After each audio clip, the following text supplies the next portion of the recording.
What's good? It said change my title. What's the title? What's the fucking title of the stream?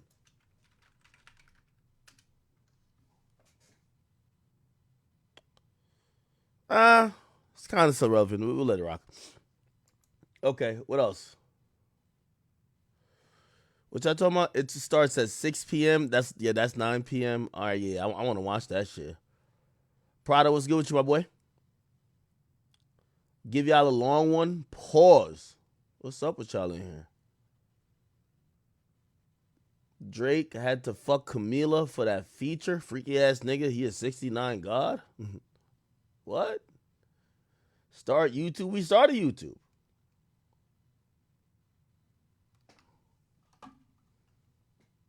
I'm not on YouTube.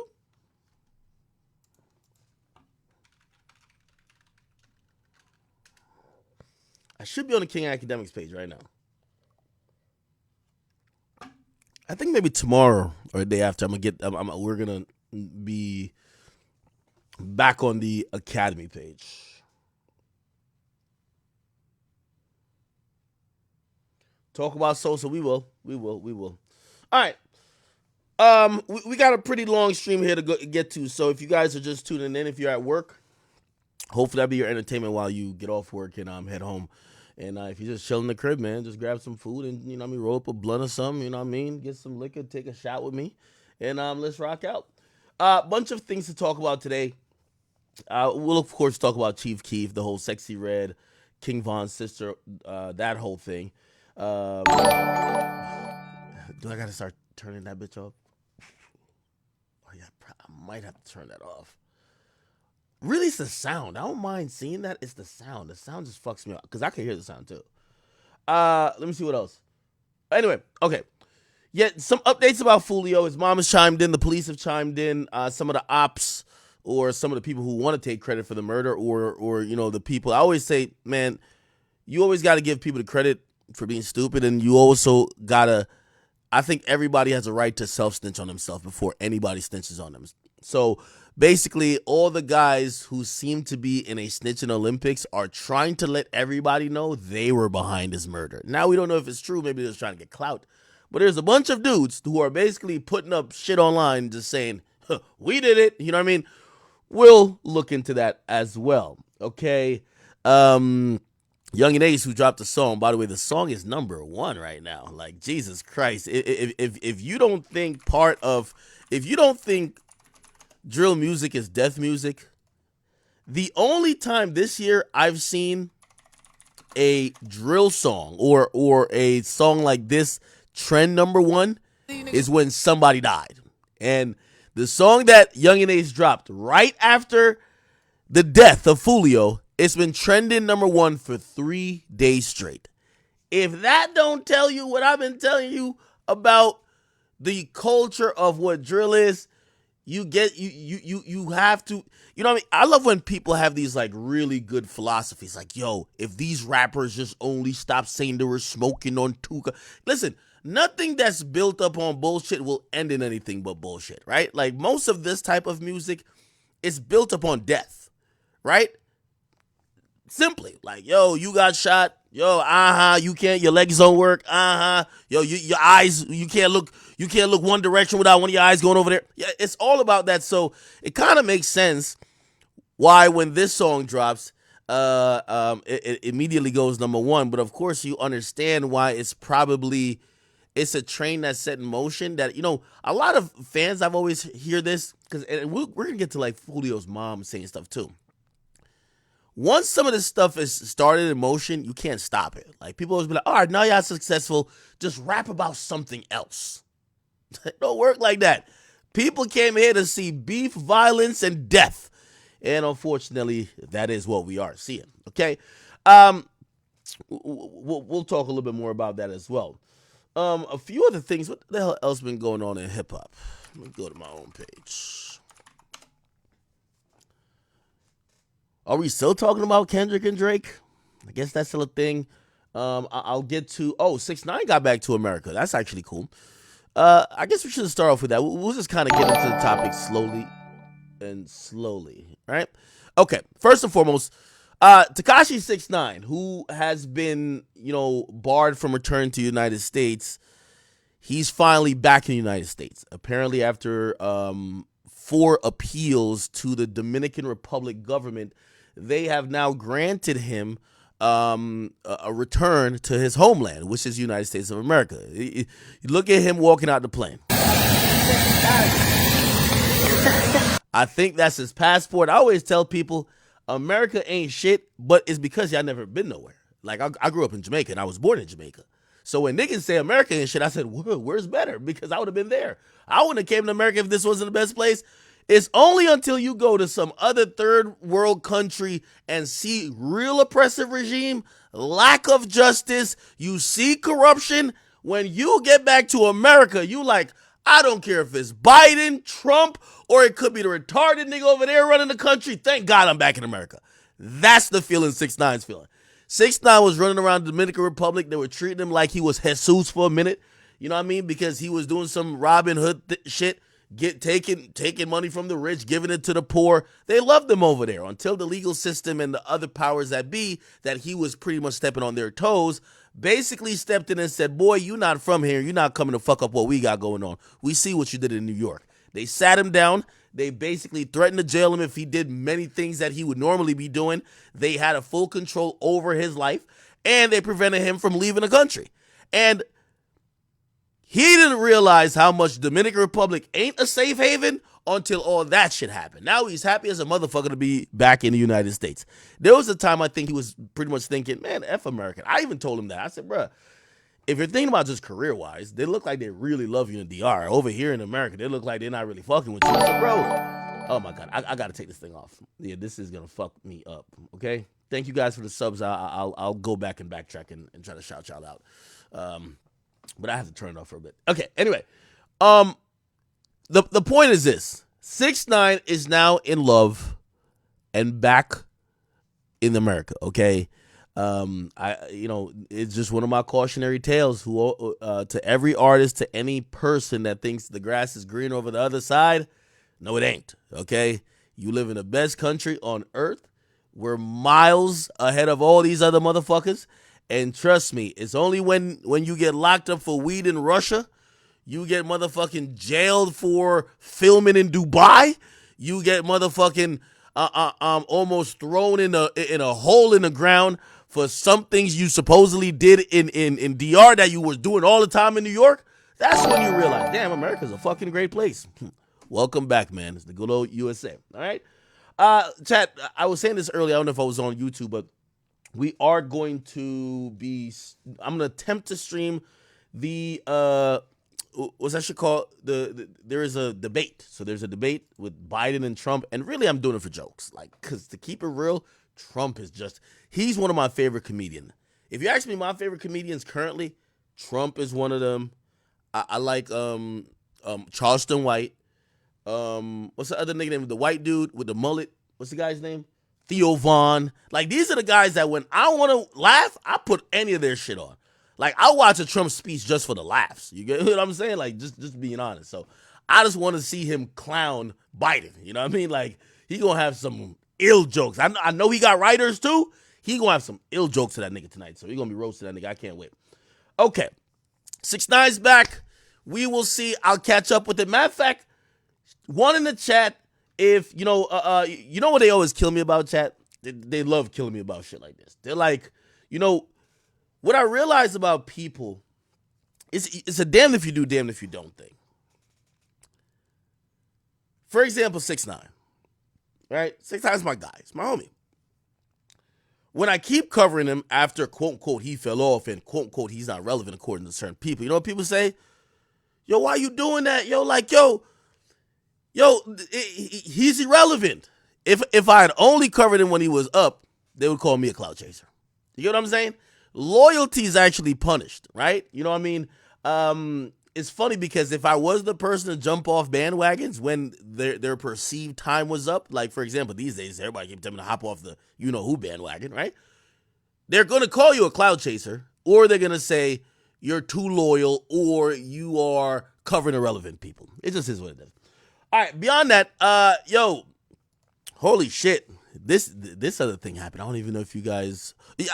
Oh, I was trying to say one in the chat. If you think I should go down there to Florida and go do an interview with 6ix9ine, get his side about everything that's going on, because they did take his cars. They took his cars. There's a bullet hole in one of the car windows. Steve is buying his baby mom and his child all type of stuff. Yeah, there's a lot of shit. There's a lot of shit to be talked about. You get what I'm saying? We haven't. There was an album of his dropped. I could tell you. This is what he told me. Like, if you look on his page, he did drop an album. He literally said, "Yo, Ak, I didn't drop an album, but if you understand." And by the way, this happens in music when your record label, who has been bankrolling, like this song came out, right? When your record label, and you might be like, damn, the views were like super low. Or even though it's not that super low, it's 3 million in 3 months. But you're used to 6ix9ine doing over 10 million views, right? Especially on a video. Basically, the record label just put it out without even him. You know, he usually does his little promo shit. They don't give a fuck. You know why? Hey, at this point, 6ix9ine is making tens of millions away from music. So he's become a caricature of his own self, and he's now such a distinct figure. They would just bring him to Dubai just to perform Gummo. You know what I mean? Because they're like, this is the rainbow-headed guy with 69 all over his body, right? So he makes more money outside of music. And that becomes a lot of these rappers who becomes almost damn near, like, their image becomes bigger than the music, right? Like, 6ix9ine is making money to sell vape, to promote this, crypto shit, like all over the place. He's getting a shit ton of money. But musically, how it works with music, they pay you when you put out music. Obviously, he was frustrated for a while with the music shit because, you know, people ain't giving him the proper shake. But his label is looking at him like, nigga, you owe us. We paid for a bunch of private jets. We've been paying for this, that, and third. We got you out there and living in $10,000 a night villas. Bro, you owe us some money. And he's like, I'm going to get back to you. I'm going to drop a record soon. And I think they got frustrated enough. They said, fuck that. Nigga, they just dropped the song. You get what I mean? And by the way, if you don't know, your record label could do that. That could happen. If an artist becomes, is hesitant to drop, they could just, the record label has a final say if you don't know. You know what I mean? Like a lot of, you'll hear the artists when they feel like they've gotten to a certain place in their career, they're like, yo, I got creative control. Yeah, you have creative control that you could help, you could help sculpt the type of music and the type of marketing and those type of things, but usually you can't, the control you have isn't we're doing it now versus later. The label always picks a time. They're the bank. They run the show. They're trying to get their money back. Anyway, 6ix9ine's gonna be good. I'm interested to see if he's gonna come back and lean into some hip hop, or he's gonna still do the Hispanic music, because apparently like he's really huge in that world, but it's because he's with Annuel's like baby mama, and there's a whole bunch of love and hip hop type drama with them. So we'll see though. We'll see. Okay. All right, so that's 6ix9ine. Yo, chat. This is. Hold on.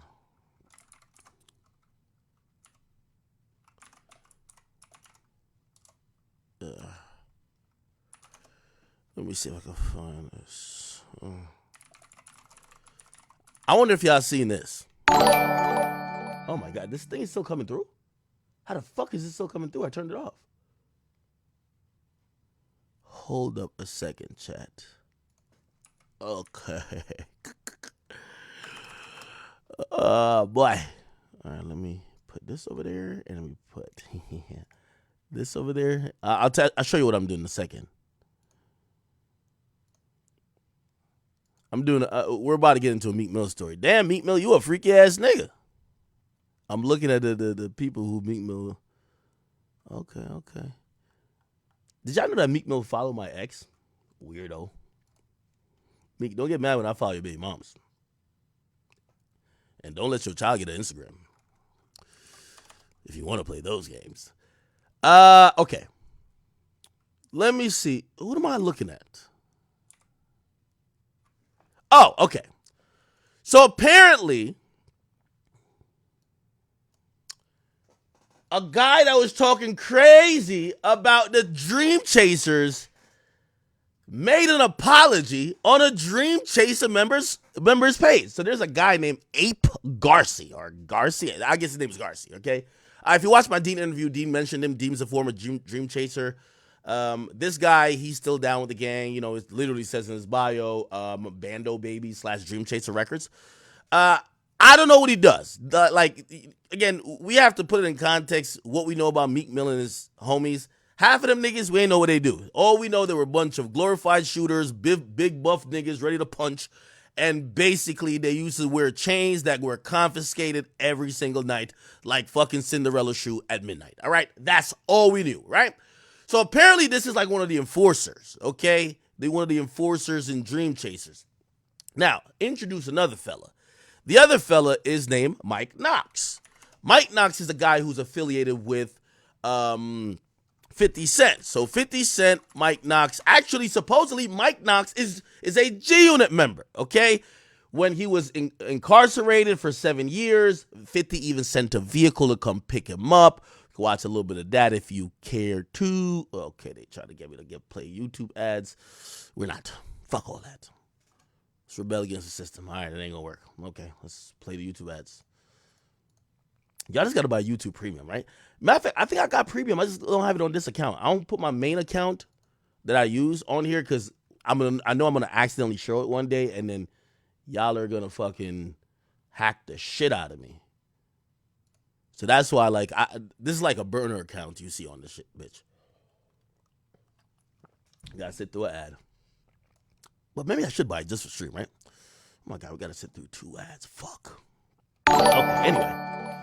This is, okay. This is him getting out. Okay. 50 Cent him, you know what I mean? 50 Cent some shit. Now, 50 calls him. We all know 50 and Mike Knox don't get along, okay? Also, you have to remember that, you know, 50 and, no, that's it, 50 and Mike Knox. No, 50 and Meek Mill don't get along, right? And Mike Knox is 50's guy. Mike Knox is from Philly. So Mike Knox is like a G-Unit member. What does he do? Because that's going to be one of the questions for a lot of these people that's involved. What do they do? I don't know, okay? A lot of dudes in the industry get paid to look tough and be tough, okay? Half of them call themselves A&R and shit like that, but we have no idea what they do. I'm just being honest with you. So what does Mike Knox do? I think he used to rap. Did he used to rap? I don't know. Anyway, he's been down with G-Unit. 50 don't get along with Meek. And then recently, when the whole Philly was revolting against Meek, Mike Knox actually spoke out about Meek. Now, here is what he said. Hold on. And by the way, they have a long history that I'm not gonna bother to bore you out with the details or whatever. First and foremost, apparently, you know, because of the 50 thing, they had beef, right? They had beef. And then Mike Knox said, yo, the beef is over. I'm not beefing with Meek anymore. And then recently, so like a couple months ago, he basically, I guess he had a truce, like me and Meek had, I guess, right? And then he goes back on it and he says, man, fuck Meek, right? And he says Meek Mill said something, and he said Meek had to pull up. You know what I mean? Had to pull up on him. Here we go. Can I find the video? Jesus Christ.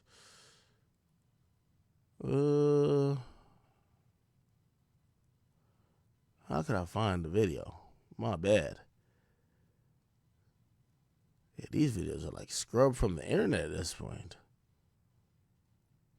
I remember it was an Instagram. Oh, right here. I think this is it. Is this it? No, it isn't. Where is it? Okay. All right, let me just play with it. Sorry. We can't save you from We're watching ads and all that type of shit, man. I am so sorry. Okay, here we go. Oh, okay. So it was a video. He said, yo, Meek, we always been cool, and I always showed you nothing but love and support, but today that stops. What you said on the phone to me yesterday, you gonna have to say to my face. Don't stand behind your niggas and talk crazy, because I don't need niggas behind me to stand on anything I say. Me and you can meet up anywhere, cut the block off, and figure this shit out. Today I'm in Philly all day. All I did was talk good about you in my interviews and saluted you. I even stood up for you when everybody was talking crazy. I even told 50 you was my mans. Okay? Let me see. It continues. All right. Anyway, Meek was in the comments saying, and talk. I guess he was saying, let's meet today. And let's talk face to face. I'm in Philly now. I called you 10 times. Mike Nas says, where am I coming to? Now, from what we know, nothing happened, right? And you know, right? Yeah. But Yeah, anyway, from what we know, nothing happened. However, I said all that stuff because I know you're probably like, yo, why are we still talking about Meek Mill in 2024? I know. What happened is apparently one of Meek Mill's goons, the Garcia guy, ran into Mike Knox and had him do a public apology. By the way, this is the same type of apology they were trying to get Quentin Miller to do, except credit to Quentin. You know what Quentin said? No, but that's why he got punched in the mouth. This is the video of Mike Knox supposedly caught lacking in Philly yesterday. And I ain't gonna lie to you. First of all, let me just play a little bit of it. Me and Garcia had a conversation. We just First of all, I'm gonna be honest with you. This is the calmest, well put together, cleanest goon. But I will not lie, and no Diddy, there's something bulging in his pocket right here. Something is wild bulging in his pocket. But this nigga got glasses on. Mike Knox is looking unfamiliar. Sweating profusely. T-shirt look a little bit disheveled. His white t-shirt look like he got a little dirt right here. This shit look like burnt up turkey bacon, like somebody might have hemmed him up. They look like they might have had that nigga hanging off the balcony like Wale allegedly with Diddy. But this is the video they made, and he had to know the camera was on because it looked like they even got the flash on. Anyway, hear him explain to himself. By the way, here's the funny thing. Meek gets in the comments says, we sticking together this year. Yeah, all right. Nigga, look like they, bro, y'all tell me if this looked like he wanted to do it or maybe 10 niggas surrounded him with weapons, switches, probably beat him half to death, and then film this video. Y'all tell me. To each other, we had a serious conversation about this situation with me and how I was out of pocket, how I was wrong, right? How I was fucked up, how I was disrespectful. Chat, this shit remind me of one of y'all remember them. Y'all remember them hostage videos they used to put out from Afghanistan with the soldiers and shit like that, and they talking to the camera, and obviously you see the nigga just sharp. I ain't even trying to make fun of this. He's just sharpening the machete. You're like, what the fuck? What are you gonna do with that machete? And the nigga copping all types of police, nigga. It ain't man shit. How it wasn't man time. I got caught up in the bullshit with. The way this nigga's going like this, like basically agreeing with him, is almost like say exactly what we told you to say. Instagram and being disrespectful, and we had something going on together where we all were supposed to do something together and switch, and I got on some bullshit with the disrespect, right? With the Meek Mill hate train, with the disrespect and the saying anything that wasn't supposed to be said on man time. And as a man, I apologize. I was wrong. It shouldn't have happened. It's not going to happen again. Yeah, that nigga look like he's talking to a crowd of people. That's not how we move. That's not how we handle shit. I should have got on the phone, called guards, called anybody from the Dream Chasers. Yo, this nigga look too calm. Yeah, this nigga might be a real goon. Him right here, he look too calm. He look too calm. He look like he's not even the type of guy to shout. You know who he look like? He looked like Brother Musan from The Wire. I had a conversation. I did a formal apology the first time, then I turned around and got mad at something. Then I could have picked up the phone and had a conversation with you, had a conversation with me, or had a conversation with anybody else that's on my side. As a man, me, I apologize. As a man, Brush, I apologize. And this shit won't happen no more. Respectfully. Yo, this is like talking to your pops. As a man, and this is, I don't care what niggas think, how niggas feel. We came up in this shit together. We chastised each other, all kinds of shit. From the Batcave days, I respect this man. I respect niggas. I was wrong. Period, bottom line. And that's as a man. Say this. Damn. Me and Garcia had a conversation.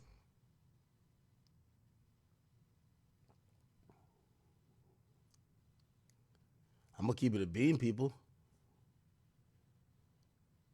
maybe them chasers still like that. Yo, Mike Knox, man, I ain't gonna lie, bro. If you didn't get your papers from 50 saying that you're out G-Unit, just check the mail, bro. Like, yo, bro. Yo, this is an inherent problem with like beef, though, right? Like, here's the thing, right? Like, the inherent problem with issues in beef is that when Mike Knox is talking, he wasn't really saying, like, in his intention, this is what I think. He's not trying to go fight with everybody that Meek Mill could have on a payroll as goons. He's probably saying, Meek, as a man-to-man, you disrespected me, and if you think you could disrespect me, we could meet up, man-to-man. This is where they say take money to go to war. These rappers is punks. They're not meeting up with nobody. They got 50 niggas in the hood. Meek still probably paying all these niggas rents, buying these niggas sneakers. Like, yo, he's giving these niggas their livelihood. So now, here's the thing. You just can't be walking around Philly like this because Meek Mill got way more money, paying way more niggas that's probably going to want to make a statement to just at least let Meek know, yo, hey, all that money you done paid me, this ain't for no reason. I'm handling a light work out here. You get what I'm saying? So, nigga, when he was saying all this shit, I thought he was one of them niggas that was rolling around with 30 people. I didn't know he was just walking around by himself. By the way, horrible day to wear white. This stain right here looked like he saw the chasers and a nigga screamed out, hold on, wait a minute. And he turned around and you know one of those where you try to run full speed, but your legs is faster than the ground and the shoes don't got no traction like that. Looked like he fell on his gut. That's what it looked like. You know what I mean? And he's top heavy. You feel me? Like when you built a little bit weird, the gravity, like when you're running, you got to manage gravity. So I think he fell on his gut. They surrounded him. They probably gave him like a 1-2 combo. Then they allowed him to get up. They probably didn't do it too crazy and said, listen, we not going to kill you or beat your ass profusely if you do a hostage-like video apologizing to the chasers, and we ain't even going to put it out. Obviously, we're going to put it out. Holy shit. Look at these comments. Said, look like they roughed them up before the camera went on. Somebody said, that shirt looked like it got gripped up, cuz. Yeah, I ain't gonna lie. Chat, I'm gonna keep it a bean with you. You know something happened? Nigga, his crew neck turned into a V-neck. Like, come on, bro. Like, the shirt's supposed to look like this. He wearing the shirt that looked like this. Like, yo, bruh. Yo, it's clear. It's clear they turned his crew neck into a V-neck. Yo, chat, it's clear. Bruh.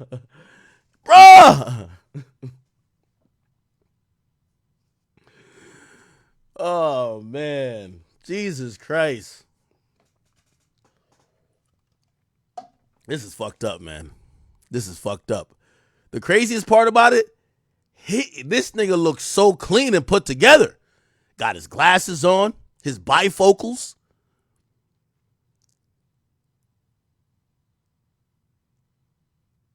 Damn.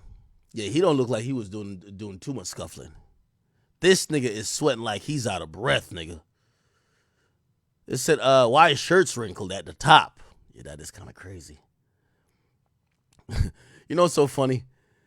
Yo, they'll say gangsters move in silence, but it's all about the internet. Like, yo, if this was really on some respect shit, they wouldn't have posted this, right? Like, they would have been like, yo, all right, you know what? We not going to, like, fully do whatever we thought we were going to do to you. Like, we had a conversation bet. Let's keep it offline. You know, like, and this is the ultimate problem with, like, street beef, right? Mike Knox lives in Philly. Nigga, this is going to be the most famous video of him ever in life. It's going to put, anytime he's trying to say something to somebody else, they're going to be like, you wasn't saying that when the Dream Chasers surrounded you, nigga. He going to have to crash out or move. That's the problem with usually beef and when people think it's at its resolution. Especially when people put stuff online, right? Because, again, maybe if this happens in private, now this is online.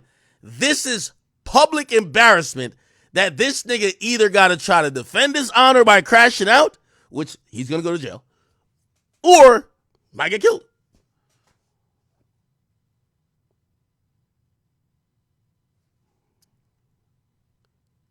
Somebody said, these type of comments the reason shit went left from the gun bust.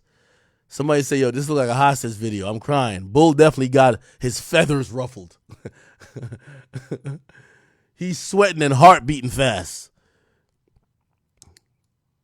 Chat, I ain't even gonna lie to you. I know exactly, like, you see this overly explaining it right here, except I wasn't sweating.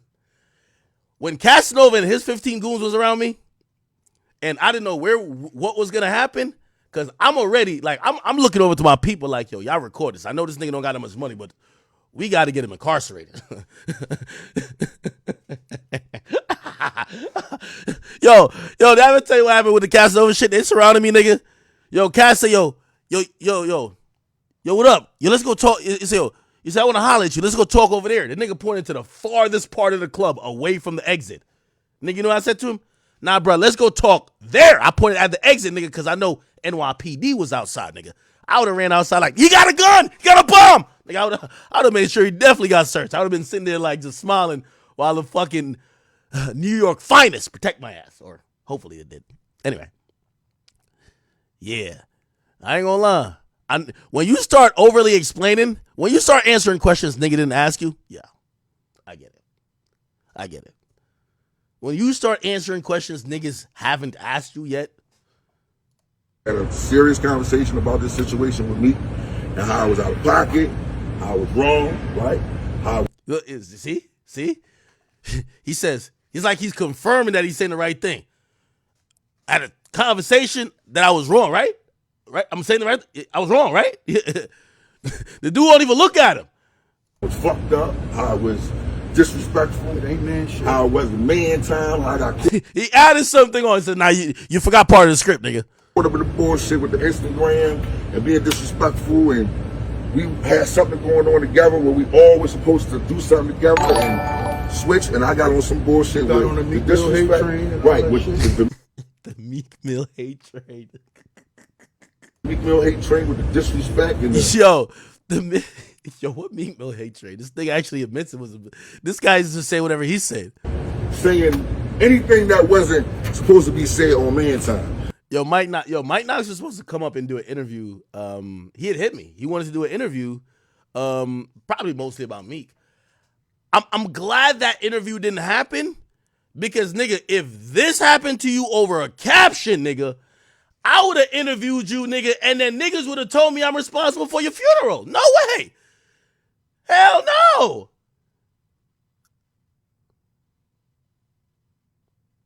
Hell no.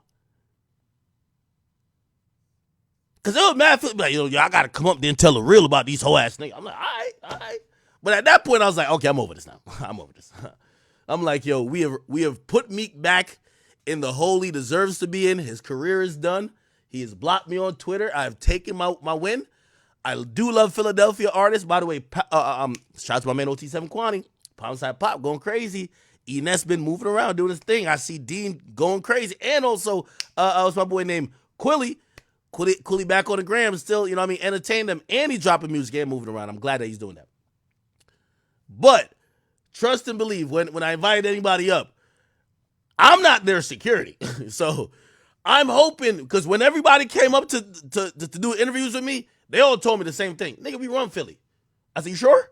Yeah, we run Philly. Man, Meek Mill beware. I'll be like, you sure? Nigga, they even invited me to Philly. I'm like, bad.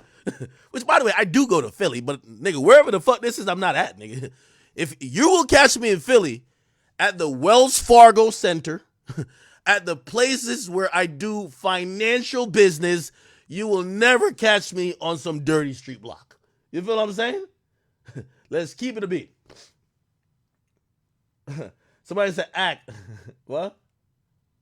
Anyway, no, I feel bad for this. And by the way, I want to put some positivity in the mix.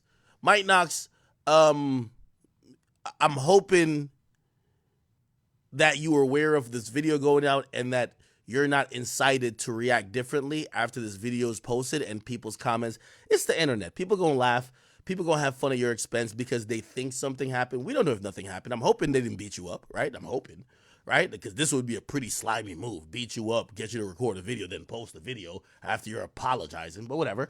But I'm hoping nothing else comes out of this. No more violence or no violence at all, because obviously you probably got family, kids, and these guys got family, kids. Like, let's be honest. Like, this nigga look about 40, you look about 50. I'm sorry. Like, if this is the type of beef, y'all might both have been on the way to go get a colonoscopy and ran into each other. So I'm hoping that, you know what I mean? It's one thing when we're talking about the young rappers, right, who are into it with each other. They're following the footprint from the last generation, but they're also kind of ignorant to the ramifications, and they're just wilding. But when you see older rappers or older people who've been in the game look like they're ready to crash out, my nigga, if y'all live y'all lives to be 40 years old to go crash out, your obituary gonna read wild. He spent half his days on earth in a jail cell, the other half failing at rap, the other half being a rap groupie for another nigga, wearing a chain that would get confiscated, and then he died at 40. Like, that's a bad obituary. So again, I'm thinking everybody here, including Meek Mill, like, you're at the age, I'm being honest with you, like, you're like a senior sitting in the streets at 40. Like, Meek is 40. Like, come on, bro.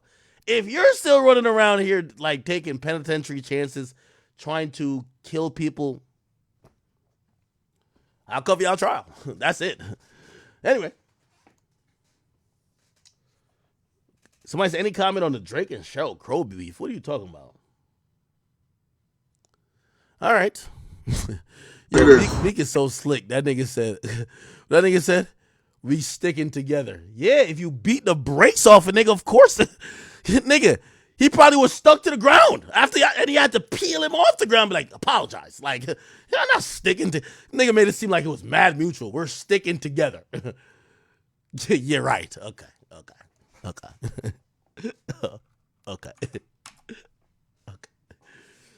All right. Bet. What else going on up in here? Now, by the way, before they start blaming me, I don't want nobody to blame me.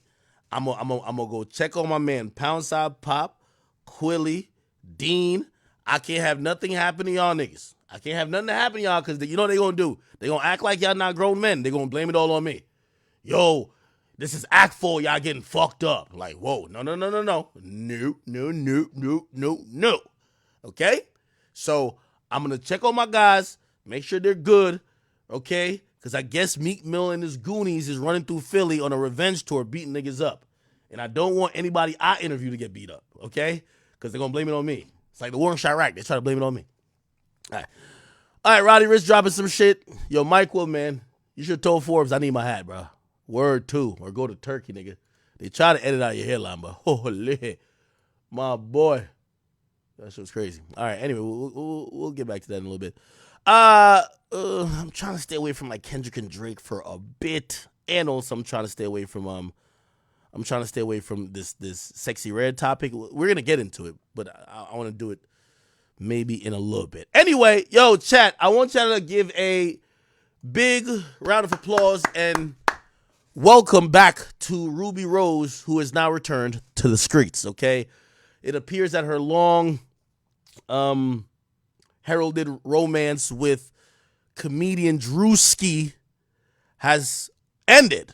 Now, I personally believe that was a move that was 100,000% made to elevate both brands. It does wonders for an artist or a comedian or an actor when they get in a relationship.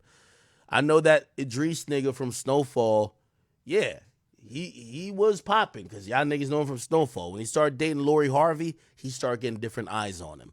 He probably is now turned into this like sex symbol or whatever, and probably will get different roles. It has helped him no matter what and how the relationship turned out. So Drewski, and I know you're probably saying, what the fuck could Drewski gain from Ruby Rose? Because most of these relationships usually go in favor of the woman. Ruby Rose is on OnlyFans popping that ass. She's on there like basically showing nude pictures, kind of, and she even said to one particular fan, she literally said, when they were saying, how does your man feel about you sending shit, like sending explicit videos to me? And she said, he don't gotta know. So again, obviously that probably wasn't her. That's probably like an agency typing. But regardless, she made the announcement that appears that she's single. This is what she said. Favorite love song? Fuck love. Okay, I'm single, guys. Oh, alhamdulillah for that. Favorite love song? Okay, so it appears that this romance has ended. I think we had realized, I think some people thought it was for a skit. Most people were smart enough to realize this shit was fake, but most people thought it was for a skit. I figured it wasn't for a skit. It was more like a music video, or it was like an agency play. I guarantee 100% this is an agency play. Your agent will come up with some shit like this. Yo, Drewski, we trying to get you into a different bag because we're about to start getting you into the movies, right? You have a lot of your audience that's this demographic, but you could really boast in it. Even though I still think that, I think women were tuning into Drewski already, but they weren't looking at him in the light that, like with all due respect to Drewski is one of them niggas who a lot of the skits you see him playing, he's playing a woman. Like, I'm not being disrespectful to him at all. So, it was one of those things where I think it affirmed his sexuality. Like, look, these are the type of juice songs, right? Take a shot.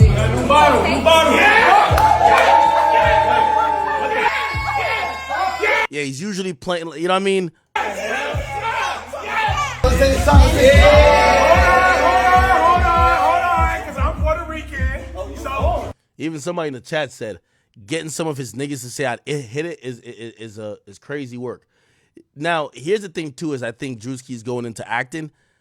Like most of his skits that definitely went viral is him playing like a ratchet girl. Like, I'm pretty sure he don't want to go down the Tyler Perry route, being a nigga playing women roles. You feel what I'm saying? yes, arriba, abajo.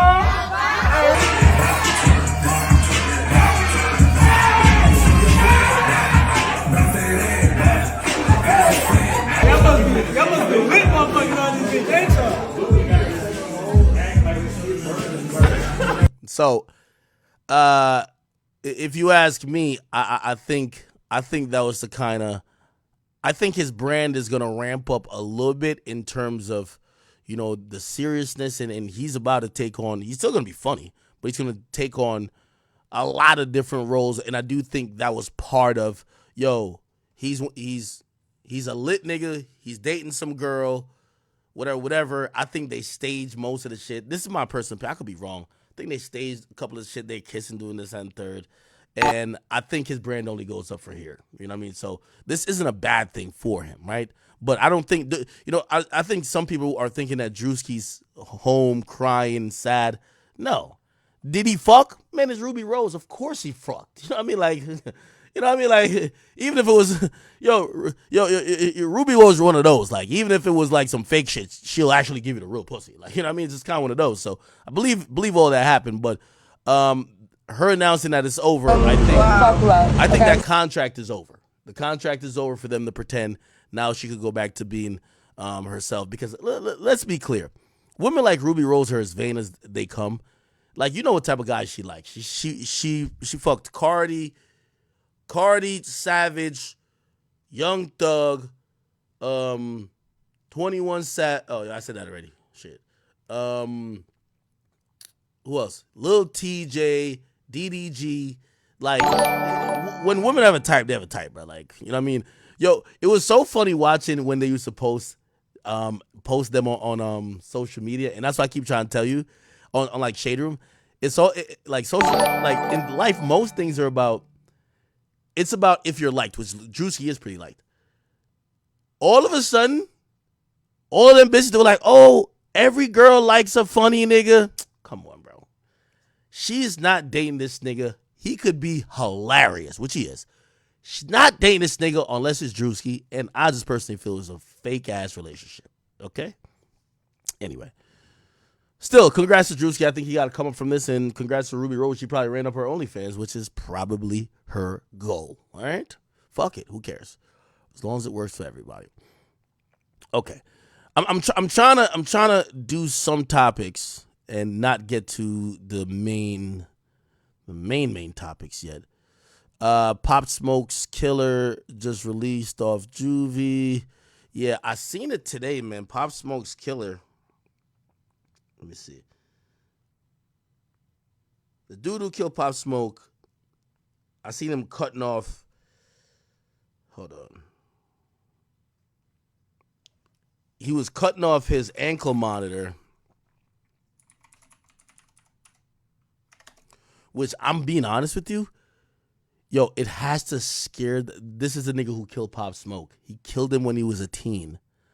And now, by the age, he's like 21 or 22, he's free. And he's just free as a bird. He's cutting off his ankle monitor.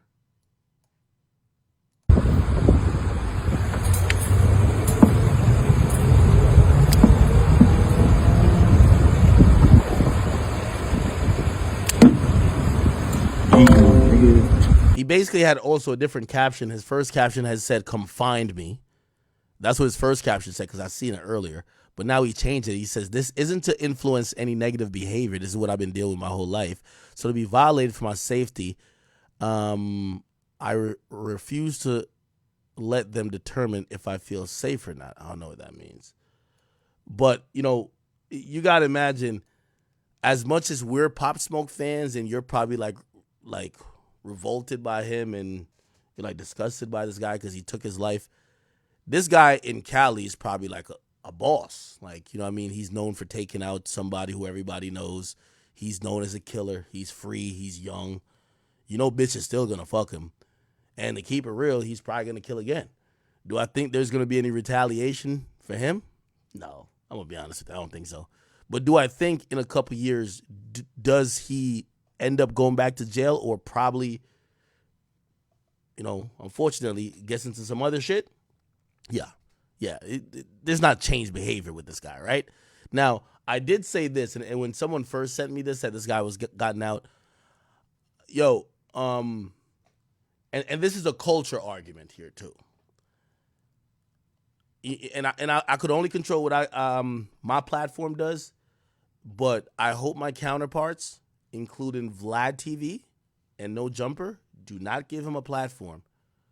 We do not want to hear. There is no side of the story that we want to hear. Okay? And not because we aren't interested in what happened, is because you have to understand that, you know, other than this reporting of like, okay, he's out, this guy's going to try to make money off capitalizing off the death of Pop Smoke and the fact that he killed him. And I think if we're all responsible, or at least have some type of, you know, common solidarity,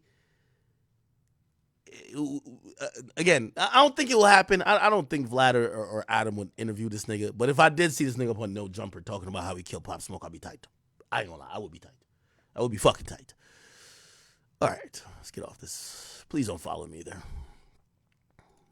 Okay. Some real quick things, and I guess we'll touch onto the Fulio thing right now. So, let me see. WFLA now. They have a YouTube channel. So there is reports coming out, or at least, you know. Sorry. The police chief kind of updated people that they are getting very close to having an arrest in the murder of Fulio. Let's see if I can find that. I'm trying to find the full clip. Maybe not. I'll just search here. If I can't find it here, fuck it.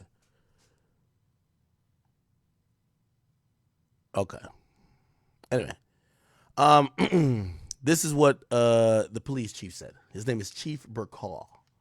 We're working day in and day out on this case. They're developing some good leads. We're working closely with Jacksonville Sheriff's Office. We're working with our statewide prosecutor, our federal partners, the ATF and the FBI, and our local prosecutor, Susie Lopez. And That is good. One thing we're realizing is that they're working with federal authorities on this, and because of that, I do believe that 100% they're going to have an arrest, right? I mean, I think there's significant leads already. I think what the chief is talking about. Let me finish. Let me just let him finish what he's saying. And I can guarantee you that we're going to be following up and making arrests in that case. Are you guys looking at the social media aspect? Absolutely. We're looking at the social media. We're working with our They watching the stream. Jacksonville partners and getting intelligence on that. So definitely all top of our priority. Do you believe that it's related to these two gang groups up in Jacksonville associated with the rappers? So again, that's part of our investigation, but indications are that there is some type of relationship there. And is there any of those gang members that's present, any of that over here on our side of the state? So the ones involved that night, we didn't have any ties in Tampa. So again, but that is part of our investigation. We're working day in and Yeah, I'm gonna be honest with you. I was actually surprised that the chief said even this. He's speaking to a lot of what the theory is, or maybe they already figured it out. The theory is of the Tampa Bay, or not Tampa Bay, the Tampa polices. They're basically saying, we kind of know what it's about. We do think it got to do with the feud, obviously, with Young and Ace group and Fulio's group. And he basically almost says, we didn't really know if any ties to the people in Tampa, because those guys live in Jacksonville, which is about like 3 hours away. But they're seemingly saying it's part of that war. So it doesn't look like Fulio had beef with somebody else in Tampa and they killed him. It feels like they're saying it was those particular guys who actually did it, right? It's kind of interesting. Yeah, if you ask me, they're going to figure out this case really quickly. So if we're going on if we're going on the resources they have, and obviously we did a bunch of digging here, we kind of figured out some interesting parties that you would probably want to not only question, maybe check their phone, check their Instagram DMs, do a warrant on that, see what was deleted, see if they sent messages unsent, all that saved, whether it's in vanish mode or not. Like, vanish mode is only to make sure your bitch can't find out, but the cops can. You get what I'm saying? Yeah, I think what they probably would have had is they're going to trace whatever, because the other people who shot Fulio were in a car, right? So they have surveillance footage of it happening, and they probably could trace that car back probably even to Jacksonville if it came from Jacksonville. Why? Hey, even if they did no license plate, which a lot of like criminals try to do, thinking they're getting away with it, you're not going to drive 3 hours without getting pulled over without a license plate. That's number one, right?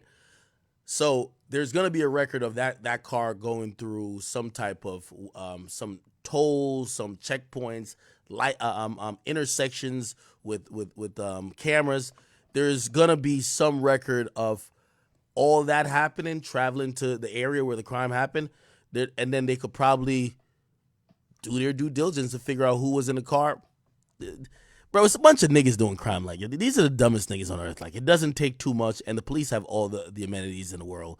Not only is niggas telling on themselves online, they're going to sit back, watch streams like this. They're going to sit back, watch Instagrams like the people's Instagrams, and just run 20 warrants, not even leave the house, look at all these niggas' messages, run warrants on their phone numbers, look at all their phone numbers, who they called, and look at their Snapchat. Yeah, even Snapchat give it up to.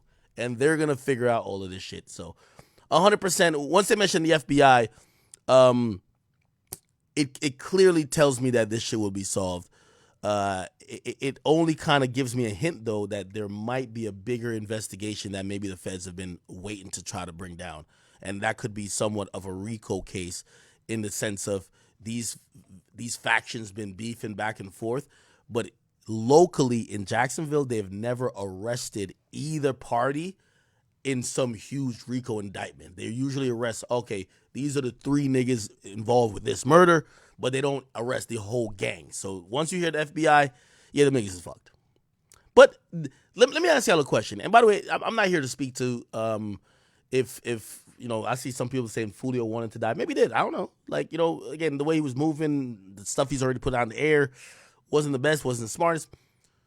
But I think in most of these cases, I've always said most of these niggas are really dumb. This is trading lives, right? So I imagine the people who killed Fulio, whether they knew it or not, they traded their life for his, right? And that's what a lot of revenge crime is. Maybe not in Chicago, because, you know what I mean, only in Chicago could you go on a kill spree, like, you could go on a kill streak like Vaughn. Like, you kill 7 people and still nobody catches you. Like, Jesus Christ. Like, that's crazy. In most places, when you kill somebody, they eventually catch you, right? And you don't usually get to kill other people. So I usually look at these retaliatory shootings or killings as, okay, you just traded your life in a jail cell to get that person off earth. And maybe that's a good compromise. But, you know, it's never, oh, okay, you get off scotch-free. So the guys who did this, they're all going to go to jail for life. Same with X. Those guys with X traded their life for his. That's kind of how it goes. And it's kind of unfortunate. Somebody said, what the fuck am I talking about? The niggas who killed Fuller are going to go to jail for life. Like, stop acting like... Yo, there's nobody getting... Bro, if I could solve a fucking murder on a stream, you think the fucking police force and the FBI can't solve it, motherfucker? They're going to get caught. They're going to go to jail for life. They're going to get convicted. These niggas are dumb and broke. They don't got no money for no lawyer. Trust me, they're getting railroaded. They're getting 60 years. So what I'm saying is, if you killed your op, even if your op was clowning you about your other dead people, and you killed your op, you traded his life for yours. That's how it goes. He goes to hell, and you go to jail. That's how it goes. Why y'all so confused? Y'all are confused like, nigga, this is... I look at most of this. Most of these criminals aren't smart enough to get away with it, or they're not doing the crime in a district or a precinct like Chicago, where the police is so overwhelmed and all their witnesses get killed before anybody could even cooperate, that they just have a bunch of cold cases. The majority of places in the United States, they capture the person who do the killing. So I'm saying the guys, let me not explain it again. It's only stupid people asking that. Okay. All right, man. Speaking about killers, yo, I'm going to be honest, chat. It was kind of shocking when I seen Sexy Red and Kayla B going at it. Now, people are still speculating if this was real. Kayla B is King Von's sister. Sexy Red obviously is an artist known as Sexy Red. Anyway, they were seemingly beefing over Chief Keef. Now, it started with Kayla B saying, let's be a family, and she tagged Sexy Red, and she posted a picture of her kissing Chief Keef. Sexy Red says, how I taste, okay? Then Kayla B was also playing Love Sosa in the background. Then we had Sexy Red, who said, well, two could play that game. She posted a picture of Chief Keef on some Taco Tuesday wave, okay? I ain't gonna lie to you, man. Chief Keef looks like a reformed savage. This nigga looks sober. He doesn't look leaned out. He's wearing clothes that fit. He looked like a metrosexual savage. He looked like a metro savage. Like, I ain't gonna lie to you. Like, Chief Keef, he looks very cleaned up. And by the way, it's a good thing. Don't take it as a diss. He looks healthy. He looks really healthy, because there was times that Chief Keef looked like, remember when he did all them interviews, he looked like he was in another fucking realm, okay? Sexy Red also posted herself with Chief Keef's chain, or like his pendant, and yeah, posted it by her, you know what I mean, coochie. Now, I'm gonna be honest with you. With all due respect, if you fucking King Von's sister and Sexy Red Raw, you a bold motherfucker, bro.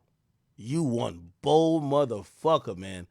Like, that's when you know God really on your side. And I gotta imagine, Chief Keef gotta think God is on his side. Made it out of Chicago, didn't get shot, didn't get killed. Of course he could have... nigga, I would think this is a petri dish of STDs. Chlamydia, gonorrhea, little syphilis floating around. I could imagine Chief Keef saying, if I made out of Chicago, like, fuck, a little chlamydia gonna stop me. You know what I mean? What's the problem? You know what I mean? Anyway, Sexy Red also hopped back on to say some real shit. Listen to this. You can't run me off that easy now. I guess we gotta share that deep. We sharing these niggas. Now, this is why, for all the women who, women are the biggest hypocrites. Women will claim to be pro-women, but only support the behavior in women that they would never want their daughter to be, and they're not naturally are. Like, for example, Sexy Red. Sexy Red has been pushing, hey, I have STDs. The women who love Sexy Red, if you accuse them of having an STD, they would get upset. They would be offended. Yet, they love Sexy Red. She's, again, when she first came out, she says, I'm burning. Sexy Red is here in this video saying, yo, you ain't gonna run me off the block. Let's share this nigga. Now, by the way, and this is why I keep telling you, Sexy Red is really a psyop. Like, she's really a mole to get rid of this whole feminist movement. Because the feminists are gonna be like, oh, nah, go Sexy. You have a right to do what you want. Except, I said this about a rapper named Cupcake way back in the day.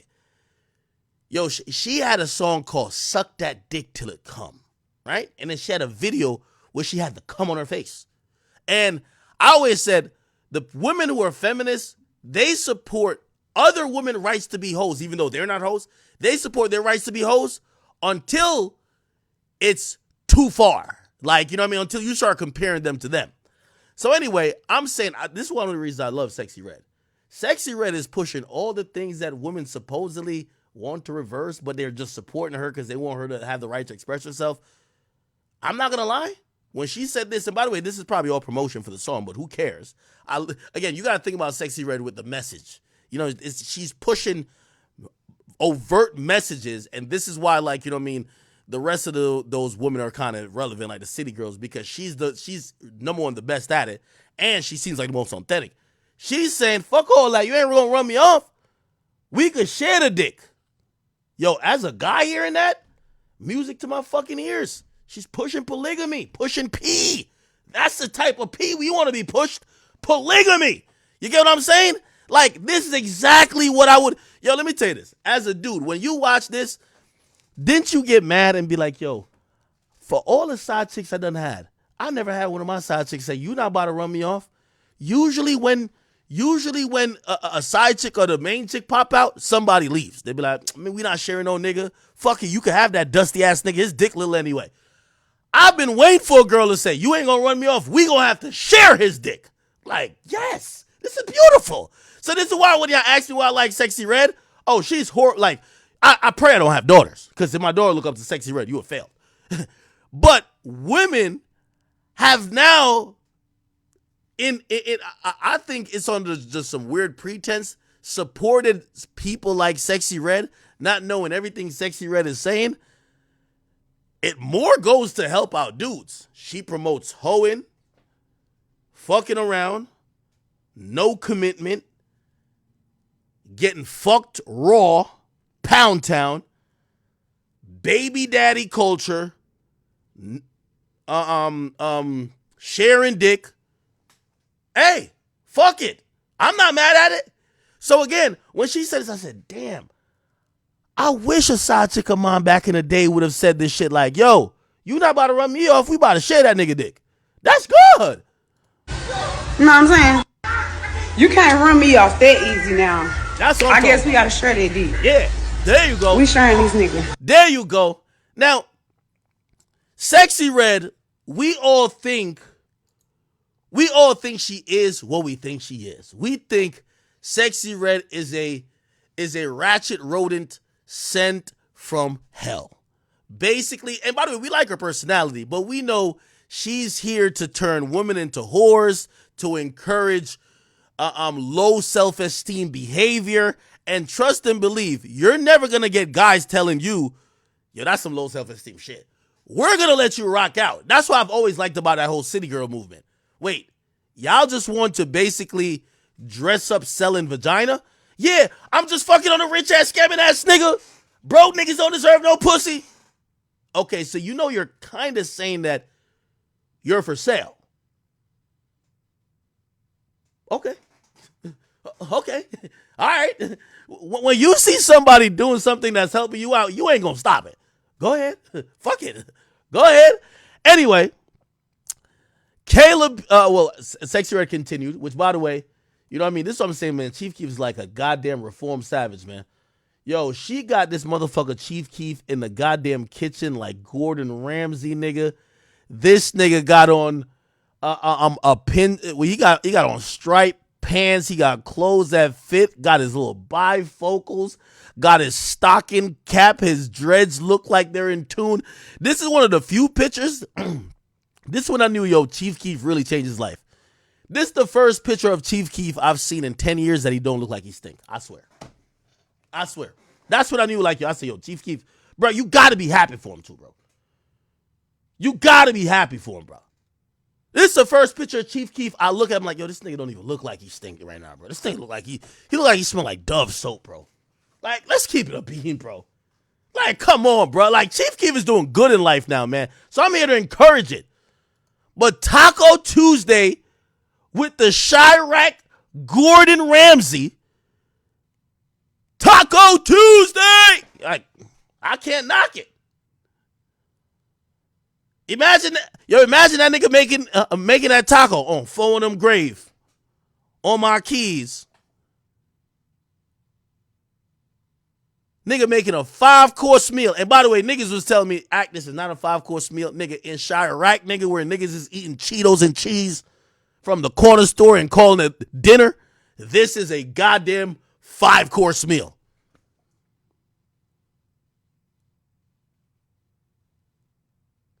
I mean, what more could you want?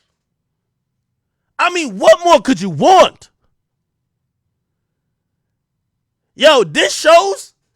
Yo, listen, all y'all got to do is take these niggas out of Chicago. Yo, this shows it's the environment you in that create the product that what it is. You know the term product of my environment?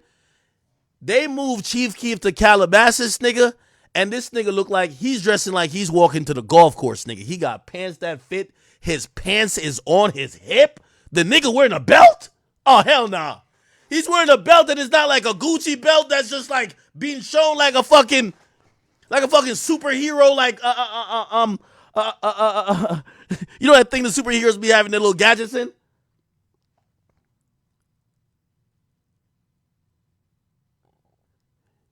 Yo, I know the niggas in GBE who was doing all the gangster shit is mad at the hell at this, man. Like, what the fuck?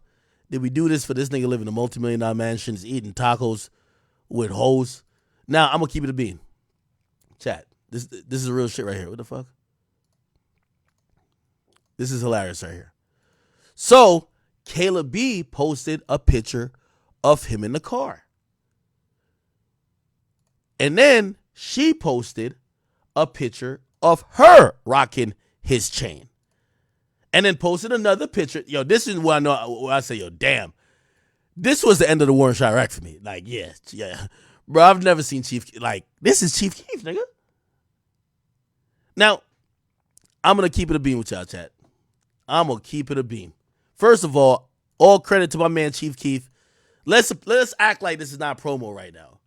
But let's keep it a beam. If my nigga Sosa Velli ran a double header, a savage double header, made one bitch tacos, then split the other bitch's taco.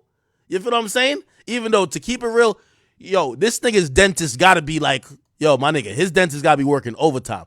Because if he eating Sexy Red pussy and Caleb E pussy, nigga, it gotta be a hard job keeping them teeth this white, nigga. I ain't gonna hold you. Anyways, this is what I thought immediately when I saw this, chat. You know what I thought? With all due respect, nigga, if I'm King Von, I'm haunting this nigga Chief Keef. Nigga, I done killed half of Chicago to go die and watch my sister share a dick with another rap bitch, and the dick she sharing is Chief Keef? Oh, hell no. Fuck that. He ain't bust down 100K in motherfucking O Block. I'm haunting that nigga. What's the point of killing half of Chicago if this gonna happen? Vaughn right now is saying, Ain't this a bitch? I know I didn't smoke that nigga for my sister to be doing this on Fonham grave.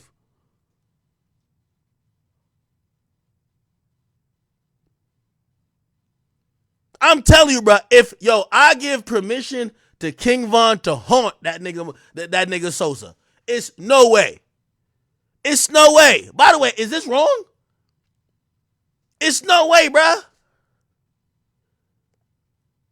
Bro, imagine you done killed half of Chicago. You die, and you feel like you said, all right, man, let me finally put up my gun. It's time for me to rest up and look what they got going on down on Earth. All of a sudden, somebody tap you on the shoulder. Yo, bro, you might have forgot one more. Yo, look who dated your sister. Nigga, what?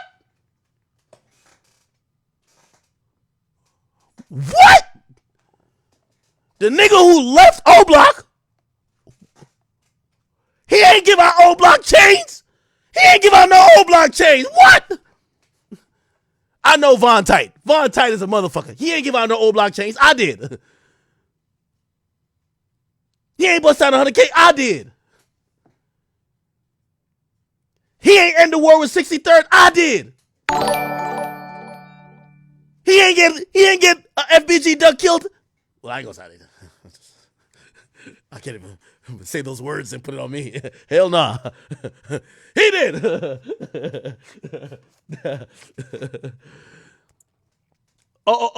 Wait. Why y'all saying that? What you mean? What I mean that King Von looking down? Y'all don't think King Von? What y'all trying to say?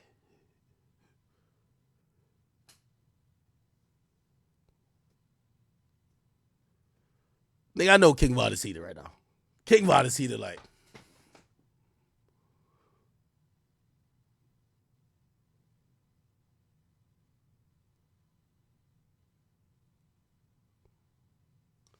Ain't this a bitch? Then it gets even worse. So Sexy Red says how I taste. Then Kayla B says, damn, he ain't even changed the outfit. I fucked him on my period in that outfit.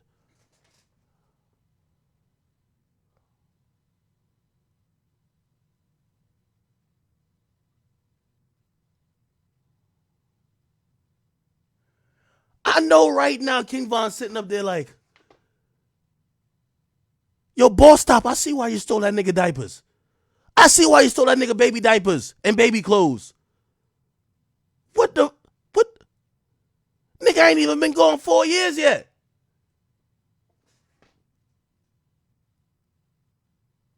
Yo, I'm going to be honest with y'all, chat.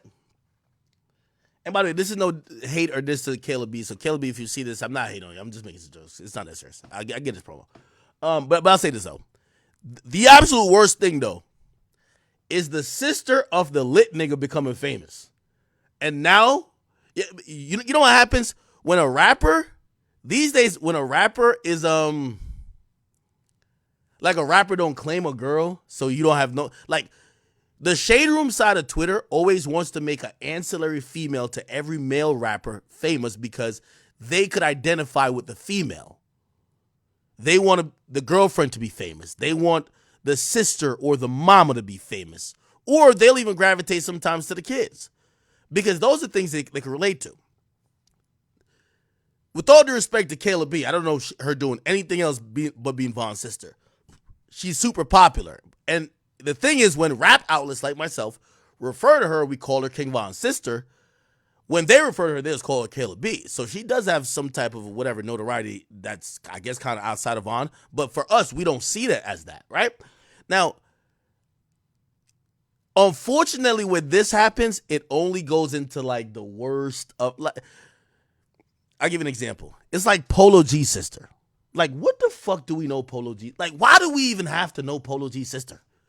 But somehow we know Polo G's sister. The internet has made the siblings famous more than the goddamn rappers themselves. And all the things we keep seeing consistently are things that make us feel secondhand embarrassment for the person who happened to be the actual rapper. Now, as I say this, and by the way, let me finish this story because it apparently culminates with Sexy Red dropping a music video that seems to show that she was a part of, like, this was all a part of her plan, right? This is the music video intro. And by the way, she says, and I'm pregnant right now, so stop playing with my baby daddy, Chief Keef. Y'all ready for F my baby daddy video? What's up, Corey? What's up, y'all? What's up, y'all? He know this his motherfucking baby. Don't this motherfucking baby look just like you? Oh, okay. Stop playing with me.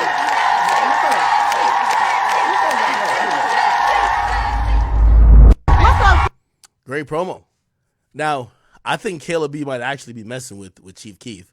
I don't think, not Gloria. I mean, I don't think Sexy Red is messing with him, but I think Sexy Red, you know, I told y'all from a long time ago, Sexy Red has the best marketing team right now of all rappers.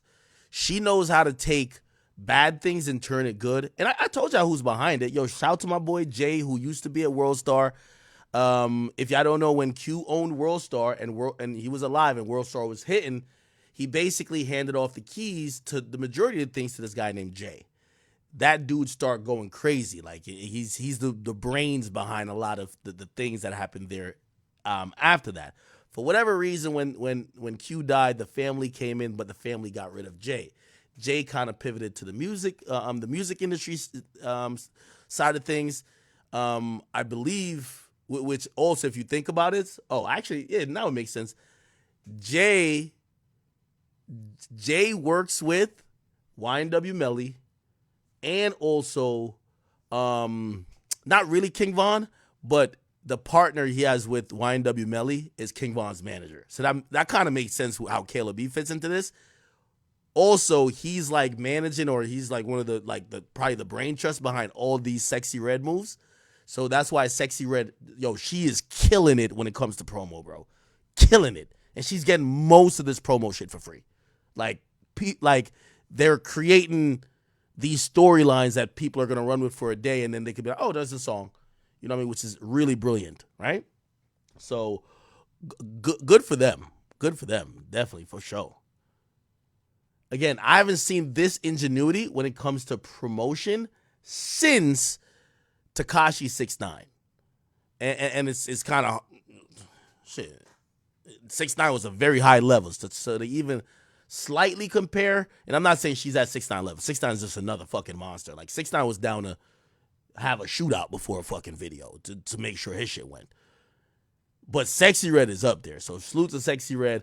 I think she has completely played the game where she is not taking offense to no matter what people say about her. You know they say the worst. Shit, I've said some of the worst things about her. She takes it in stride, flips it, and continues to go forward, and she's making a shit ton of money. A shit ton of money. I forgot what I heard about, like, her deal and her situation, but apparently because of how she blew up and she got with the right team early, she got a really good situation. Like, a really good situation, because the labels she wasn't already, like, fully on, like, a major before all of this started popping off. She got the team, which, for any artists out there, I'll give you a tip. If you could get that Fire Digital team or that Fire management team before you get signed, they're going to make sure the bag you get when you get signed is 20-fold. Because once the label got you, number one, they're never going to be, a label isn't, they're not even going to promote you like this, because they're going to be like, oh, we don't want this artist to get mad. We don't want their fans to get pissed off. Let's not do these things. But clearly she's in a league of her own. So anyway, this was kind of funny, but regardless, if Kayla B is fucking Chief Keef, I just want to say this, man. King Von got to haunt that nigga, man. It's no way, no how that nigga done killed half of Chicago. He's finally resting in heaven. And now he's in heaven, kicking back, bicking back, being bull, probably sharing a drink with Nipsey Hussle. And all of a sudden he looked down, and Chief Keef, Baphomet, the Chirac demon, is with his sister, and she's talking about, he fucked me on my period. Hell nah, nigga. Nigga, it's time to come back out of retirement, bruh. Nipsey probably looked at him and probably said, Nipsey and Pop Smoke probably looked at Vaughn and said, yo, you gotta get back down there, bro. They wilding on you. Go ahead. Like, I'll see y'all soon. Word. Okay. All right. All right, good. We're moving today, chat. Chat, if you guys are locked in with me, thank you for the 15,000 people who are watching on the King Akademiks page. Make sure you guys all hit the subscribe button. That's the way you can type in the chat. Let me see. There's a bunch of other shit that is going on. I'm trying to stay away from the Kendrick and Drake stuff a bit because I feel like, are you Kendrick and Draked out right now? If you're Kendrick and Draked out, let me know. I feel like we're a little bit exhausted of it somewhat. So I'll talk about it, but I don't want to like make it like a huge part of the stream. So, okay. Or should I just do it? I mean, I guess I could just do it, right? Okay, all right, I'll just do that topic real quick because I'm running through topics today. I'm good. Okay, Kendrick Lamar, Not Like Us. Okay, according to the Recording Academy CEO Harvey Mason, he says the diss track winning a Grammy might not be conventional, but it's definitely possible, right? I could probably get to TMZ and see exactly what context it was said in. Grammy. This is him right here. Let's listen to what he said. From the perspective of the... By the way, weren't you shocked that by the way, it's the Recording Academy, that's what does the Grammys. Weren't you shocked that their CEO was black? Nigga, I thought it was like an old white guy, nigga, that looked like Colonel Sanders or some shit that was running that. I didn't think it was a black person at all. Anyway, he's a black dude. And this is what he said. He's a black dude. And this is what he said. The Recording Academy. What do you think about They Not Like Us as far as like something to maybe nominate or even be a winner as like for album of the year, record of the year, or like even like hip hop, categories? Obviously, it's a hot record. It's amazing artistry, great writing, the talent in that record. It's incredible. And you got artists that have been nominated before, and Kendrick. Yo. By the way, not that I'm disagreeing with him, but it's crazy it's hard when someone's talking about the song in a qualitative way, and they're like, "Oh, the art in that song, nigga." The art and content is basically saying, Drake fuck kids. He a pedophile. He a freaky ass nigga with a motherfucker. Freaky, like that's the content. You know what I mean? It is a hit song though. Obviously, it's been successful with the organization, so I don't see any reason why it couldn't be. It's all about the quality of the record. It's really about the members. The members like it, and they'll be nominated. But because of the fact that it is a diss record, and there are it's one of those tracks where there's a lot being said that's like, whoa, there's some heavy bombs in there. Would that make a problem for within the Academy, like the voting body? Like, would they be maybe hesitant? Would you predict that, or that they would see it for the art? I think the voting members of the Academy appreciate greatness. Yeah. They appreciate what's hot, what's going on. That's a relevant record that's impacting on so many levels. With so much creativity and talent. I like to believe that the Academy members recognize that and they vote appropriately. Could you ever see a diss record category? I mean, I'm being facetious, but really, I feel like it's back. Like that whole. There have been some incredible diss records. There's been some. Anything's possible. I got to tell you, the Academy, what I'm proud about, we work really hard to try and stay relevant and keep up with what's going on. Okay. I'll give you my opinion about this. Kendrick, Not Like Us. Do I think it winning a Grammy is possible? Of course. I'm going to be honest with you. I think it's going to be one of the biggest records of the year. Obviously, you might look at the content. I do think, at times we think about the Grammys. The Grammys, and this is my only objection, because I do believe it's one of the biggest records. If we're only talking about hit songs, yes, it would definitely qualify and probably would deserve to win a Grammy, right? Based on how it's performed. Maybe there's some other competitors, but definitely it's going crazy and having a huge impact. The only thing is that my only pushback would be, I know the Grammys have never really nominated drill music or music that really promoted death and music that had very negative implications, very overt, even though you could say many songs have it subliminally, they're not gonna even nominate a song that is celebrating. Yo, they wouldn't nominate "Who I Smoke." Do you get what I'm saying? They wouldn't nominate the song just released by Young and Ace. There is a level of decorum there. And I think this is why this is interesting. Obviously, now this is not like us. It's not a record about smoking on dead people or disrespecting the dead, but it is kind of it's touching on, and no pun intended with the touching, a very heavy topic, which is pedophilia. You get what I'm saying? So again, maybe some people might look at it as a pedophilia awareness anthem. I don't know. Maybe that's the way you could kind of rationalize it. But a song about a nigga being a pedophile, I wouldn't probably expect to be on the Grammy list. But you never know. They might look at it differently. I will say this though, and this is why I think that if it gets nominated, I think it probably would win. And actually, I do think it's gonna get nominated if Kendrick submits it, or PG Lang, which is Kendrick. I believe, and this is where I believe the bigger picture is at play here. I think that not the RIAA, that's not them.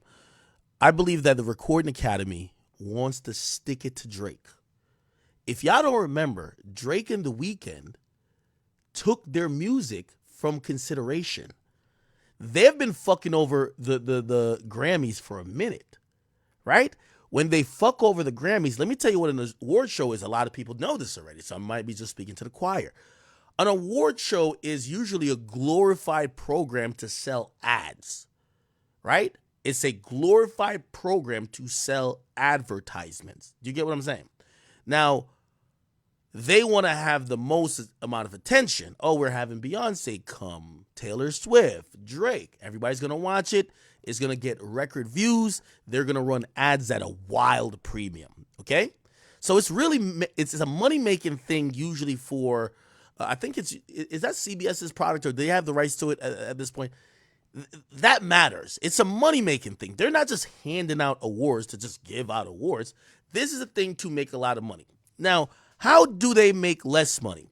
Well, an award show becomes less relevant and less viewed if the biggest artists in the world choose not to involve their music or definitely choose not to go. Drake... The Weeknd was a part of that too. Weeknd, Grammy. Shit. No. Oh my God. They're all talking about the fucking AI song.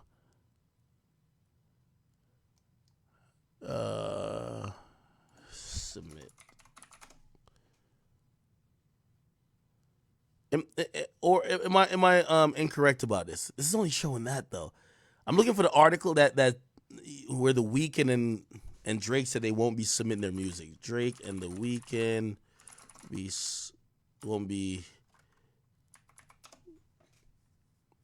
Okay. Yeah. Here we go. Drake and The Weeknd, and I think this was 2 years ago. Drake and The Weeknd boycott the Grammys. They don't submit music for the 2023 award show. Now, these are two huge artists. I'm telling you, I think the Recording Academy wants to get at him. You got to humble niggas, right? You know, like that nigga might be like, yo, sometimes I got to pop out and show niggas. Oh, word? You don't want to be a part of this? And also some people do think that Drake stopped wanting to submit his art to the Grammys because Kendrick kept winning, right? Like, so Kendrick still plays a part in this. So, because the people were thinking, yeah, Drake would get all the accolades in terms of the numbers, and he would get the Billboard Awards, which is primarily based off numbers and pretty much certifications and chart positioning.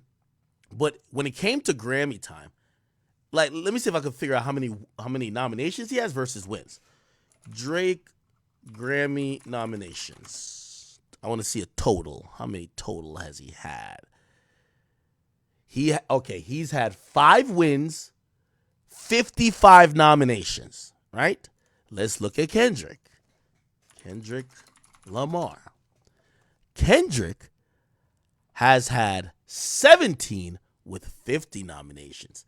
Keep in mind, Drake's catalog is more than double Kendrick. So Drake has put out more music than Kendrick, yet he's only got nominated 5 times less, and also he's won 12 times more than Drake. I think Drake was. So there is a theory that some people have that Drake was frustrated over the years that Kendrick seemingly was getting all the Grammys. He was getting all the Grammys with less music, and even though Drake's numbers was knocking Kendrick out the park, he would never get love at the Grammys. So he said, all right, fuck the Grammys. So you remember that one time when, and this is why you have Drake rap about Drake. Yeah, he says, I use a Grammy as a doorstop. And actually showed, this was one of his stories, you see the Grammy as a doorstop. That's kind of sign of disrespect, right? That's a sign of disrespect, right? He has the Grammy right here as a doorstop. And yeah, that was in First Person Shooter. In First Person Shooter, that's when he dissed the Grammys pretty much again. But also there's another video of Drake with the Grammy. Drake Grammy trophy. I think he was like in his house. Yeah, I remember like 11 years ago when he first dropped Take Care, he did the shots outside the Grammy. That's Future the Prince right there. But then he had another video where he was showing off. Was it this? Wow. T-shirt. With the T-shirt on. No. Okay, no, that's the same video where he's drinking lean out of it. There's another video where he has the Grammy trophy somewhere, and I forgot. It was basically, I can't find it. It was like can't find it. Anyway, you guys get what I'm saying though, right? So there is a thought that Drake has been feeling a way about the Grammys, and that's why he chose to boycott the Grammys. And you remember his speech at the There's Grammys? people who have regular jobs who are coming out in the rain, in the snow, spending their hard-earned money to buy tickets to come to your shows. You don't need this right here. I promise you. You already won. He shitted on the Grammys while having the speech. You got to remember, I know we want to believe that the Academy are faceless people, but you just seen the CEO. They're going to feel some way. You're shitting on their brand. They give you an award and you get on stage, you shit on the brand, then you stop submitting your music. Oh, I guess I'm saying all that to say, I could see them giving Kendrick the award. Not saying he wouldn't or doesn't deserve it, but also a little bit extra, let's stick it to this guy because he tried to shit on us. Right? And that's really about and that's kind of what a lot of people or Drake's been seeing a lot, right? Like people who he might have sneak dissed, they all feel like now is their time. Like now is their time to motherfucking get back at him. Drake with Grammy trophy. I remember there was another video. So again, if you ask me, I think we should probably expect that Not Like Us, if nominated or if submitted, would probably get a Grammy. And I would think that would be them shitting on Drake. You get what I'm saying? Okay. All right, let's not drag this. Roddy Ricch. Did you see Roddy Ricch said he canceled? Roddy Ricch said he was overseas. Roddy Ricch canceled he was supposed to be at the Fashion Week shit, and he canceled it just to be at the Not Like Us video. I could look for that video, but I don't think it's that serious. Okay, cool. Let's actually keep moving as I don't want to spend too much time on this topic. Okay, while we are talking about Kendrick a bit, though. Kendrick Lamar got a shout out today from XXX Tentacion's father. Now, it's kind of, there's a lot of people that feel like what Drake is experiencing is like a cosmic karma, where he did a lot of things and said a lot of things and sneak dissed a lot of people that finally everybody's coming out and they're feeling some type of solace and some type of solidarity in the position that they feel he's in. So obviously with XXXTentacion, we know him and Drake weren't on the same page. But here's how Kendrick kind of even fits into the matter. When X first came out and X dropped, I believe it was a 17 album. Was it 17? Or was it Revenge? Whenever he dropped that, Kendrick threw it up on his page. And he basically said, let me see if I can find it. I think some other page posted it. Was it on Say Cheese? It might be on Say Cheese. Where is it? Okay, maybe I'm tripping. I might be tripping, y'all. Hold on. We got to get to some YSL Woody shit too, chat. And then we got to get to Young Thug and Gunna. Oh, man, this shit is crazy. Maybe it's on No Jumper? I seen it earlier. Unless I'm tweaking. Yeah, okay, yeah. So we're going to play the video, but yeah, so here we go. Yeah, it was a 17 album. So this is way back. No mainstream artist had supported X. No mainstream artist had done that. Kendrick Lamar randomly tweeted out the iTunes link to his album. It says, listen to this album if you feel anything, Raw Thoughts. Then he said, fifth listen. And that was like important because it kind of aligned Kendrick with X in a very interesting way, which was the ultimate artiste, someone who was the bared down, what you would think of an artist, a bared down, stripped version of someone with raw emotions and thoughts and talent to make that sound good. And of course, X was very appreciative, and this was what X said back then. Thank you, Kendrick Lamar. I didn't want to say anything to make him subject to any negative energy whatsoever, because people find some weird way to do that. But thank you again, and I appreciate you, and many blessings to you and your family. I know a lot of people were and are expecting me to respond negatively, but honestly, there's no point. I was blessed in the end. I'm appreciative for everything, and I've changed tremendously as a person, and I'm just very grateful for where I am right now. So, thank you. And in specific, thank you, Kendrick Lamar. And by the way, it's also very important to point out the story of X. Why it's such an amazing story is that we were watching someone who was changing, a kid who grew up in a very interesting living situation, whether it came to his mom, who was pretty young when she had him, his father, who wasn't around at the time. He was looking for guidance, acceptance. He was acting out. He had an anger problem. He was fighting all the time. He was getting into stuff. He was vile. He seemed pretty ignorant. But you watched him change over in a span of years that was really short, but you saw him really you saw the maturation of someone that takes almost like 10, 15 years, right? So that's one of the things that I think also Kendrick saw, even listening to X's music, how he was delivering his shit and how he was honest and not trying to, just make excuses for shit just to keep perpetrating it. But he was just honest with his own emotions and showed how he was dealing with it. And I think that's why he got a shout out. Anyway, that led up to... I understand. Special big up. Shout out goes to Kendrick Lamar. This is Kendrick... This is XXXTentacion, Jassé Onfroy. This is his father, okay?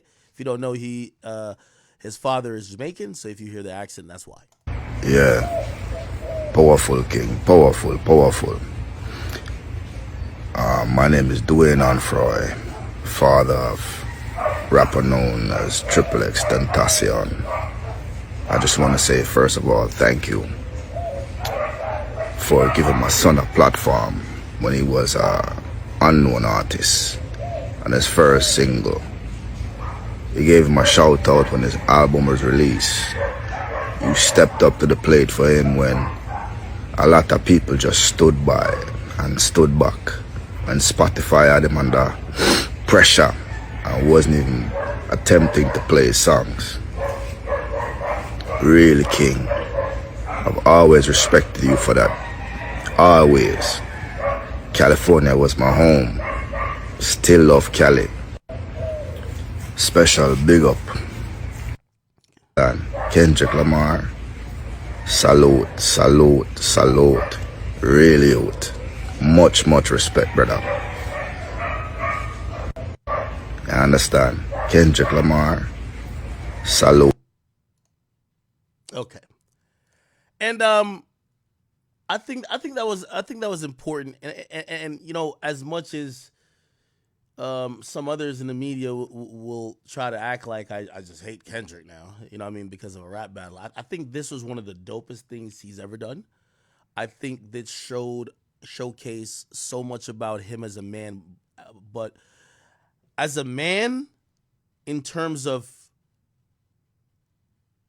knowing the growth of a man, but also as an artist and knowing true, pure, raw, unadulterated music.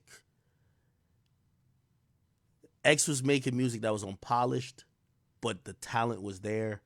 And for Kendrick to see it at that time, I think that was phenomenal. For him to not think, as I think most people would these days, in terms of my brand might look away if I support this guy's music. And even the bigger point was when Spotify was trying to put in place that whole thing where they were saying, if you were accused of certain shit, we're going to put in a rule saying that if your behavior or what you're accused of is not in line with our moral values, we're not going to playlist your music, which was the way of discovery for artists.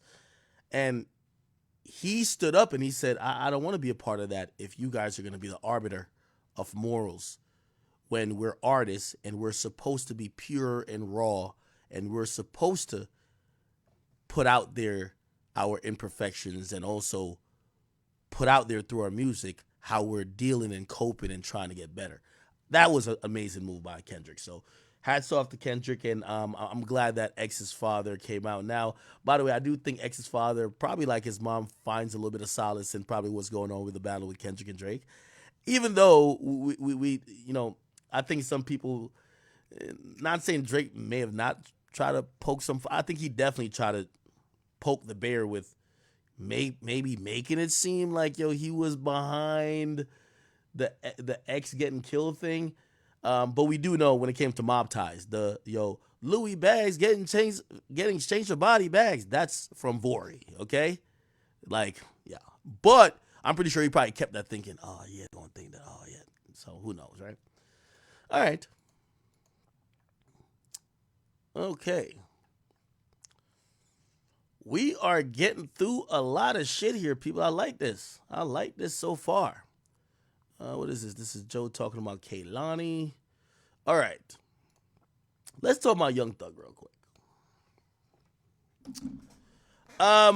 So a video came out, and it's essentially an interview. It looked like the first recorded on camera interview I've seen of Gunna speaking just candidly. I don't know who he interviewed with. I could probably find the full thing. Gunna interview. And it appears, is it with Spotify? Or is it Rap Caviar, maybe? I get it. Yeah, okay. It's Rap Caviar, right? I'm still providing, like. Here we go. So there's a relevant part where I guess, you know, by the way, the reason why he's doing it, and no disrespect to, you know, obviously Carl Cherry, my man, who's the, you know, he's the top boss over there off Rap Caviar on the behalf of Spotify. You know, I'm never diss my man's. But it's a reason why Gunna goes to Rap Caviar for the interview. Obviously, Rap Caviar, who's been helping him a lot in promoting him, he got a different treatment than 6ix9ine got. 6ix9ine that was seen as a snitch, no playlist, still never got playlist. Gunna, you know, different circumstances, I guess. He gets playlist, and you know, I think people really like Gunna right now, right? Anyway, he gets an interview, and the reason why he would probably do a Rap Caviar interview is they're not gonna press you on anything, right? This is more of an artist profile than an interview. And also, you're incentivized to do it because this streaming service is promoting the shit out of your music, right? Anyway, it gets to a point where they ask him about his status with YSL, right? And matter of fact, do you want me to play the whole thing, or do you want me to play only the relevant part? Y'all let me know real quick. We could play the whole thing. It's 6 minutes. It's not that long. Or I think we're at the part where he's talking about YSL, so we could play either or. Should I play the whole thing or what? Y'all let me know. I don't know if y'all have seen this before or okay. I'll play the whole thing. All right, bet. Here we go, chat. You're in the day of life with Spotify and Rap Caviar. Let's go. Man, mama's breakfast. She goes salmon croquette. They're like. By the way, I hate that I'm pausing, but I know y'all could go find this and watch it on your own. Hey, you know why this is even more fire? He's back in Atlanta. There was this whole saying, and I talked to some quote unquote real ones in Atlanta. They were like, "Yo, yeah, Gunna out, but he ain't in Atlanta. That nigga's in L.A. Yeah, you've been seeing him by Malibu Beach and all these other places. He's not in Atlanta. He's back in Atlanta." That's another reason why this is so dope. You don't see a bunch of security. You don't see him with a bunch of people. He's just by himself. He's just chilling. That's like my favorite from her. Salmon croquette. She ain't really doing that every breakfast. You gotta ask for that. You know what I'm saying? These legendary sausage links. It's a legendary breakfast I have. I can't get out. You don't get these. I don't get these like how I used to when I was when I was younger. But pull up when I can get one. For sure. Family means everything to me because it starts with family, like before friends. You know what I'm saying? Before the neighborhood, before the world. You know what I mean? So like, family is everything. I might do this love album. I might do like, not all just love songs, but just a pocket of songs that's just like, just more intimate songs. Like, I think that's gonna be the next album for me. So it's workout grind. I see you, my boy. But I like workouts in the morning times, like 11:30, 10:30. I got a trainer who holds me accountable. You know what I'm saying? And now, I know some of y'all think I'm a Gunna hater. I'm not. I'm wondering if they're gonna ask him questions like even about his weight loss and like does he still do whippets? Remember, he's the first nigga I've ever seen do whippets. Like some shit, it was taking helium or some shit up your throat. I was like, what the fuck is this? So I'm wondering if he still does whippets or does lean. This Gunna looks like he doesn't do drugs, which that's interesting. And I would love to know, right? Like if I was ever going to interview him, like, you know, obviously I'm going to ask him about all the messy shit, but I would love to know, do you still do whippets? You still do drugs? Did you create your last project it was very focused, but it was still lit? Because a lot of artists have a really hard time making hot songs unless they're under the influence. He looks always sober to me. So I wonder if he's always sober or he has been sober during the creation of his last album. I would just like to know. Some people say it's Ozempic. 11:30, 10:30. I got a trainer who holds me accountable. You know what I'm saying? And shit, I get it in every day.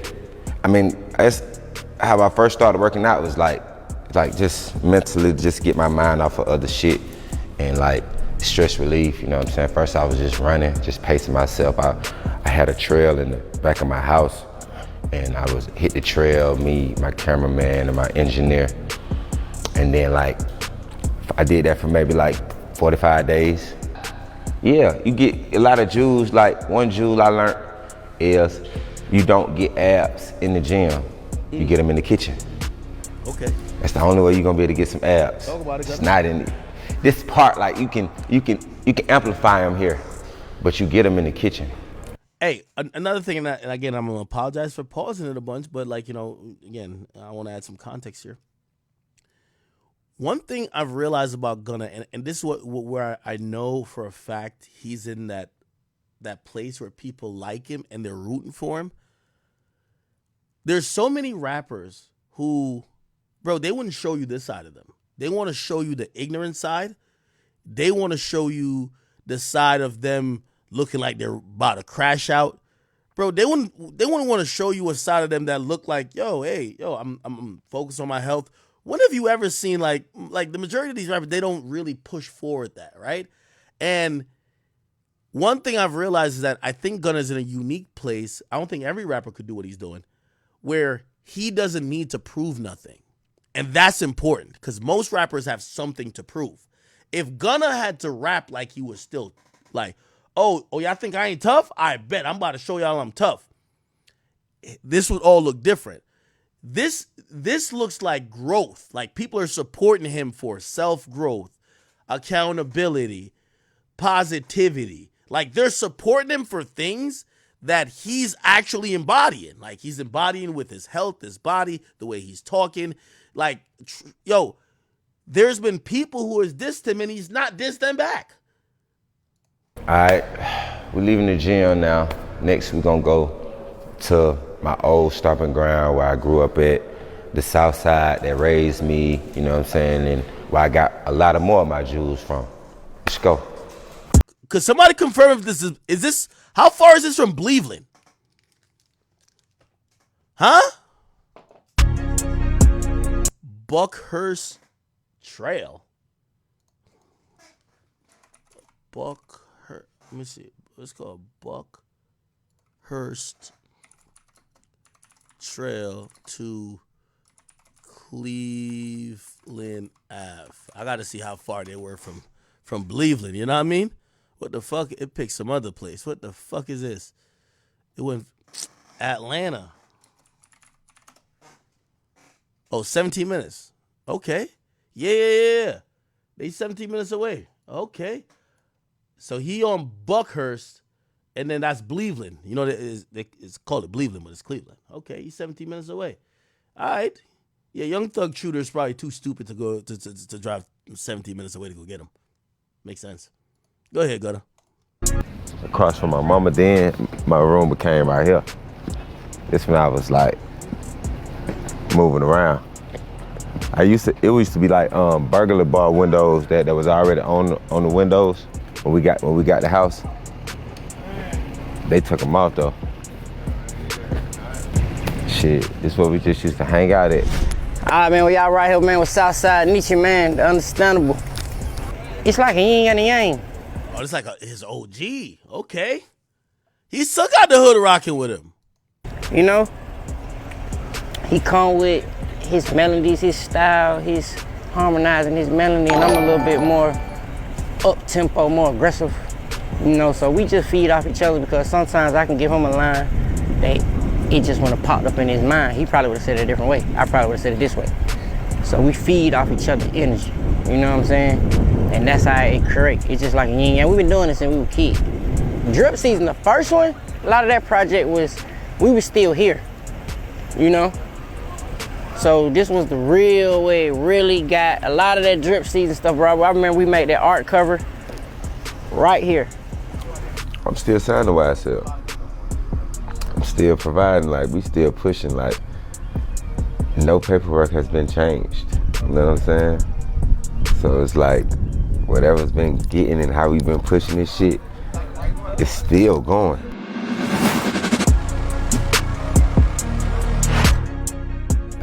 What's your favorite part about performing? When, like, I play a song that they was waiting for or they was anticipating, and you get the reaction like, damn, he did this one. This the one we on, this the pocket we in. That moment.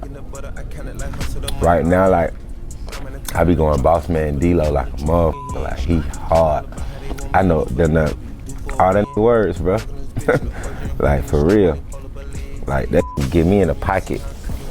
And I just feel good. I've been on his wave.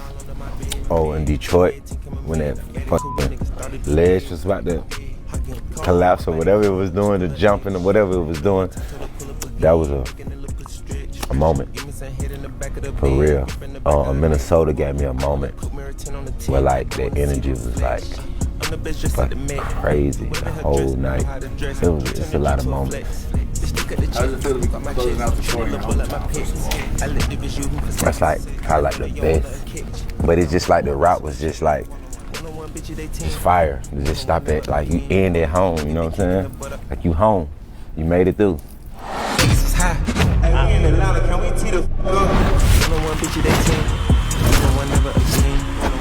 Okay. Now, before I get to the next part, let me just say this. With all due respect. Oh, actually, I'll just get to it. So, after this came out, a lot of blogs ran it. I ran it. All the other hip-hop blogs ran it.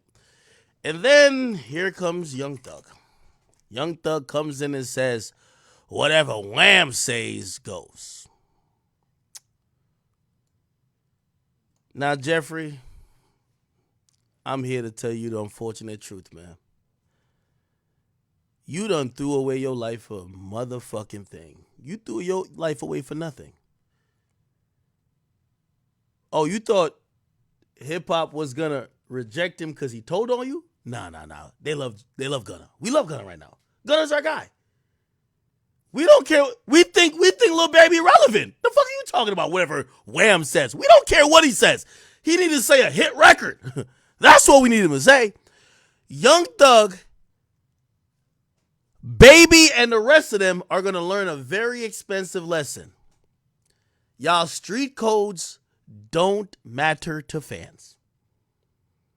Young Thug, if you guys don't know, has been trying to send smoke signals that he don't fuck with Gunna.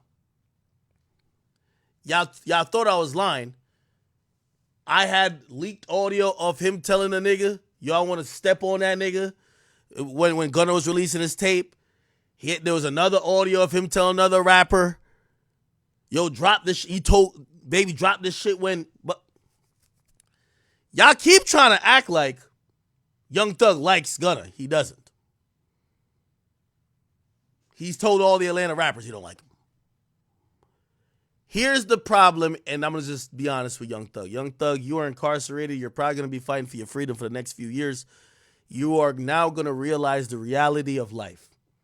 That street shit, nobody cares about. Your other street friends, they're battling for their own mortality in the rap game. And the guy you think the game would go against because he said, yes, ma'am, yes, ma'am, yes, ma'am, he's the most popping nigga out of Atlanta right now. Whatever Wham says doesn't go.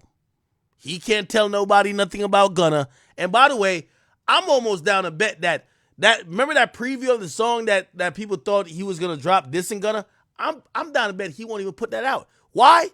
You're not in the space to be making those authoritative, oh, I'm beefing with a nigga. I'm gonna just be honest with you. This is to every street rapper that does some dumb shit. And this is to every gangster rapper that risk your life and die. This is the proof they forget about you pretty quickly. You see, we could see Young Thug now every day of the week, Monday to Friday, from 9 a.m. to 5 p.m. All you got to do is just go on Law and Crimes, just go on the live stream. He's sitting there, hunched over, looking defeated. His lawyer's going. It's been like that for the last year and a half. It's going to be like that for the next 3. Out of sight, out of mind. The fans don't love you that much. The fans ain't about to stop supporting Gunna. And also, the people who you haven't been on the same page with, like your father is at his show, front row. Ah! Then the other people who you've been trying to act like y'all tricking the judge, because technically he can't say nothing bad about Gunna. That would be witness tampering, and that would fuck up his case. So this is the reason why he's talking in codes. Whatever Wham says goes, which means expect Lil Baby to make the real statement. But nobody gives a fuck what Lil Baby says right now about Gunna. They love Gunna. That's the reality of it. So Young Thug is not realizing what's going on. No matter what the fuck you say, they've picked Gunna. They love Gunna. They don't think he snitched, or they don't care he snitched. So here's my thing. Stop with the smoke signals. Because, and by the way, and this is why I've been confused with Young Thug's camp. anytime people have tried to make it very obvious that Young Thug don't fuck with Gunna, his sister or somebody else that's not him comes out, no, we have no problem with no artist. Y'all have even confused the fans. Here's the real reality of it. The people don't love you that much. Thug, you've been incarcerated for damn near going on 2 years. They forgot about you. They're loving Gunna. You know what it shows?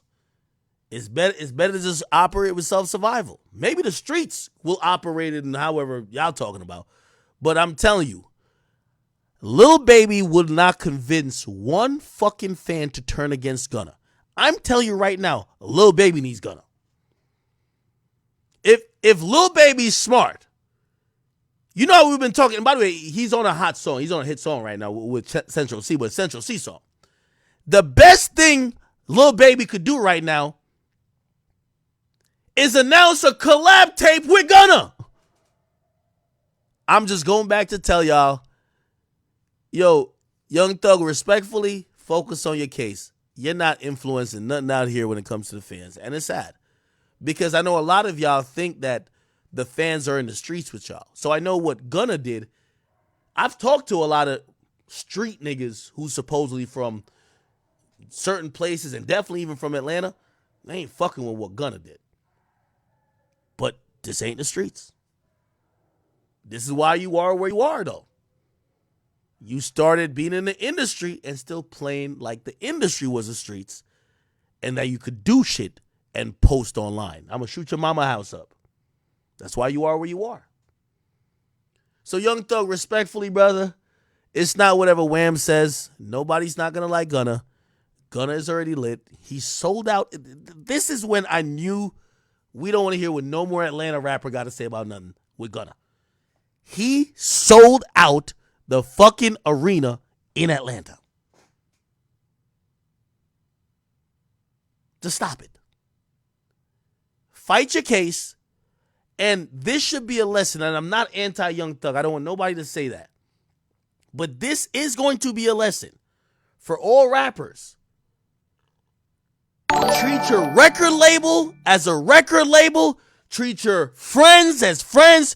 Your work associates as work associates. Your collaborators as collaborators. And your gang is gang. We'll learn that in many different instances. I think even Drake learned that. Oh, Drake, you think you gave a nigga a feature? He won't go up there and blood walk? Even though you shot him out of the first line of your song? You know who really banging set my nigga YG? Cool. But look what he's doing. That's the lesson in all of this. You should have treated YSL and your Sex Money Murder clique very differently, and you should have had zero expectations of Gunna, even if you thought he was a gang member. No. I hope that lesson doesn't go over some people's head, because this always gets repeated, where people take, oh, we threw up some hand signals in a video. We keep saying the same things on songs. We're in this gang and we're both going to be loyal to it. When in reality, y'all are just cosplaying as gang members in the same gang for music. And at the end of the day, I think Gunna, when he's taking his Ozempic shots, when he's working out 5 times a day, eating his pineapples, blueberries, his motherfucking raspberries, his tangerines, and he's doing all the cleanses in the world, and Young Thug is looking bloated, upset, and like an alligator in court while his lawyer getting locked up, I think Gunna is saying, thank God I took that fucking plea. I don't know them niggas that much. That's the reality. Here's the thing. Y'all could call him a rat or not. Shit, I've said like, oh, didn't y'all say I was rat? Doesn't matter. People love him. And that's one thing about hip-hop we'll realize. When people have chosen to accept someone, Gunna came back the perfect way. I don't know who scripted it, but the perfect way. Not too much ego. He came back not slandering nobody. He never said fuck Thug. Thug has tried to say fuck him 10 times. He ain't never say fuck Thug. Yo, he's always said I'm still with the cause. He's not saying with the gang no more. With the cause, I'm still with the label. people have taken a liking onto this guy because he's making good music too. The only thing Young Thug should be telling Baby right now is, baby, you need to find a hit. Because the only way you could ever get Gunna out of here, you got to become more popular in the eyes of the people than Gunna, and Gunna has to become less popular that you could influence them to say fuck Gunna. Because right now, I'm telling you what the pulse of the people is saying. They think Gunna is making better music than both you niggas. And they're fine with whatever Gunna did to get out to make said music. And I'm talking about fans. And when you send out a tweet like this, you're talking to fans because you don't need to tweet to talk to the street people that you normally talk to. So, again, Young Thug, end the tweets. Gunna's not getting canceled. And if anything, you need to go write something for motherfucking Baby because it ain't looking too good. Let's end all of that, chat. Gunna ain't going nowhere. It is what it is. By the way, this is the recent snippet by Baby supposedly dissing Gunna. $8 million spot with 9 choppers for the jacket. 87 what the call out of fuck, I let that happen. Bust a nigga take a tea trial, I know the slime ain't happy. Don't ask me how much the ram cost, you know the roll of text. They ain't even make a lot of it, you know I have shit. Also, another thing that I've realized, you could put somebody in a corner to have them become the underdog in the public's eye. And 100%, I believe they did that to Gunna. People seen a lot of hypocrisy. People seen a lot of bullshit. And they seen someone who they were like, oh, this guy came back. He's making good music. He's humble enough. Now we fuck with him. Nah. Why we gonna cancel him? Last thing I'll say, this is what happens when you have street culture who think, Meek Mill had this problem too, in a different way. When street culture starts thinking internet culture is going to care about their morals and codes. We don't care about how y'all move in the streets. Supposedly move in the streets. If y'all niggas is street niggas and y'all care about all the street shit, you should have never came to music. What people care about is good music. And what Gunna gave, good music. Wham can't find another single. And you, nigga, even though I liked your last project, nigga, they said Thug's last project was whack. And he should have kept it. You see how loyal fans are to you? They ain't that loyal, nigga. At the end of the day, Young Thug's the first ballot Hall of Fame, but he ain't that. He ain't that. Unfortunately. Okay. And somebody said this song's old as hell. Well, bro, yo, I've been telling people for a while, and salute to Drill, but I've been telling everybody for a while, Young Thug has been desperately behind jail, trying to tell the whole world, I don't fuck with Gunna. Why are y'all fucking with him? He fucked me over. He's been literally trying to tell everybody that. Why y'all fuck with this nigga? He fucked me over. Look at me in court every day. He's the reason I'm here. One thing I also say, Thug ain't taking no accountability. But also, people don't care. They don't care about the bullshit you're saying. So get over it and go beat your case and come back and then make some good music and people will love you again. They still love Thug. We always love Thug, but like Thug can't get niggas to go against Gunna, nor could Baby. So end of conversation. Y'all niggas, hey, all y'all niggas in Atlanta, Gunna's the new king. Until anything proves otherwise, the king of Atlanta is Gunna Wanna. Okay? Live with it because it's not the streets that make the king. King is the fans that make the king. And what he's doing and the reception he's getting, and the type of how people are endearing to him, they don't feel like that about no Atlanta rapper besides him. That's a fact. Okay. Moving on. Was this a Yeet concert? Y'all been to a Yeet concert? I haven't been there. I guess one last thing. I guess we're touching back on the Drake shit. This video kind of went viral. Binks did a show. Or I think he performed at a festival. I don't know what the fuck this was. And apparently people try to start an OV ho chant. And as soon as his music dropped, basically that went out of the building. I'll just play it.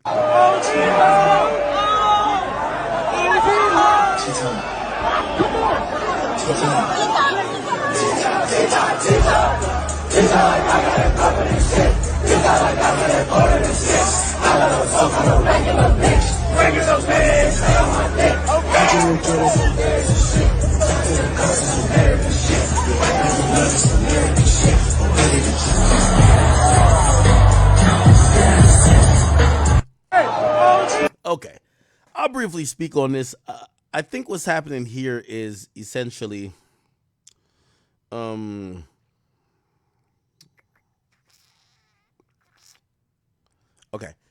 Essentially, what I think is happening here is,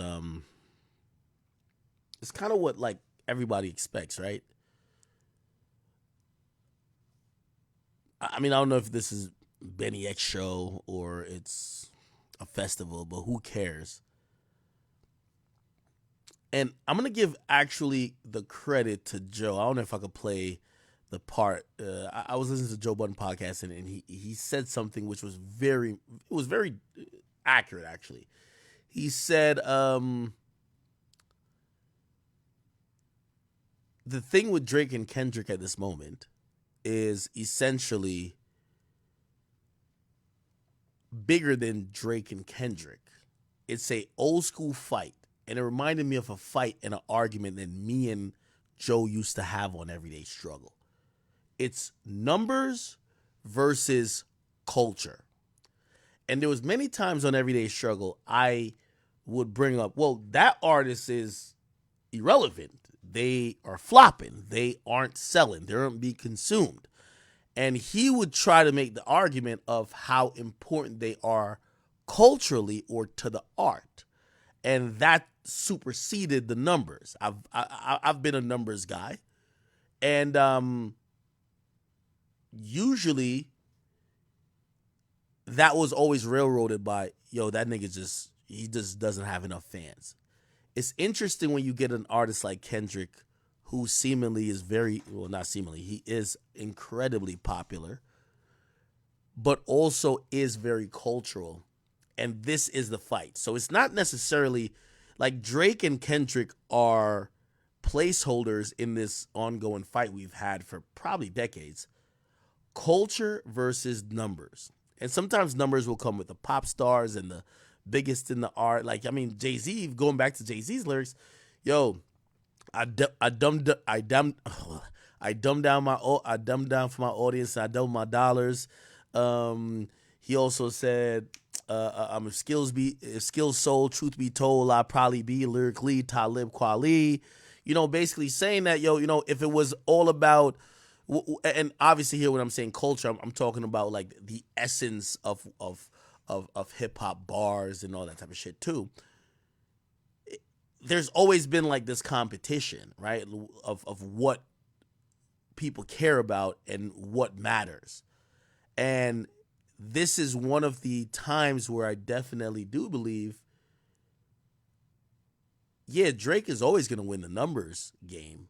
And I'm not speaking in the battle back and forth, but overall he's going to win. Like, Drake already is having more Spotify streams than Kendrick. He's going to have more plaques. It's always going to happen.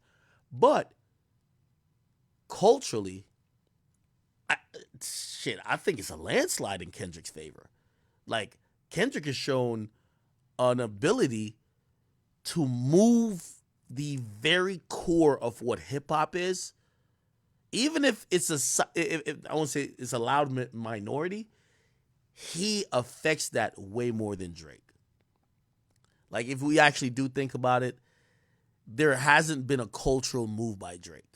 That's a fact. We have to be honest, right? Like, Kendrick is only relying on culture. So even if we believe that he botted his streams, even though at this point, even if he did bot the streams, we know it's enough is real that the shit is legit. So we can't even just say, oh, the numbers ain't real.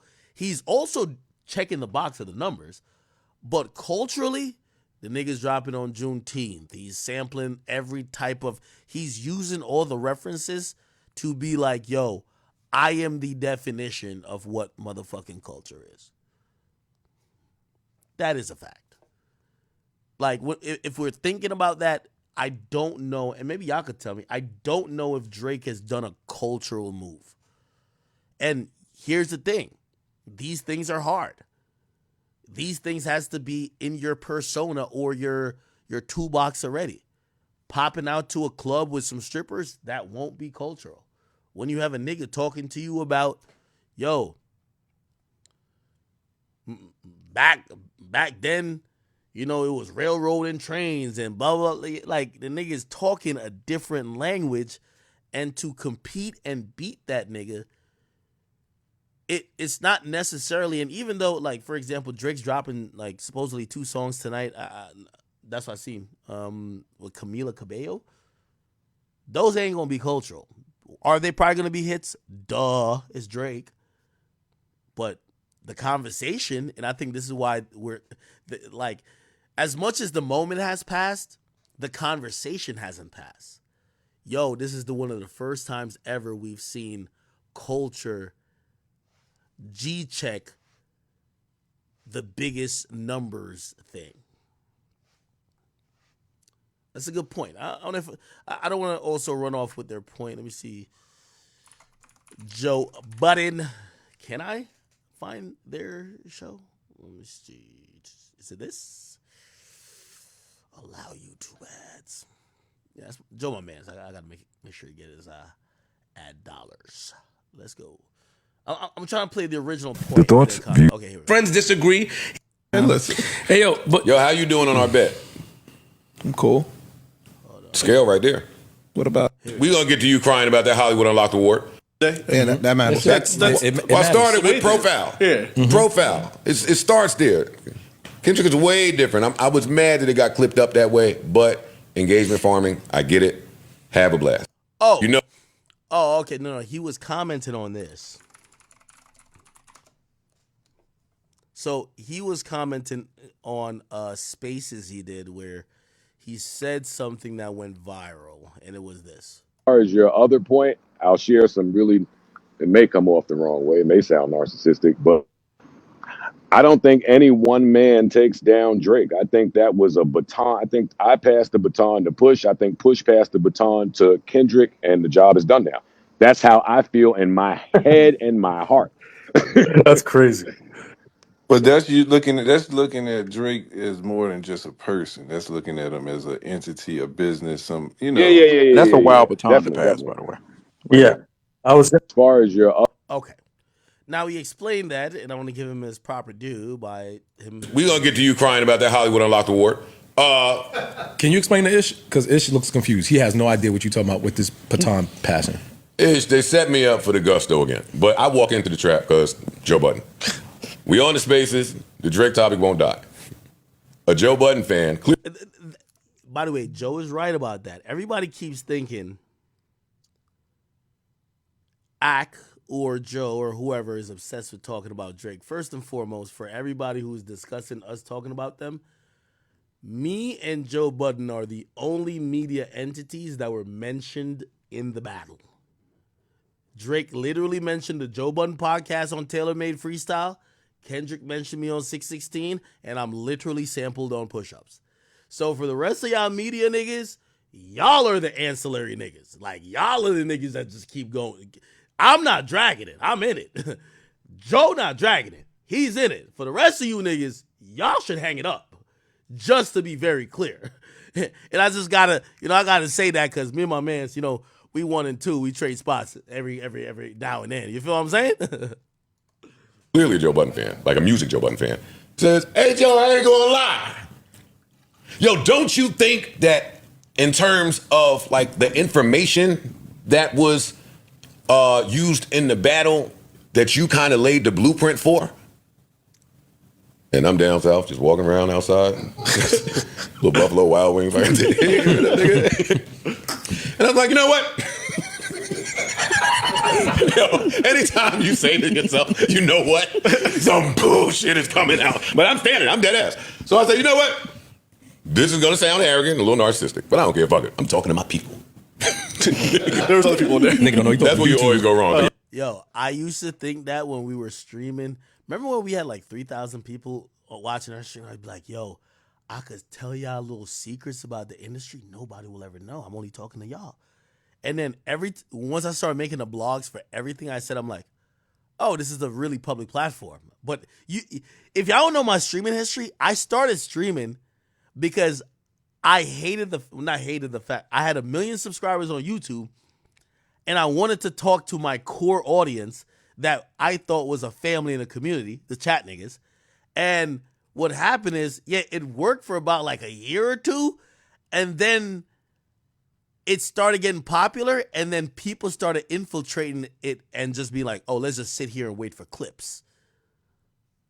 You talking to your people, nigga. You don't have people. You never had people. You got abandonment issues your whole life. Your dad went to jail. Like, nigga, why you think you got people anywhere? And I say, you know what? I personally do feel like I passed the baton to Push. Push passed the baton to Kendrick, and now the job is done. End quote. Boy, they clipped that motherfucker up like hotcakes, but without the question. Okay. So the clip just starts with, and the headlines say, Joe Budden is taking credit for Kendrick's win against Drake. Joe Budden says Kendrick couldn't beat Drake without his information. It's a bad headline. So they cut out the question, and it's me saying, you know what? I do feel like I gave them niggas Dr. Bush pushed the baton, and he gave. Now that we're here on my platform where I can expand, I'm not expounding because I 100% stand in that. If you know, you know. If you don't, you don't. Push got a little creative. He did the research. Yeah, I don't want. Okay, he's basically gonna explain that, yo, and I don't want to play the whole thing. He's saying, yo, I'm not saying I killed him. I'm saying that I started with the train of thought and idea that everybody else expounded upon, right? Like I talked about some of the what I perceived as fakeness or fraudness, or oh, he got his body done, blah blah blah blah. Like he said, he basically said stuff. Then Pusha T took that and added some more stuff, and then you get Kendrick, who takes all of that plus a lot more and masterfully puts it into something. Now, I do have a little issue with people saying the job is done. Like the job is done is kind of like, yo, that's a tricky thing. Is this job done if you're saying that the battle is over, or you're saying the job is done by you're saying you took down the guy? Anyway, let me try to get to that part, which I thought was a great point by Joe. But there's so many different Drakes. Which one are you a fan of? Oh, here we go. Underneath, which is culture people. Oh, here we go. Here we Both go. things could be true. True, which is why, Hold you know, on. I don't want it to sound like I passed the baton to Push, like Push used everything. I said, I don't feel like that. There may have been remnants, but Push had another level to go to. And he went there and did it effectively, which is why you passed the baton to him. He adds layers. He passes it to Kendrick, who also used remnants of all of that shit and added his layer. And now the job is done. In no way am I taking credit. I don't want no part to this moment. But as someone that has battled, and as an MC, and as someone that's battle tested, take my word for it. When people are engaging in war, them niggas is listening to all the disses that came before it. I agree. It just happens. That's true. It just happens. So it don't matter if none of the fans heard the shit, the participants heard it, and I can hear the remnants of the foundation laid by me. Now he's gonna make a Sorry. great point. Here's the What's point weird I was about trying to this get to. whole online discourse regarding this topic is that like all the rappers openly say, yo, you were dope, I'm a fan of what you did as an MC, including Drake, and yet they will be like, nobody knows who you are, no one listens to that shit, nothing. Well, both things could be true. True, which is why, you know, myself, Push, the profile needed is not there. The profile, Kendrick adds a trillion things because of the MC and the person that he is. But his profile, with how he got to his main point, like when Push was putting out the blackface pictures, and some of the points he was driving was, hey, our culture is not his culture. I agree with Joe with this. I agree with Joe with this. Kendrick just leaned all the way into that and put on a master class and a PowerPoint presentation and a masterful execution of that point. Which, by the way, I think only Kendrick could do, because Kendrick's whole career has seemingly been so cultural infused. Like, he's making songs like "We Gonna Be All Right." He's not the guy saying, "Yo, I'm selling coke," like motherfucking Pusha T or Joe Budden, who, like, most of it he was having a lot of emo type of rap type of stuff. Kendrick is a culture guy all the way. So when he realized, wait, there's a culture angle that, number one, I'm a culture guy. There's a culture angle I could get at Drake. Let me really dig down and sink my teeth in. Of course it's going to work, right? So I agree with Joe with this. I'm not going to lie to you. And he's a bigger star at the end of the day. Yeah, that matters. That's I started with profile. Yeah. Profile. It starts there. Kendrick is way different. I was mad that it got clipped up that way, but engagement farming, I get it. Have a blast. Joe, can we just address the fact you have a little bias to seeing There you go, Monty. Drake get his ass kicked a little bit. Bias. I love him getting his ass kicked. All right, that just See, I like when Joe says that. And I like when Joe says that because it's just honest and open. Yes, I want to see this nigga lose. I want to see him lose. It's fine to say that. Yo, this is one thing I've realized about the fans. I heard fans say this to me. They're like, yo, Ak, you know what we don't like? We feel you're biased. My nigga. I've always said, listen, if you watch me, my like if I post something on Twitter or like on Instagram or if one of my pages that, you know, I run through my subsidiaries, yes, that's supposed to be more of a neutral thing.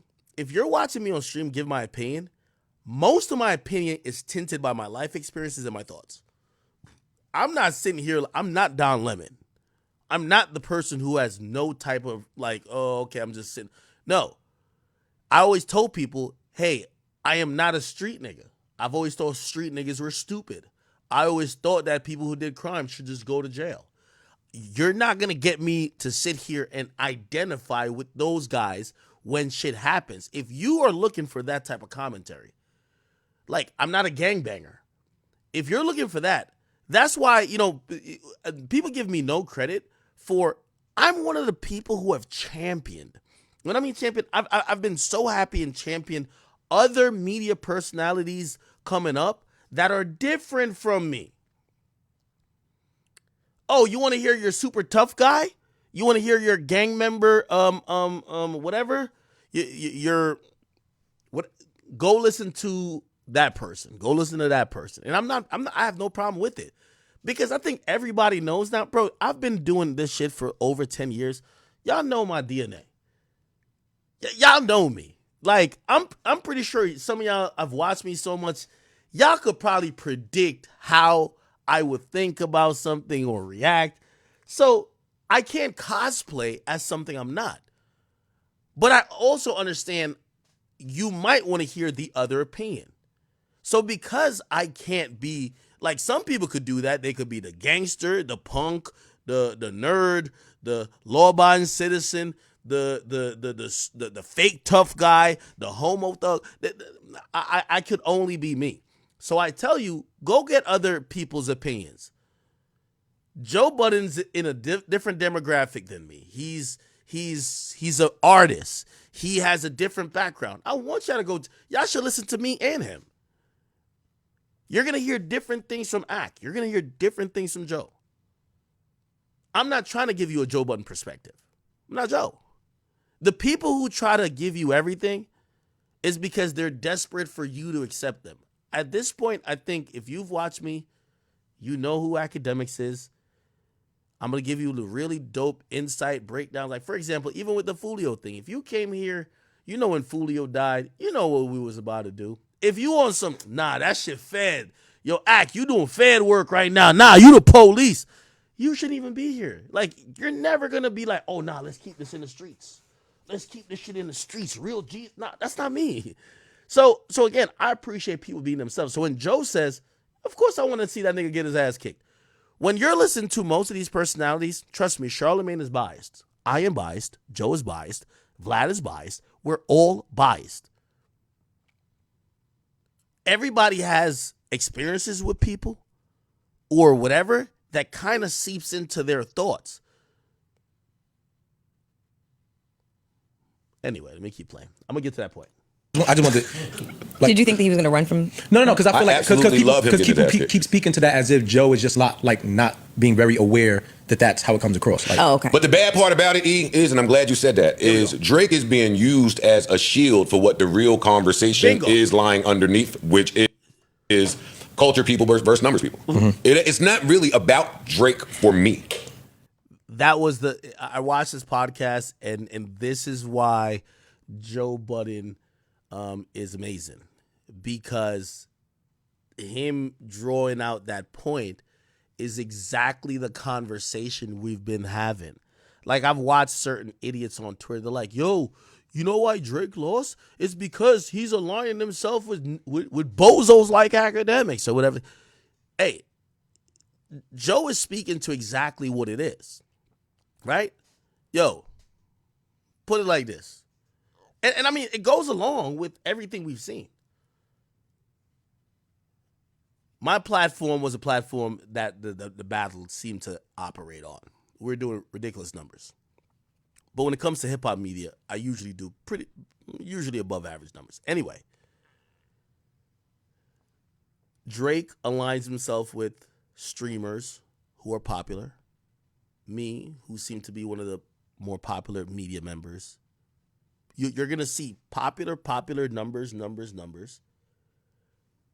And then Kendrick, his angle was fuck the numbers and fuck the guys who deal with the numbers, even though we're not talking about the body shit right now. Let's do culture. So that was the conversation. And that's been a conversation that's bigger than Drake. And I'm telling you, me and Joe, I think about second episode or maybe even first episode of Everyday Struggle, we argued about this. He was just the person on the cross. Let me ask you, but do you think any person that gets to a certain level of success, that's going to be the knock at some point? No, I think we're conflating things. You think he came out the gate looking for numbers? I couldn't say. Gotcha. I couldn't say. He was blessed enough to get him from the gate. True. Like he. Okay, so I'll stop that there. If you guys want to watch it, you guys can. It's Joe Budden Podcast, episode 736. That's my guy. It's called Only Feds. So I agree with that there, and we're not going to keep dragging this Drake point because we got much more to get to, or Drake and Kendrick point. I agree with that point, right? And we are kind of at like this interesting fork in the road where I feel like the people who have been tweeting at me for like 10 years is like, you know, like every time I tweet out first week numbers, they're like, yo, Bo, you're not covering this guy, and he's like super cultural. And I usually just say, yeah, he could be super cultural, but if nobody's consuming this shit, like, why does it even fucking matter? But then we get the perfect mix, which is a Kendrick, right? Super cultural, he's pretty good with numbers as well. It's a whole different beast, and that's the conversation, we're gonna get. So, I don't want to rehash it to death, but yeah, I think 100% Drake when it comes to what Drake didn't show this whole battle was a understanding of the cultural aspect that Kendrick was trying to show and expose. And your guess would be as good as mine why he didn't. But I think he was like, you know what, I'm not going to play defense to your angle. I have my own angle. And my own angle is that you're a disgruntled MC or whatever that's just not as popular as me. So that became the fight. But I do believe we're always in an eternal fight. And no matter what, 20 years down the line, we're going to have two rappers that they're going to fit the same mold. One guy who's supremely popular, everybody loves, he has all the hottest songs in the club. And then another guy who he's talking to the people on the ground, the boots on the ground, the people who influence the very heart of the culture. And they're going to clash. I'm telling you, this is always going to happen. Watch, 20 years when Drake and Kendrick are gone.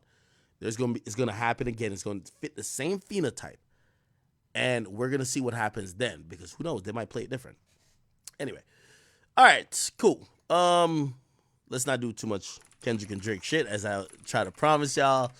Yo, I want to show y'all something so bad, but I feel like y'all about to tune out if we not talking about rap. It's not really rap, but yo, it's so interesting. I see our donations, by the way. Anything but... Wait, what's her name? Her name is Anything But the Norm. Says, Tupac, quote, all society is doing is leeching off the ghetto. It's surprising. It's just the culture having a item of clothing called wife beater and men putting it on to beat your wife is crazy to me. What are you talking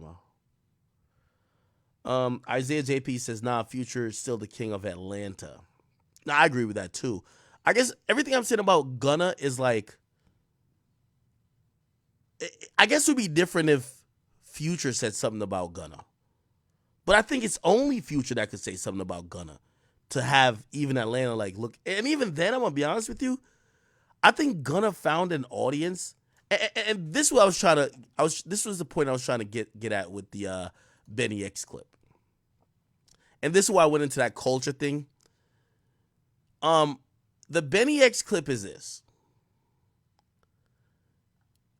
When you look at this video right here, and this is a Not Like Us video, and I know there's fans sprinkled in there. When you look at this, these are the people who are saying, yo, Kendrick is killing it. Drake is done. Finally, yo, that nigga really not like. There's actually people who saying Drake is really not like us. He ain't grow up like us. He don't live like us. He don't eat like us. He don't talk like us. He's not like us. This is where I think hip hop has always been hypocritical. Is that the majority of hip hop isn't like what you're seeing here. The majority of hip hop is what you see at the Binks video. Look at the people there. A bunch of people who they live for internet retweets and moments. They love mosh pits, and primarily they ain't black. So here's the thing. The moment that hip hop went so commercial and this controlled it, you could never get rid of Drake. Ever. If this was the 80s and 90s, I think Drake is out of here. I'll tell you that now. These days, Drake has, first of all, these people are the majority of hip hop. They're not there's a loud minority that's not them, but they're the majority. Drake got all of them. They will never sit there and be like, nah, nigga, you a freaky ass nigga, you a colonizer, I ain't about to dance, I ain't about to fuck with your song. No, nigga, they're here. T-Tom, come on, they're going crazy. That is the majority of hip-hop. This is one of the reasons they beef with me. They be like, yo, Act be bringing a bunch of white kids to this shit. Bruh, this is where hip-hop has a problem in itself. Y'all existed for decades wanting to grow, and then when the growth became outside of the inner cities and went to festivals like this, and people who were non-black, y'all have this identity crisis where y'all hate it and want to take control of it, but y'all still want it to be big. If I personally believe if this was hip-hop in the 90s, I definitely believe Drake out of here. Out of here. We're in 2024, my nigga. When, I go to a Drake concert, and trust me, ain't that much niggas up in that bitch. And I went to a Kendrick concert too. Ain't that much niggas up in that bitch neither. I'm gonna tell you the truth. When you start commercializing hip hop, that you're performing in stadiums and arenas and you're pulling out 20-something thousand plus people, these are the people consuming hip hop, my nigga. And I'm sorry, they just don't give a fuck enough for them to be like, oh, culturally, I just don't know if Drizzy is all the way in tune like how Kendrick seems like he's really authentic, and I don't think that. I think Drake did run to Atlanta to get a check balance, and I think he did. They don't give a fuck. They gonna hear.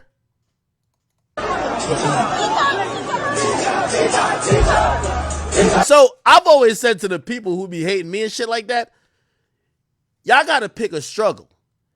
The majority of niggas that was rappers in the 90s are broke.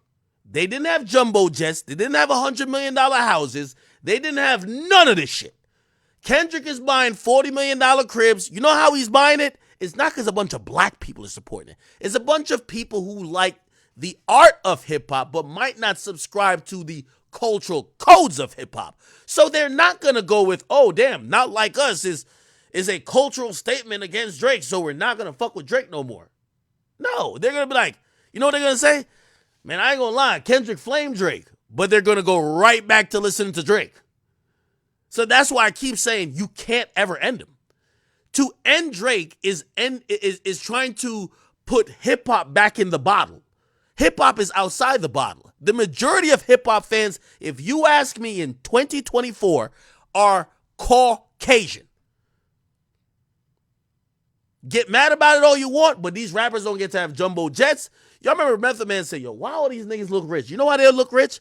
Because it's easy when hip-hop is even your favorite, well, not favorite. Hip-hop is your racist neighbor's daughter's favorite genre. Your racist neighbor's daughter and son all listen to hip-hop.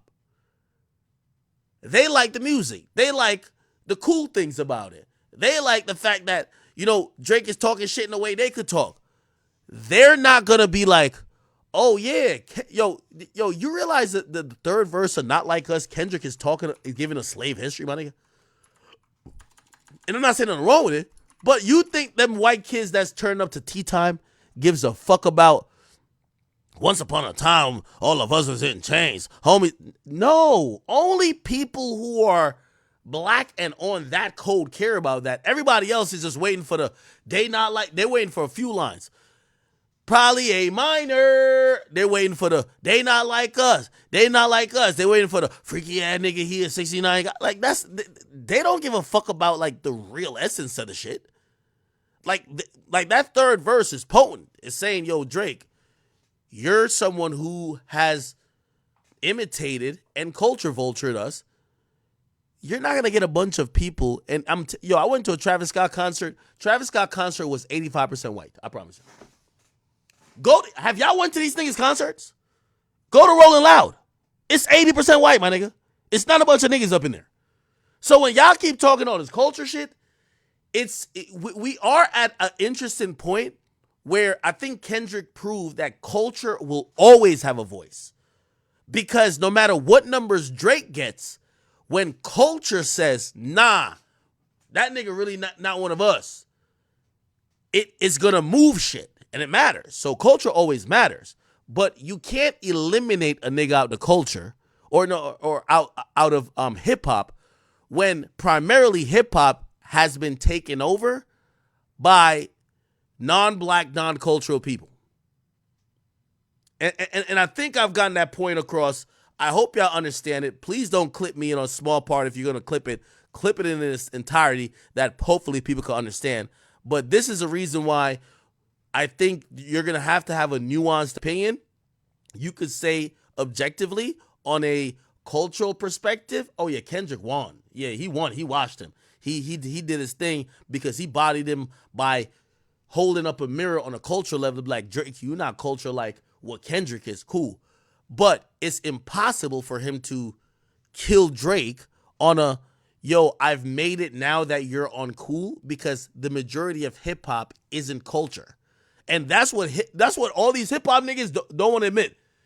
Half of what y'all think is hip hop is a bunch of Caucasian kids, Asian kids, and all these other people who love hip hop.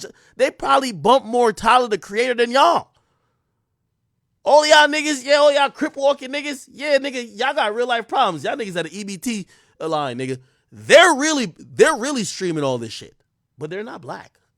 So what do you think? They're gonna get rid of Drake because it feels that don't even make sense. It's like get rid of themselves. So just live with it, man. Get over it. Yeah. Kudos to Kendrick and Drake gonna be all right. Drake just gotta give hits, you know? Okay. All right. I thought I delivered that point pretty decently. Are y'all Draked out? I know y'all be Draked out. I don't want to do too much Drake. I was reading the comments, niggas like, oh, this nigga talk about Drake is for like 10 hours. All right, let's talk Kendrick. So Kendrick got a new chain from Eliante. Look at this chain right here. I think it says PG Lang. Yo, Kendrick is getting chains now? Oh my God. Yo, Kendrick jewelry era is going to be crazy. Yeah, nah, I ain't gonna lie, man. I'm wondering if this is like a new era of Kendrick. Um, I don't know. I guess we gotta wait and see, man. We gotta wait and see. We gotta wait and see. We gotta wait and see. Okay. All right, people. All right. We're doing good. So, chat. If you guys are here, thank you guys for continually be on the YouTube, on Facebook, and even on Twitch and Rumble. Of course, that's our home. We're gonna try to stream into there's a debate tonight. I'm watching it for comedy. I feel like I'm about to watch a comedy show tonight. If you're not into watching it, I just want to watch and laugh. And I'm gonna watch it anyway without y'all. So I'm like, why not just stay on stream and watch it? I might just move to Twitch and Rumble. So I might have to cut YouTube because I hear CNN is gonna try to strike channels, but they can't strike me on Rumble. So we might do that, but that's at 9:30. So we got 3 hours. Thank you guys for rocking with me. All right, what haven't we talked about yet? There's a bunch of things we haven't talked about. Oh, let me. And I hate to double back to shit, but we kind of do have to double back to. So Julio Fulio, real quick, chat. This is kind of interesting, right? So Julio Fulio's mother chimed in. Right? And Julio Fulio's mother said this about her own son. And I actually was shocked about this. Let me see if I can find it. Where is it at? Sorry. Am I tripping? Okay. This was Julio Fulio's mom said. I'm not going to lie. Bro, wow. This is so hard for a mom to even type. She said, rest in peace, son. This is his mom right here on the left, obviously. Rest in peace, son. Charles Jones II. And I'm glad she said his real name because we really get caught up in the rap personas of these guys. She says, Charles Jones II, Fulio. She says the real life documentary is coming soon. The story that only I can tell because I know the truths from the fakes. I think I'm the only mother that keep it real while most others know damn well what was going on with their own sons. Them not knowing I stayed on you about this beef shit, cussed you out, and I begged you to take shit down. I gotta be honest, when I saw that, it broke my heart because a mother shouldn't be forced to have to address the public about the passing of their child just days after. So I felt incredibly sad for that. But I had a tremendous amount of respect for her. Because she isn't here kicking and screaming saying, yo, y'all killed my son. He ain't do nothing to nobody. All he did, he be doing toy drives, backpack giveaways. Why y'all do this to my son? And more than even not playing as if she thought her son was some saint, she showed that she was trying to get him to change his path. Now, we have to be honest. Charles Jones II, Fulio, was a grown-ass man. So it's only so much she could do. And she's being honest to say, I told him to stop doing certain shit. Take certain shit down. And that type of honesty is rare when you think about loved ones because let me tell you this, man. Have you, maybe not you personally, but, well, I guess it would be you personally in terms of having someone that was lost, but do you know a family member that have mourned, maybe one of y'all relatives that passed away, and in mourning the relative, they don't acknowledge that the relative used to shoot at niggas, rob niggas, beat niggas up, do anything that could have contributed to their demise. All you hear is, why they do this to my baby? Oh my God. And that's what, and you can't even blame him because loss and death is such a sudden and unexpected thing. It's you have to be careful when talking about someone who's grieving the death of a loved one, but to see Fulio's mom say, I was trying, y'all. I was trying to steer him a different way. To me, that spoke volumes. It told me that perhaps she had to deal with the loss of her son before he died. And that's powerful. She had to deal with ramifications that might happen before it happened because she was telling him to change his path and he was saying, no, I don't want to be different. I don't want to de-escalate. I don't want to stop. I want to be this guy. So, very, very sad. Very sad. Chat, why y'all spamming me? Is Bronny got drafted? What happened?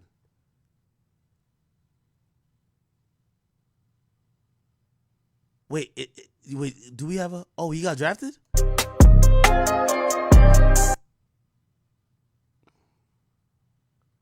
Wait, how the fuck he got the jersey on already? Oh, they just, what the fuck? He got drafted? Wait.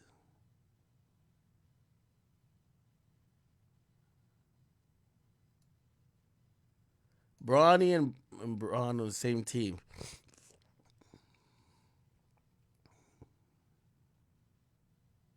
I'm going to keep it a bean with y'all, man. I think that's a horrible idea. I don't think LeBron in his prime no more. I think he got like 3 to 4 years left. I think Bronny, to keep it real, is not going to make any significant impact. You know, I was having this argument about LeBron. And trust me, I love LeBron, and I want LeBron to break every stat because I'm tired of people dick riding Michael Jordan. Trust me. I want to talk about LeBron because he played in the time that I was very engaged with basketball. But I'm going to just be honest with you. This is what I told people. I said, listen, just like how LeBron won the lottery in terms of his DNA and genetic makeup, Bronny lost that lottery. I think LeBron is extremely skilled, but the biggest thing that made LeBron is that he's 6'9", and he's built like a fucking Greek god. He could jump from the free throw line from day one. He was more athletic. He was just superior to everybody. Bro, his son looked like he could play at LA Fitness, my nigga. Like, I'm just sorry to tell y'all, bro. I fuck with Bronny and everything, but, bro, Bronny gonna be on a team, like, passing out Gatorade, like, just waving that flag. Like, you know that thing on the bench? He's gonna be Thanasis, bro. Let's just keep it a bean. I'm not even hating, bro. Like, I really want to root for him. I think Bronny would be a number 1 pick, and this is what I'm saying. He's just a DNA fucked him up. If Bronny was 6'8", built like LeBron when LeBron came in the league, he's going number 1. Bro, that nigga, I think that nigga is shorter than motherfucking, what do you call it again? What's that guy name? Damian Lillard. This nigga's like 6'1". Damian Lillard's like 6'3". And even Damian Lillard's short. Like, the league is like a bunch of gargoyles running around, my nigga. Like, you have Giannis, who's like 7 foot. You have this Wembanyama nigga. You think it's like 7'9". Like, bro, like, what the hell? Bro, Bronny, yeah, I'm not saying he's not a decent player, but, bro, the days of players like him rocking is over with, man. So, you know, kudos to LeBron getting his son on the same team. But for what? Like, for what? Here's my thing. And I'm kind of realistic with the league. LeBron ain't winning another ring. It's over.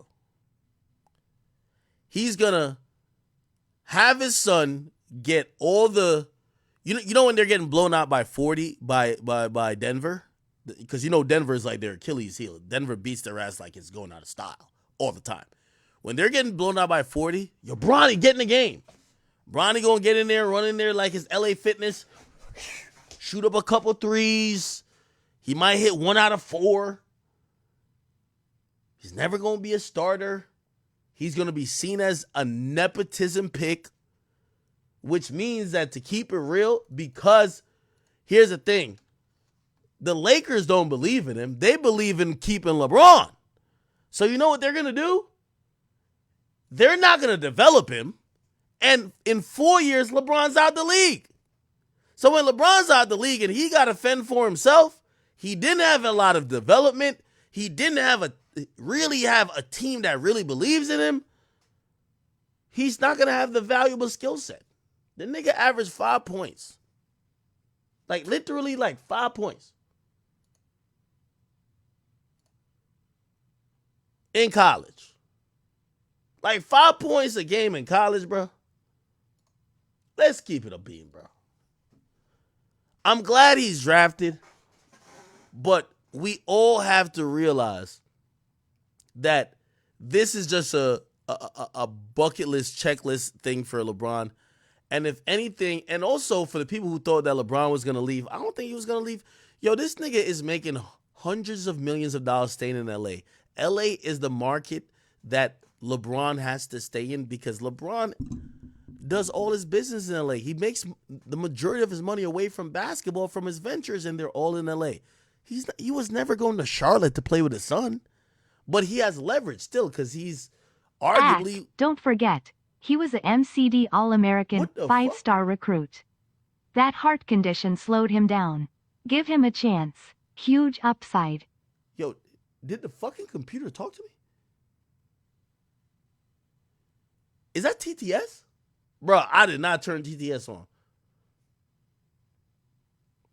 Bro, I'm not hating on Bronny, bro. Bro, I'm not hating on Bronny, bro. I promise I'm not hating on Bronny, bro. Like, bro, I'm just realistic, bro. Like, y'all think I'm hating?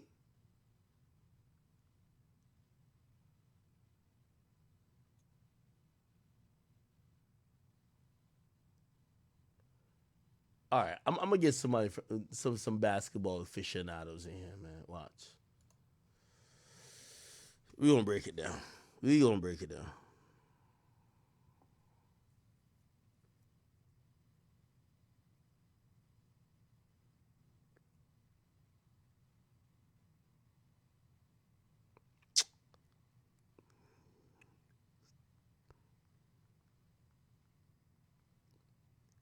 What?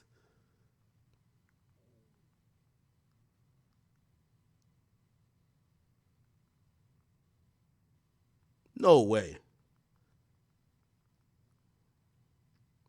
No way. Hold on. Where that nigga AJ at?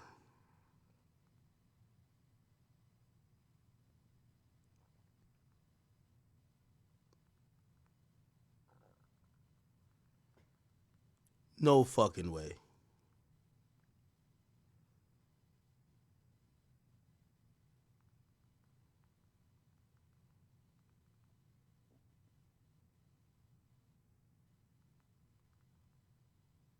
No fucking way.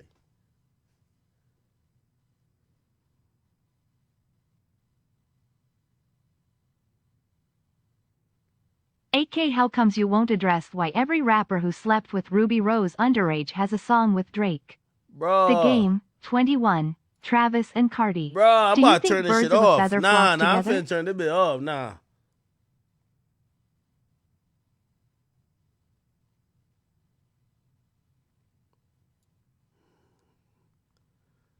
What the fuck? Chat, you want me to yeah, I'm gonna just keep it a beat. Okay. Yo, chat. One in the chat if you've been watching the stream this whole time. One in the chat. I need to see one in the chat right now. One in the chat right now. Quick. No fucking way. One in the chat. One in the chat. Bro, one in the chat, bro. Like, y'all taking too long. All right, okay. Oh, Twitch chat is quicker than YouTube chat.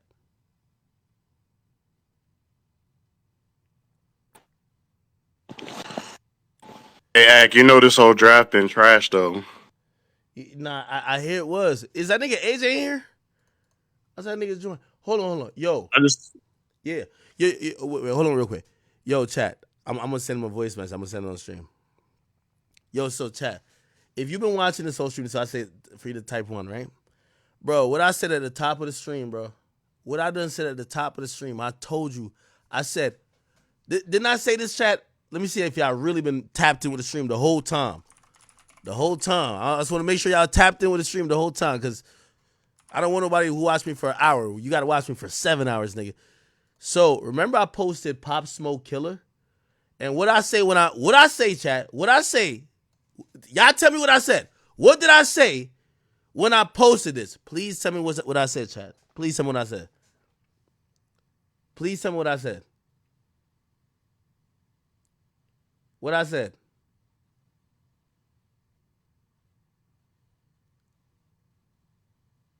All right, some people saying it. Okay, some people are saying it.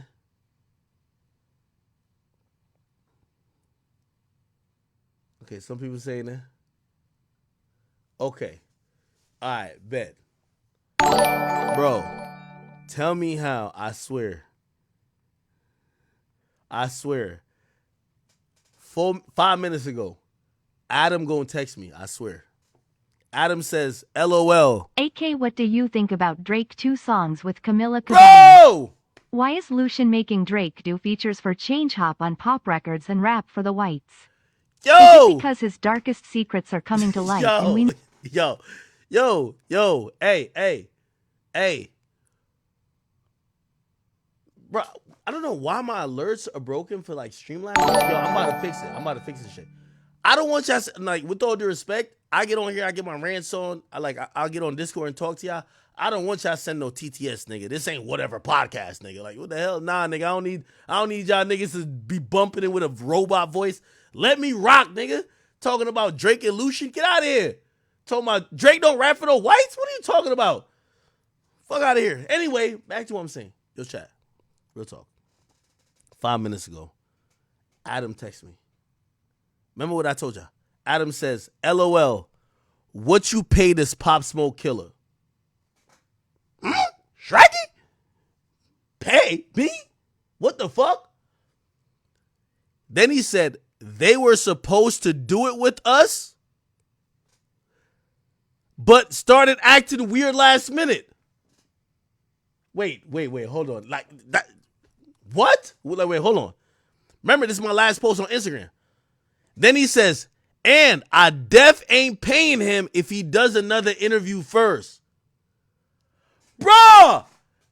Didn't I just say? First of all, yo.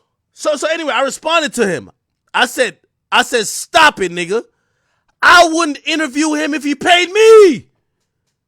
So Adam said, LOL, he faking. Then he sends me a screen. I can't wait for the upcoming Drake stream with his friend Dr. Disrespect. I hear that they have a lot in common. Bro, who is this nigga? He will probably do a podcast with Adam next. I hear they also have a lot in common. Yo. Okay, I gotta turn that off. I'm gonna turn that off. Y'all trolling me. So, I'm gonna turn that off. Y'all trolling me. Okay. So he sends me a screenshot. He says this is his manager. He says he's faking it then. Apparently the dude's manager, Pop Smoke's Killer manager, puts this post up on my page saying he cut his ankle monitor off and says Akademiks interview on the way. I don't even want to put his manager, I just don't follow them, bro. I just want to show you I'm not capping type shit. I mean, bruh, look, bro, they put Akademiks interview on the way. What?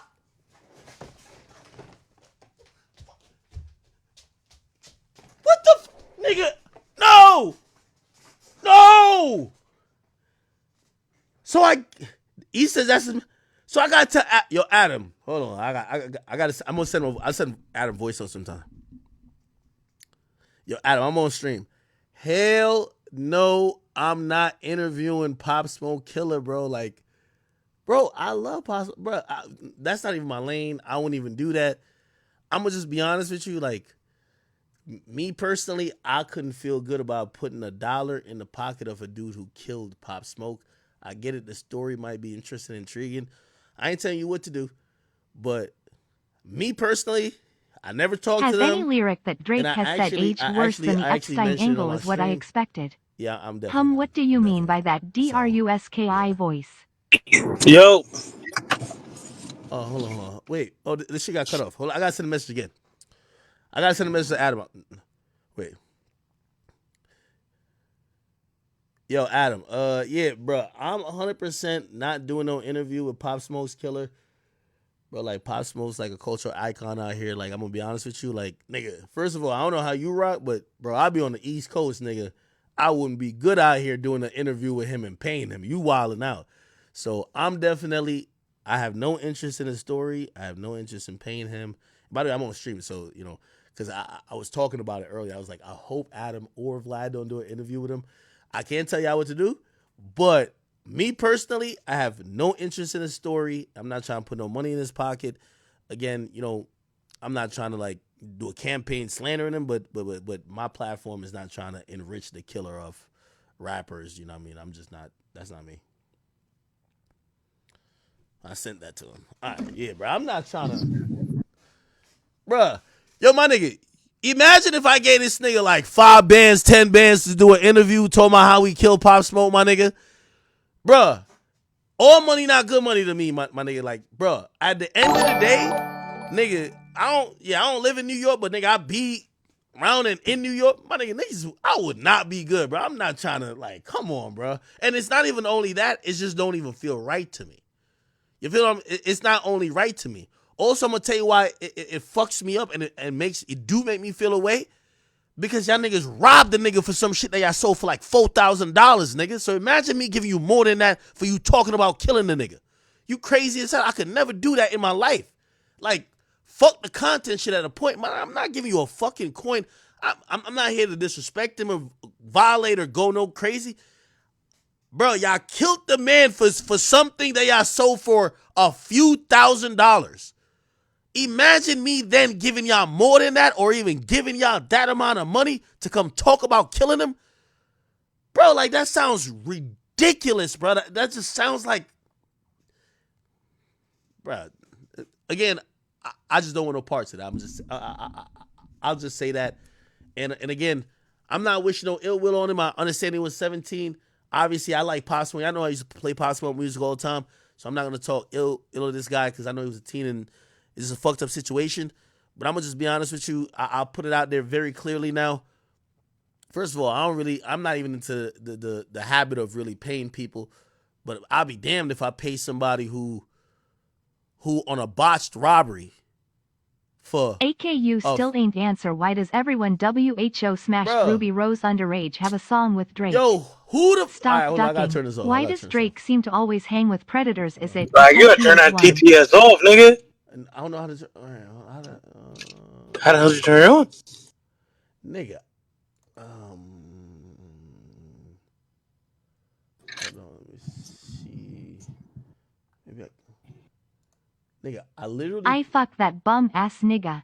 Don't give them bums no more clout. Bro, They finna try to start a rap career. Just stop, bro. Hold on. How do I turn this shit off a little bit? Try to raise the limit or something. Bro, it's on another computer out there. All right, bro, chat. Like, respectfully, like I'll rock with y'all like messages on TTS because I know when y'all donate y'all hard-earned money, I want to answer to you and shit like that. But bro, like, y'all, Be real and tell Adam that he foul. You judging him for doing that. I saw your Vlad interview when y'all talked about shelving interviews. Call out the BS. Adam bad for the culture. No. I'm just not, like, I couldn't do that. I'm gonna be honest with you. But I can't tell somebody else how to run their business. You feel what I'm saying? And also, I'm not the type of nigga who's like, these are my peers too, so I'm not gonna say to Adam, yo, if you interview him, we beefing now. You know what I mean? So it's like, but really, I'm looking at his character. Like, I feel like you know, I feel like It only costs $5 to do this. Shit, I am finna be talking shit all all right. day, gang. Hold on, AJ. Hold Raise on for a this second. I gotta bitch go to to at the other least computer 40. to turn this bitch off. Hold on, Mommy. I don't know what the fuck this is. I don't know what the fuck this is.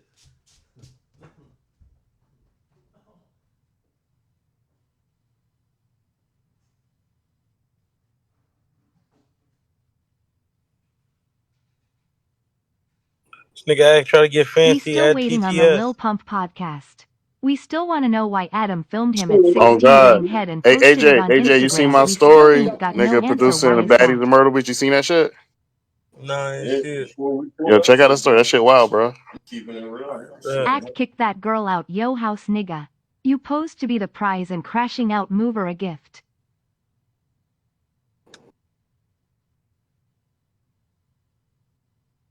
AK versus AI, man.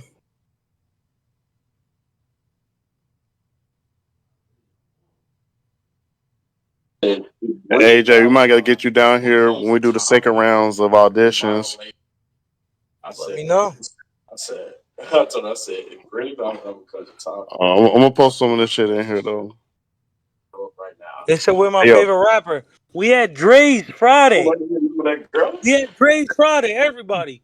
Anybody that want to pop out on me talking crazy? We had Dre's on Friday. Even niggas that show love pop out. The Chase is in the building on Friday, man. Fucking go. Fucking Dre's, man.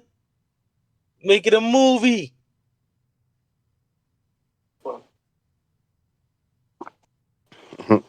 movie time.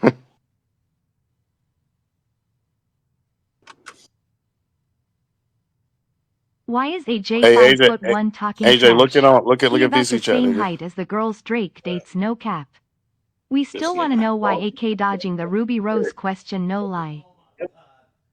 Fuck Ruby Rose. I don't know how to turn this off. I don't know how to change nothing with it. Hold on, I'm about to. I think I know why it's coming across. I'm gonna have to put this to like another. Let me just delete this right now. Yeah, fuck this. I'm gonna delete this. Let me delete this. Remove. If it come through now, I don't know. It shouldn't come through no more. That's the wrong. Tilda. Hey AJ, look at Tilda. VC chat. Tilda. You'll see Way, like way, some of way, the clips and Tilda. stuff where I was Tilda. recording the show. Tilda. Way, way, way, Tilda. Tilda. Wait, how the fuck Tilda. is this talking? Way, way, way, Tilda. Tilda. It's in VC Tilda. chat. Way, way, way. Yeah, I'm looking at it. Say Lessa J the GD's about to be at Dries too, and you're gonna have to answer for a lot of yo bitch ass tendencies. Wait, what the? How the fuck? It's still going through? Nigga, I deleted. I don't even have the alerts on this shit now. I feel like an old head gang. Get off your ass and turn off TTS nigga. You need a nigga like Jan to teach you how to work it, bro. Bro, like wait, hold on. Let me see. That's the logo. That's the chat. So I have sub goal right here. That's not that. That's from. That's. What the fuck? How does this play? So wait, I have to get a time machine and date Ruby Rose underage to get a Drake feature. Bruh. WTF, why is there such a high amount of people who are preds who has a Drake feature? Yo, There's where's gotta this be coming some from? Hold on. correlation. Whale intern is a fat sloppy ass nigga. Nigga's so big he on both sides of his family. Nigga's so fat he go on double dates. Nigga's so chill. dirty I have to wipe my feet to go outside from his house. Yo, these niggas Where bugging. the Yo, hell is what it the at? fuck? Bring back Angelica with that fat OL ass. Bro, yo, how do I turn it off? Like real talk, bro. I literally I don't know. I could go get somebody to help. Not gonna lie, Ike, you might have to shut off just the Twitch stream. Not gonna hold you.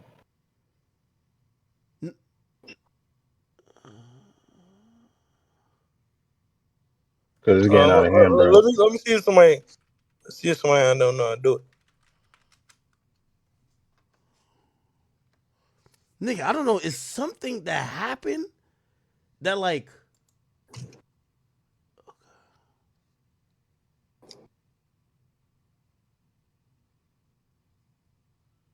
How are they doing this shit?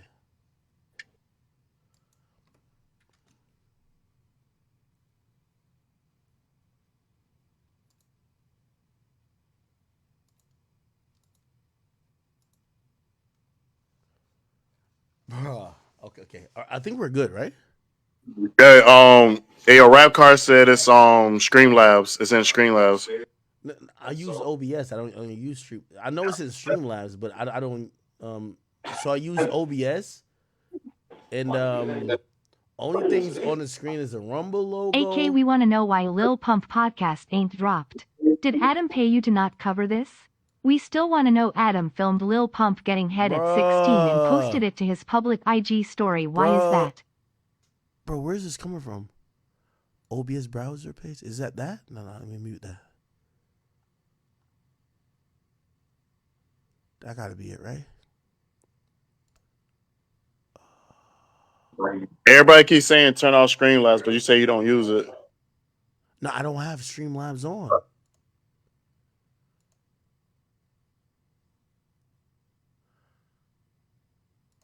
I looked in this thing. It says OBS browser page. That got to be it.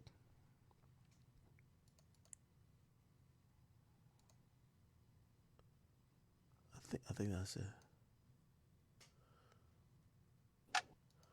Okay, I think we're good. I'm on my sound thingy, so I just muted whatever that's OBS browser page because that's usually my alerts, but my alerts isn't on the screen no more, so it shouldn't show. But I guess it's playing through my thing, but I don't see a browser open.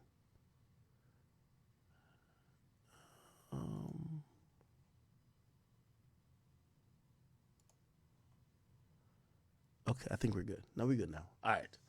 Woo! All right, bet. By the way, no, chat, I do appreciate when you guys like support and stuff like that. And by the way, I don't mind the TTS thing as long as I could pick when it comes to, because I be going on rants. Yeah, I know I go on rants. And if it interrupts the train of thought, like it's gonna be crazy. But I wouldn't mind if we have a TTS segment where y'all could just say whatever and then I react to it, right? So I just gotta figure out how to do it. My bad. I'm an old head, like at this point. I don't know. Like I feel like everybody uses this shit fine. I can't do it. Okay. All right. Woo. Anyway. Okay. So to end that, I believe, Jesus Christ, I was panicking.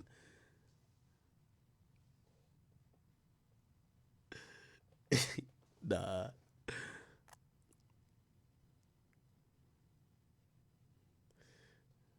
What? Yo, Adam is so burnt. Yo, Adam, the only thing I'll say that's a slightly odd with Adam he's feeling like Mean 2013, but Mean 2013 like is not like a multimillionaire. You know what I mean? So like when I see Adam like obsessed with some of this shit, I'm like, wait, why? I can't get it. Yo, this is what Adam said to me. He says, nah. He says, you got to interview the demons for their ops. I'm like, hell no, I don't want to interview nobody that got to do with that shit. I would interview Mike Dean, but just for Mike Dean as his best friend to talk. I don't want to interview like gang niggas random. Like that's Adam's thing right now. And by the way, I think it's been working for him. I don't want to do it, bro. Like I feel like I get too much shit already. He says nobody gonna watch that interview faster than a bunch of killer Crips in Brooklyn who want to see homie dead. Do they want to see him dead? I don't know if like is Pop Smoke niggas down the slide? I don't know. Regardless, I don't know, man. I don't know. All right, Jesus Christ. All right, we got this shit figured out, chat. Okay, this is what yo AJ, you here? Yeah, I'm here. So we got report that my man Bronny James has been drafted to the Lakers. He was selected in the second round by the LA Almost Lakers. the last pick.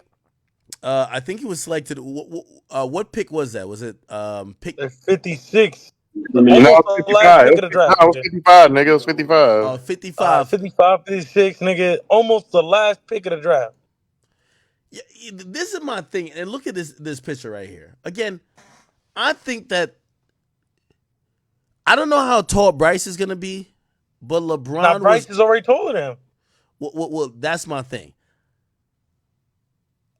The only way I think that this nigga would have made it, first of all, he's not gonna be Steph Curry. Like, come on, he's not Steph Curry. The only way I thought he was gonna be a real viable NBA player is if he had the body and size of his dad. Brother, Yes. he's hit his peak on a growth wise, and nigga, his chin or his head is still under LeBron's chin. I'm sorry. He's just not going to be a physical specimen. Like, I don't know what LeBron, like, respectfully, LeBron's mom was eating when she got pregnant with him, but she birthed a gargoyle. That nigga was like, you know that nigga was giving us a dunk contest every fucking game. That nigga was like, he was otherworldly. I just don't think that's Bronny. I think Hell no, that's not Brian. He's a bum, man. You think he's a full-on bum? He's Thanasis. I ain't gonna lie to you. He's Thanasis. Niggas think that he could have an NBA career where he's averaging he's like a 15-7 type player. Who said that? Nigga, that's what they saying on Twitter. You know what they saying on Twitter? Look. Yo, for chat, everybody who's saying he's only 19, I think his daddy went to the NBA at 18 after he graduated high school, nigga, and violated at 18, nigga. Look at chat. That's what they're saying on Twitter right there. Click that link. What? Which chat you posted? I posted it in voice chat. Voice chat. Okay. That's on Twitter. That is fucking saying on Twitter. No, I ain't gonna lie to you, bro. No, they not. Wait. That's exactly what they saying on So Twitter. you're telling me the talk of the town is that? Let me see this. Oh, word for word, bar for bar. Oh. So you think that he's gonna be like is Thanasis Antetokounmpo, which is Giannis Antetokounmpo's brother, that everybody think he does have some size on him, pause, but they think he's talentless. Yes, he's only on the team because Giannis is there. Nigga, he's only on the Lakers. Yo, he was the last pick of the draft. Yo, people say that Bronny shoots threes better than LeBron. I'm almost down to bet you, nigga. I right now could train all summer, pause, and then nigga I could average 3 points like Bronny did in college. I could go average that, bro. Hey, G, you act like the nigga didn't have like a heart attack like not even 6 months ago. Fuck, nigga, we making that excuse? Yeah, no. I'm gonna be honest with you. I hate that excuse because it's like, bro, what that got to do with the NBA? Right? There was an NBA player who did some crime. Like niggas ain't gonna be like, oh, he just got out of jail. Like nobody cares. Like it's like, will you perform or not? Yeah, I'm watching his highlights right now though. Yo, you don't think you could average 3 points in college, bro? If you trained, like you had LeBron's your father, he trained you for almost like LeBron give me training for a year. Pause. Wait. I'm averaging 3 points. How many points he averaged? 3 points? No, he didn't. Right, he averaged 3 points in college, Jack. Like he's like nigga, he's like. Oh, I just seen a chase down block. Oh, nah. He different. Yo, bro. Yeah, you trolling, bro. You trolling. I seen a chase down block. Yo, I fuck with Bronny. You know, nigga, he nigga, we've talked. You know what I'm saying? Show love, so I'm not trying to disrespect him, but like, nigga, he's not ready to go to the NBA, bro. And he's only getting drafted because of his dad, bro. Nigga, have you ever seen a nigga get drafted to average 3 points? Come on, like, nigga, Jalen Brunson. No, that's what niggas was telling me. Niggas said he's like the next Jalen Brunson. Stop it, don't disrespect Jalen Brunson like that. Don't do that. Don't disrespect my boy JB like that. JB in college, he won 2-3 national championships, nigga. Look, maybe he could be like Trae Young. Bench warmer. He could be like Trae Young.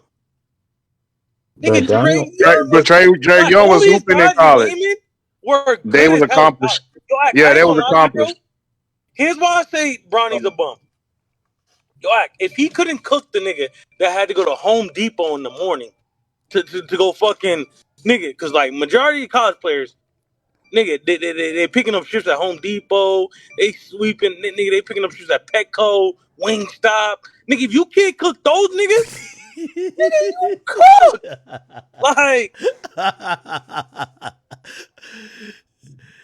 yo, Ack, he should have been averaging 50. Ack, even the worst NBA players. Look up. Yo, Anthony no. Early. He was on the Knicks. Yo, niggas told me he's kind of like a Ja Morant type player. Stop it, bro. Hey, I know you Yeah, don't watch he might college throw the football. gun. Hey, He smoke AJ, do weed, you watch Ack? college basketball? AJ, I'm gonna say this. That nigga DJ Burns ain't get drafted. And he better than Bronny. That nigga took his team to like the Final Four. And he didn't get drafted. So you don't see Bronny becoming like Ja Morant? No. No, bro. No. No. Why not? Nigga ain't athletic enough. Now, I can't lie to you. I'm gonna get. I do see him like Ja Morant. He smoke weed. He might tote a gun. You know what I'm saying? Nah, stop it. Stop it. The truth. You don't think he'll make an all-star? All right, hold on. If he gets on the Lakers, would it be a good idea? LeBron tells the coach, coach is JJ Redick. LeBron is basically gonna be the coach. Yo, JJ, this is what we doing today, bro. Tell Austin Reeves hit the showers. I want my son in the corner posted up for the shot. He's gonna be throwing up a lot of bricks, Ack. What? Like, how did he shoot in the regular season? Like when he was playing versus, college? Nigga was shooting like 1 from 3 points a 8. game. How much you think he averaged? Ack? Yeah, 3 nigga was points a shooting game? like 1 from 8, bro. You're That nigga lying, was bro. that nigga was kind of ass. Ack, niggas he lying. fucking averaged 3 points. Nah, y'all niggas is lying, bro. Look at his You know, college. hey, you know what's crazy? Lil Romeo played at USC. Nigga, Bronny Yo, I heard and that Lil nigga. Yo, I Romeo heard that nigga stat was lines are similar Patrick. in college, and they went to the same college. Y'all heard that nigga was like Patrick Beverly in college. That's what I'm hearing. Patrick Beverly was averaging like 30 in college, Ack. All right, let me look at his stats. He was a USC Listen, bro. Trojan guard. Bro. They got 14 niggas on the Lakers roster right now. Who says he even makes the roster by the time the season starts? He does make the roster. Nigga, Nigga LeBron is saying, nigga, I'm only coming back. Yeah, keep myself. All right, hold on. Let me see these stats right here. So wait, y'all saying that he was? I thought he was dropping 30 a game. Yo, Ack, bro. Nah, bro. Yo, that ain't he it. was Ack. The only Trojans that nigga was using is when he's fucking a bitch, bro. He was getting no playing time. He wasn't nothing. No, Ack. he Like, wasn't nigga, averaging 3 points. He was averaging 4 point. He averaged 4.8 points. That's good. One more point, Ack. Hey, AJ, I promise who you, you Ack, think had a we better? can make a bet for the AJ, stream. Ack, we can make a bet for the stream. Nigga, Y'all niggas don't know and we that. could document it for the stream, everything. Ack. Yo. I promise you. He was I shooting could play. 36% from the field goal. From Yo, Ack, I could average 4 points in college. I promise you I could. Hey, AJ, who had better stats at USC, Bronny or Lil Romeo? Y'all remember Lil Romeo? Can you remember USC drafted y'all? Gave Lil Romeo a scholarship for DeRozan to go there. You got to remember that. Lil Romeo played there too. Nah, I didn't know that. All right, so I can average 4 points. Is I promise you I can is average a 4 points. consensus that he's a player that shouldn't have been on the Lakers or he shouldn't be in the league?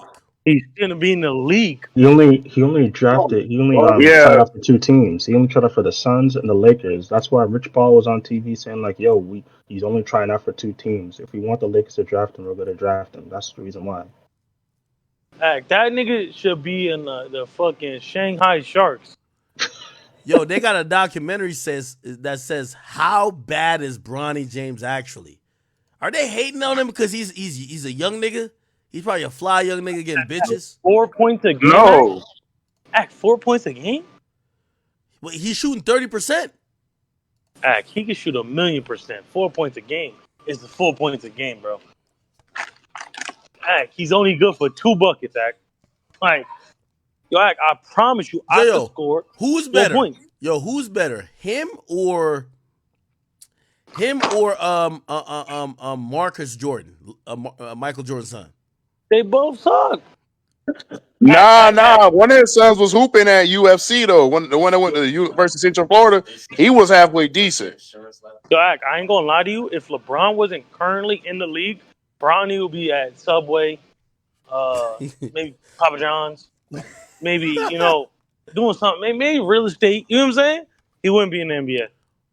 Bryce, on the Yo, other yo, hand, yo, he yo. might. He What pretty good. everybody in the chats tell me is that he would have averaged 30, but he had the heart issue. Yo, I would have averaged 50 in college, nigga, if I wasn't short as hell. You know what I'm saying, that?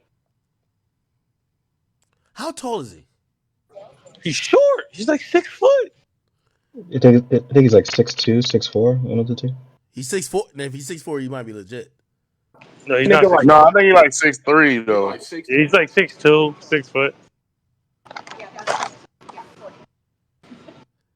I Yeah, ain't he's gonna 6'2". lie. Yo, with all due respect, this is why I fuck with LeVar Ball. LeVar Ball, LeVar Ball's wife is like 6'3", right? It's like he's on some shit like, man, fuck beauty, fuck all that other shit. I want to make sure that, nigga, we're creating NBA players, nigga. He just has a breeding farm. Nah. His third son ass. Who's the third son? Leangelo? No, that's the middle son. The third son is Nah, LaMelo. nah. I'm talking It's about. Leandro. I'm talking about the one. Right, he turned to the third son when he didn't make the league. Right? Yeah, he's the one that got pardoned by Trump when he stole that stuff. Yeah, he the middle son. He the middle child. He J. Cole. Disrespectful. Nah, the middle ain't gonna lie. The middle one was decent, man. He was like killing it in the G League, but nigga, the NBA ain't want to fuck with him because of the China stuff. Yo, I'm not blaming Bronny. Bro, I'm gonna be honest with you. This is why I'm like, I'm pro in vitro and shit like this. If I'm LeBron, if I'm a 6'8" physical specimen, yo, I look like I was 40 coming. Yo, did y'all see LeBron in high school? LeBron looked like he was 40, bro. LeBron James high school. That nigga look old as hell. Bro, his genetic makeup, nigga, I would have to make sure, nigga, when I'm having my kid, I have them create my kid that he just basically get a replica of me. What high school LeBron went to? Saint Vincent. I think he went to St. Mary's. Yeah, Saint Vincent Mary's. Yeah, something like that. Yo, that nigga look old even in high school, bro. Man, it is hot as hell out here. Like, it's about 110 in Vegas, man. Nigga, look at LeBron, bro. LeBron look like a nigga lying about his age, bro. Hey, Ag, have you ever seen LeBron high school football tape? You know that nigga was like an all-state Ohio wide receiver. Hold on, but that's my thing with LeBron. Like, I mean, obviously nobody would take this, or not necessarily take this bet, but it's like it's gonna take too long for us to realize if this bet is true. You see Steph Curry's new son? Yeah, y'all see Steph Curry's new son? Nah. All right, so Steph Curry has kids, right? They got 4 kids. Let me see the kids' names. They have daughter Riley. One is Riley, right? They have another daughter, Ryan, and they have a son named Cannon. Bro, if you don't think Cannon is making it to the league, nigga, you're out of your fucking mind, nigga. So you think Cannon gonna have a cannon? Nigga, Cannon is gonna be shooting threes. Well, I actually don't even think it's him. It's always the last son. It's never the first. The first is the fuck up. Chat, think back in your history. You're like, if you got multiple brothers, the first kid is always the fuck up. Because not with the Ball brothers. The first kid is kind of the fuck up. I mean, it's Lonzo. No. Yeah, but like he get pushed through to everything. The real star is always the last one. The middle one gets ignored. The middle one got no pressure because the first one, he gonna be like, why y'all not getting on him? And then there's gonna be the younger son to focus on. The middle child gets away with everything. Everybody knows that. The middle child's an ignored child. That's why Leandro ain't shit. The youngest child, you gotta do the most. You gotta do the most to get some type of recognition. That's why we have LaMelo. And the oldest, I mean, there was some pressure with you, but nigga, I guarantee everything that LaMelo, they probably enroll LaMelo in like basketball, like fucking AAU drills and shit like that, like when he was 5, nigga. They probably did that with he was playing on a high school team at like fucking 10 years old. Nigga, this kid right here, I promise you. This is the thing about, in chat, here's my hot take on this all. This is the thing when you're more physical specimen than talent.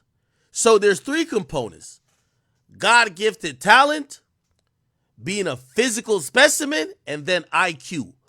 LeBron is more of IQ and a physical specimen. A nigga like Durant, Kyrie, they're just God-given talent, right? More than the other two, even though you would say definitely Durant is he's a physical specimen too, even though he don't work out, but he's a tall ass motherfucker. LeBron, physical specimen, and I don't know if he had the IQ when he just came in the league, but I think all the pressure, he put the work in, he developed the IQ, was the smartest thing in the league.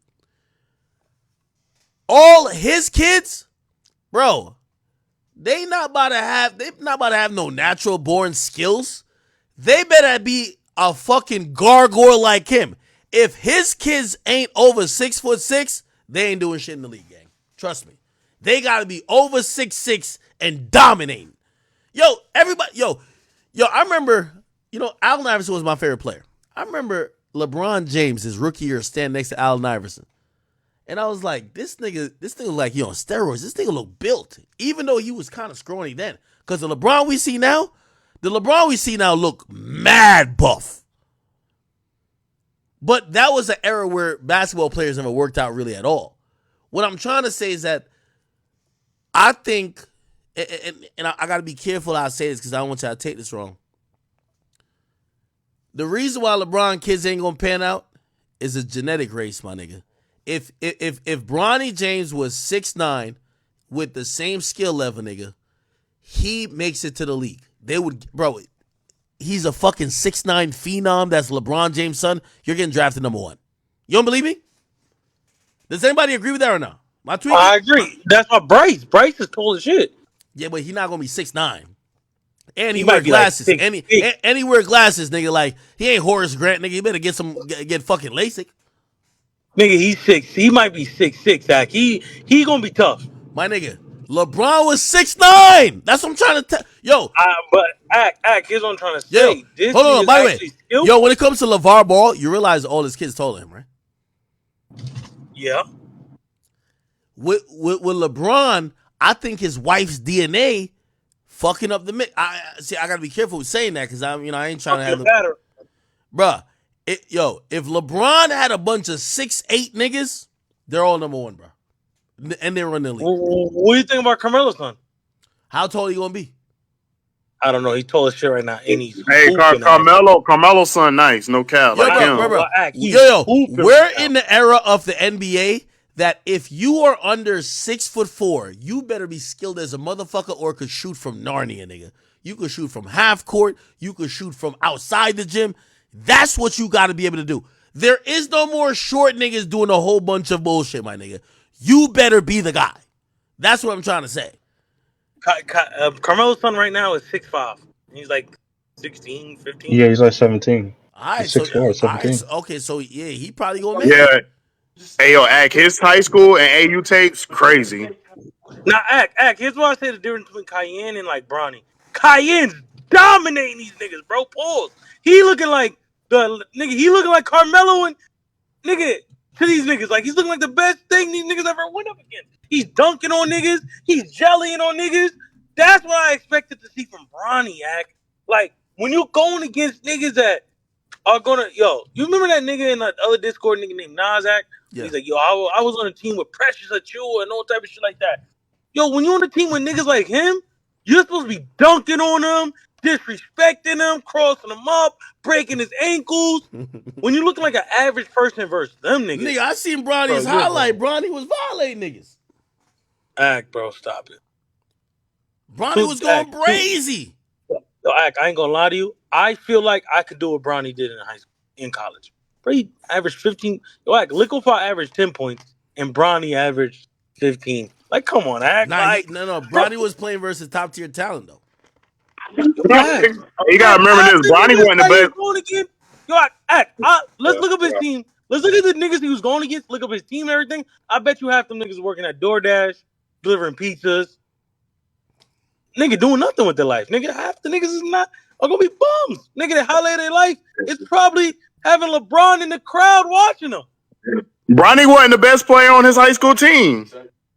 Yo, the best player, the best player on his high school team don't get no playing time in the NBA right now. Guess what team he's on? Who? Just guess. Guess what team he's on? Who? Mari Bailey, the nigga Drake mom dated. Oh, what happened to the guy? Oh yeah, Nigga, he's a bitch woman for the fucking Hornets. You're lying. You don't play. You're lying. Yeah, exactly. Don't play. You get zero Yeah. Zero Nigga on the bench. Okay. All right, let me ask y'all this last question. What do y'all think happens to Bronny when ultimately, which we all know, LeBron is going to probably not be in the league after a few years, right? So LeBron is going to exit the league, and he's going to be probably at the end of his rookie contract. Now teams got to try to sign him, knowing there's no LeBron to come. He's out of the league. He's Austin Rivers, a 20 times worse.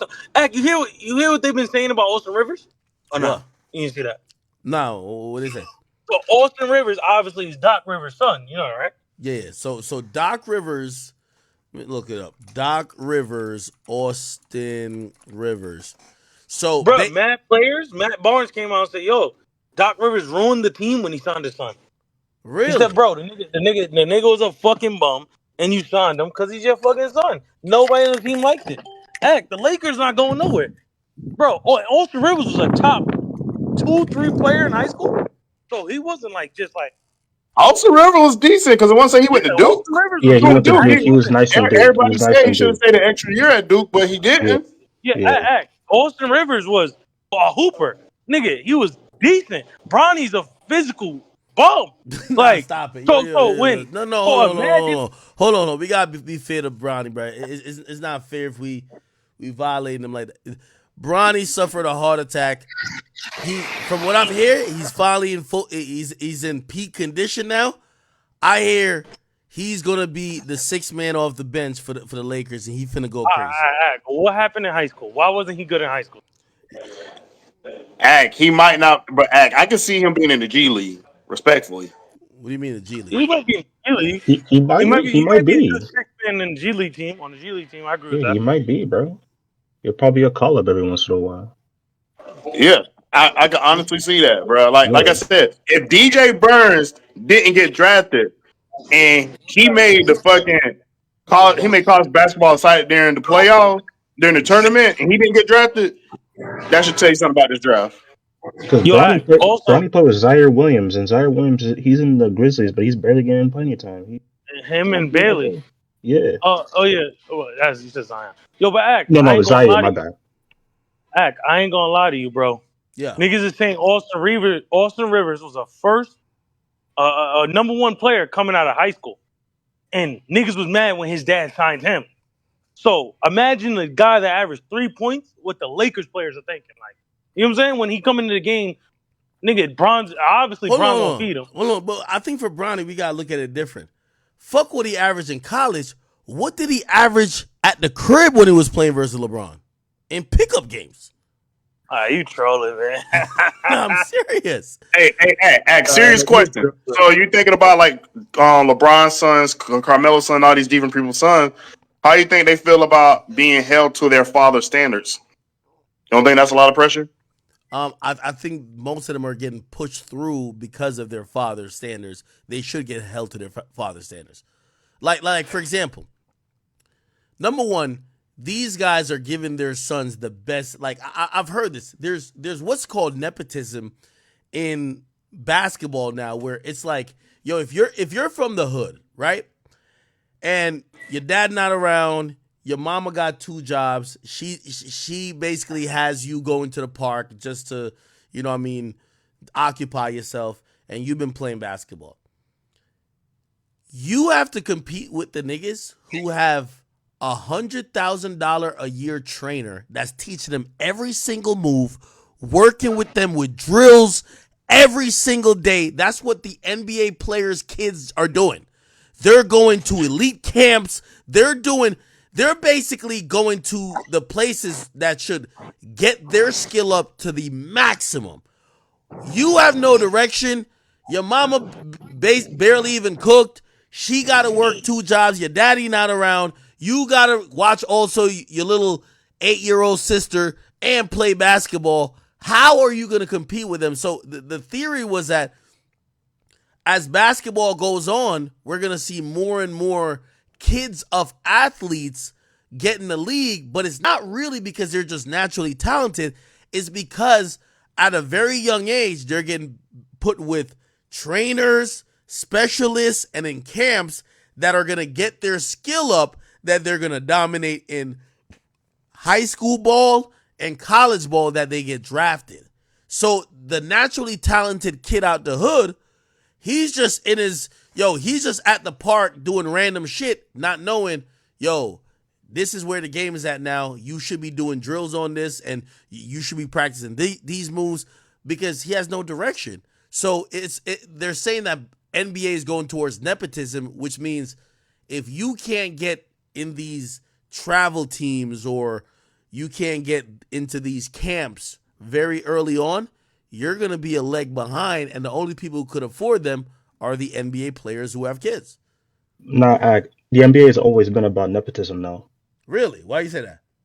Because you gotta look at like players like Jalen Brunson, who just went off in the playoffs. His dad played in the league. Wait, Jalen Brunson's dad played in the league? No, his dad played in the league. Jalen Brunson's dad played in the league? Yeah. You're lying. I'm not. Look it up. He's the coach he's one of the assistant coaches for the Knicks right now, but he played in the league. Really? You also look about Steph Curry too. Obviously, his dad played in the league. The GM of the current Golden State Warriors, Michael Dunleavy Jr., his dad played in the league. Michael Dunleavy Sr. Jalen Brunson also. Yeah, I don't believe me, but I'm telling you the truth. The NBA has always been about nepotism, bro. Here's the thing: we never heard about it. You know why we never heard about it? Why? Because nobody that got into the league was just as bad as a bum as Bronny, bro. Yo, I mean, they've been worse players. I'm telling you the truth, real talk. Jalen Brunson, father, is the assistant coach on the Knicks, bro. Yo, do y'all think Bronny's that bad? I'm not saying he's bad. I would rather say that who knows he's even gonna sign his second contract by the time LeBron's out. Yo, how much y'all want to bet? I just think he hasn't proved himself. Like everybody just talks about, well, he got the pedigree. He been around and played like pickup ball with like Carmelo and Anthony Davis and Dwayne Wade because he's been around it his whole life. He has the NBA like pedigree for it, but he just never proved himself. Like we ain't never really seen him playing on none of these Olympic teams for not like the non-professional You don't get ones. invited. Yeah. We don't, like I said, we see what he did in college, like we see what he did in high school. And a lot of people say coming out of high school, if it wasn't for LeBron, he wouldn't have a lot of these options.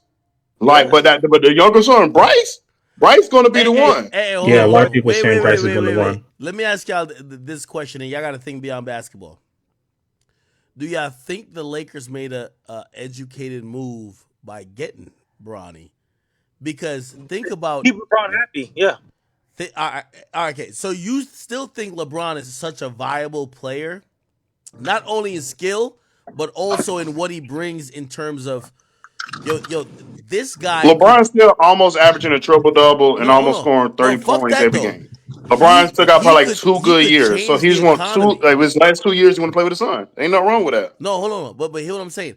What LeBron is going to bring in terms of just the added economy to any team, even the Lakers, which is a huge team, is it worth it to just draft his son on a business level? Because, I'm hearing about players that were good that didn't get drafted. Is it worth it just to keep him happy? Or like, because the Lakers going to have to make that decision at some point to say, LeBron is on the way out of here. Like, I remember when I felt like they were about to make that move with Kobe, where they're like, Kobe, we love you. Still whatever you want, but we got to start planning for after you leave. Like, how much years are we still giving Bron? But the thing is, that's just the Lakers organization in general. You got to realize, they're looking at it like this. Lakers ain't winning shit, bro. Like, Lakers ain't winning no championship, brother. Like, let's call spade a spade. They're not winning championship. You got too many good teams, especially on the West. The Knicks just loaded up. So you got the Knicks out now. You got Celtics still, Denver that they can't fuck with. Minnesota now. Nigga, you have Dallas. Like, you have so many teams Nigga, even the Spurs low key. Once that nigga Womble get into his feet. Stop trolling, bro. You got so many teams that are loaded up and are way better than the Lakers. That is like you're looking at it like, yo, bro, what could like act? They drafted him with the last pick in the draft, so that's one. Like damn near the last pick in the draft. So like it was a useless pick, but bro, if it makes LeBron stay, he's fucking happy. You could probably get a LeBron at a cheaper deal, a cheaper rate, just because you signed his son. Why not, bro? You know what I'm saying? Why not? He's gonna bring nothing like, yo, Lakers got Bronny. Wanna watch the first father and son play together. It's gonna bring so much fucking. Let me ask you this question. In my opinion, LeBron doesn't win another championship for the rest of his career. I don't think he does, but I think he's always gonna have a significant impact on people wanting to watch him. He's like Tiger Woods. To me, LeBron is Tiger Woods. Tiger Woods hasn't won a major, which is one of the premier golf tournaments, in years. However, if he ever enters a tournament, ESPN will run, oh, Tiger is here. It's going to bring 5 times the amount of eyeballs because Tiger is there. Does Tiger win? No. Actually, a lot of times he don't even make it to the last day. It's like that with LeBron. Yo, LeBron is not even, for the last 2 years, other than that COVID year, bro, LeBron is not even making it to like, oh, the Western Conference Finals. He's like, bro, He made the Western Conference Finals not this past year, but the season before last. He made the Western Conference Finals. Bro, he's hitting the playing tournament. He'll get through that, and he's a first round out of here, bro. That's a fact. It don't look like he's gonna win. Does anybody think he's gonna win? I don't know. He's done. If they get somebody good, and if they can get rid of D'Lo and get somebody in like free agency, maybe. Bro, hell no. Like, yo, hold on. Yeah. Let me read this quote from Woj, which is like the main guy who breaks all the news. He says people are talking about nepotism, and nepotism, if you guys don't know, means prioritizing your family and relative to get positions and opportunities that maybe normally they wouldn't have been considered for, but you want to promote success through your family lineage. Okay, it said people talk about nepotism. The NBA's full of nepotism. The ownership level, which is true. Like, I mean, didn't Dr. Bus die and now Genie Bus is running the Lakers? It's not like they said, okay, we're selling it to somebody else. They're running that whole organization through family. The front offices. Okay, I didn't know too much about that. I'm wondering if the GMs and the presidents, do they pass, or they probably hire their relatives and family. They do. It says coaching. Yeah, I could see with coaching. Yeah, coaching too. Like they'll get their son as like, oh, you're the assistant coach when I'm the coach, right? And if now you win, the assistant coach is one of the main persons that's eligible for a main coaching job. He said, I don't want to hear about it all of a sudden because Bronny James' father plays for the Lakers. It is rampant in this league. Is big really on the Knicks? The Knicks GM is Jalen Brunson's godfather. The Knicks assistant coach is Jalen Brunson's father. Wait, no. Say that. You said what? The Knicks general manager, Leon Rose, is Jalen Brunson's godfather. Yeah. And the assistant coach is Jalen Brunson's father. Oh, his father has a position there? Yeah, the Rick assistant Brunson. coach. Yeah, Rick Brunson. Rick Brunson. Okay. Yo, all right, let me give y'all a crazy scenario. Do y'all foresee, it's crunch time. Lakers down 1. It's a minute to go. LeBron have JJ Redick call a timeout, and he says, yo, take Austin Reeves out. I need my son on the left. Me and him, we work on this play all the time at the crib. We do this on Taco Tuesdays because that's their thing. Taco Tuesdays. We got a play called Taco Tuesday. The rest of y'all might not know what this is, but let me and my son run it. We going to win. Do you see maybe the team allowing LeBron to basically incorporate his son and maybe certain little things they got going on into the fold as much? No. It don't No, sound I'm not. I'm realistic. not. I'm not taking Austin Reeves and putting Bronny out. I Yeah. might take D'Lo out, but I'm not taking Austin Reeves I'm out. not gonna lie. I think Doesn't him being drafted prove that in the first place? Oh, this was the moment when he got drafted? Yo, they said Bronny James did it. No handouts, no favoritism, dedication, and grind. You got to give him credit because he came back from a heart attack. That's some real nigga shit. Bro, but he only went for the camp for 2 teams though. So Why I don't know we about the hating on the grind. fact that a nigga did some fire shit, got his son on the same team? Like, I don't think we hating on that. That's that's congratulatory, but that's some like it's legendary shit, bruh. yeah, it is. It's just the fact that like Nigga, I'm him. so nice that I got my seed in the league before I got out this motherfucker. That's crazy. My thing is, everybody be saying LeBron's on steroids. Why wouldn't LeBron give his son steroids? Because that nigga looks scrawny. Sometimes that's just like he probably didn't get the package yet. You feel me? Now he needs some of them stem cells or something. How you know what if he already got it in his genes? You feel me? Mm. Now I ain't gonna lie, LeBron gotta be happy, man. Salute to that nigga. Yeah. Hey, they're gonna sell so many tickets and so many in different markets because everybody want to see the first time, like AJ said, the first time a son and father play together.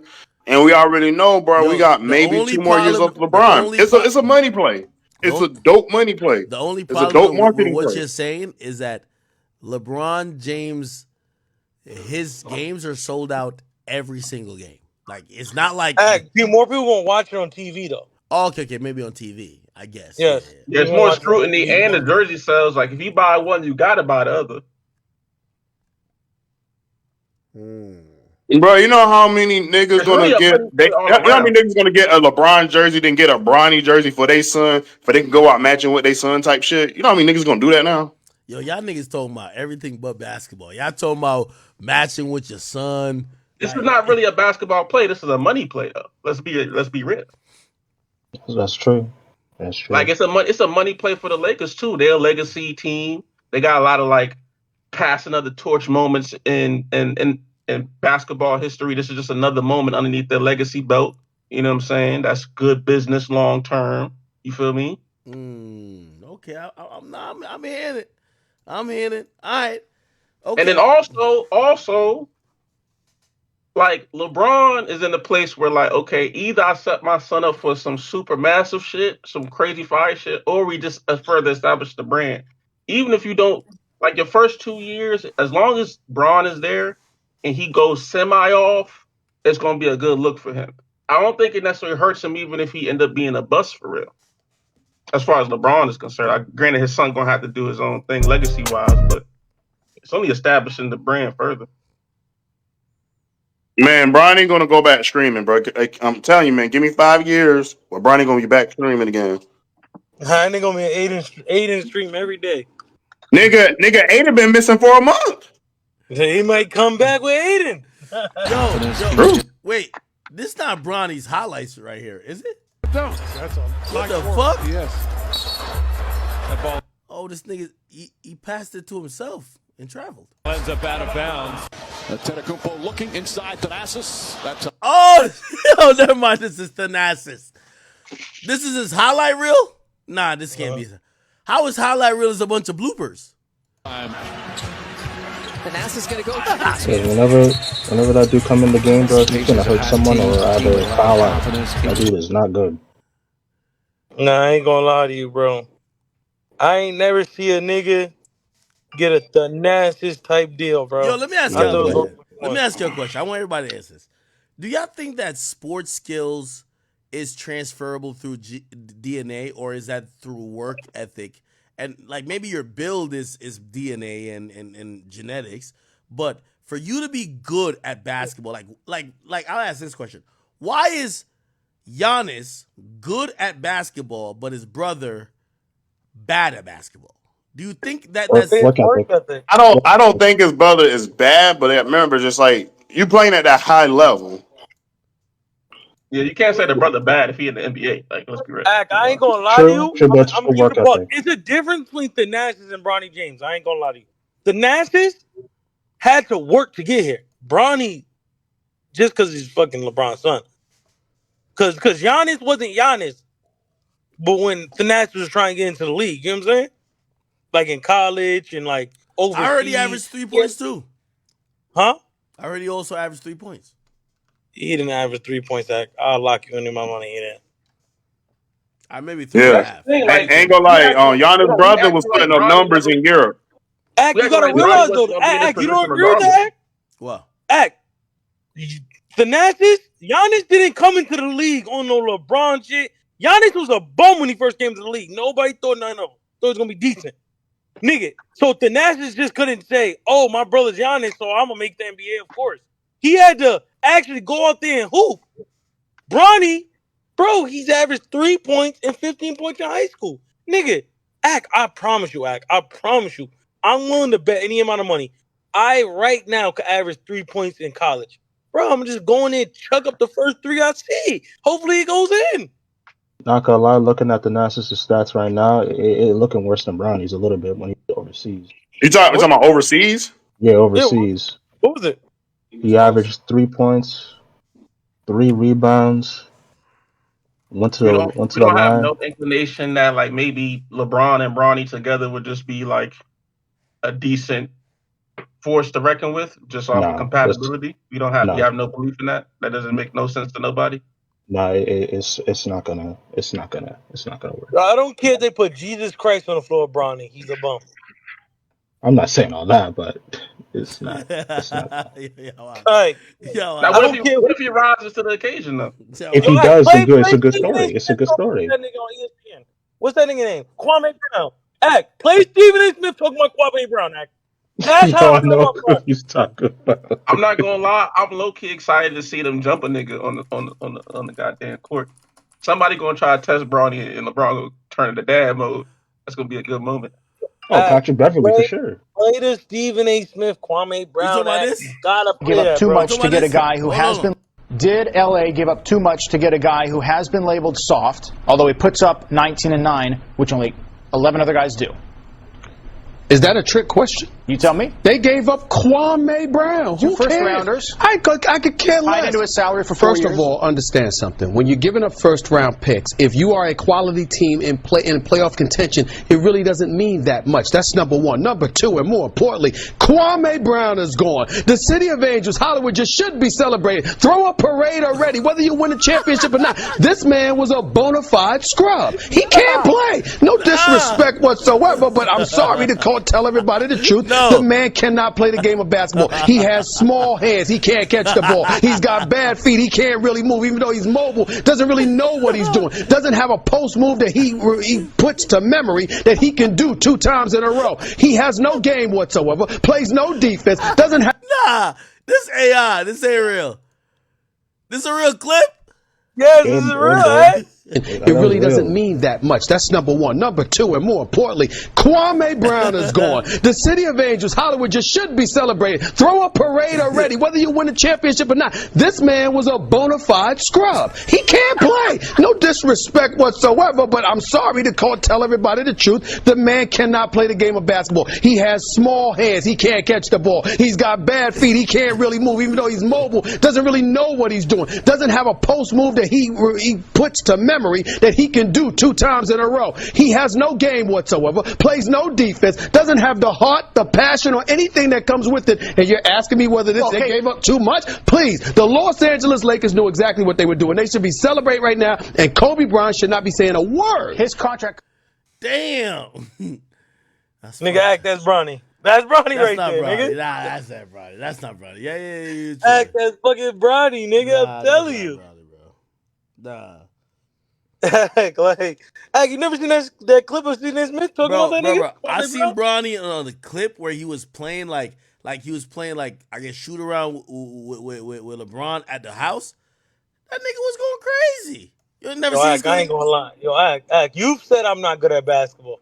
I've done shoot arounds with multiple NBA players. Act, that make me NBA ready? It was like a shoot around at the house, bro. Look, right here. Look. We can't leave until we make 3 in a row. No, we're not doing dunk. Jumper. Dunk. Jumper, you first. One.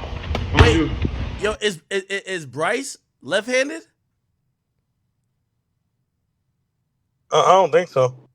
I don't know. He look left-handed. Bryce is gonna be 1-1. Oh, never mind. I think the camera's flipped. I think the camera's flipped. Okay.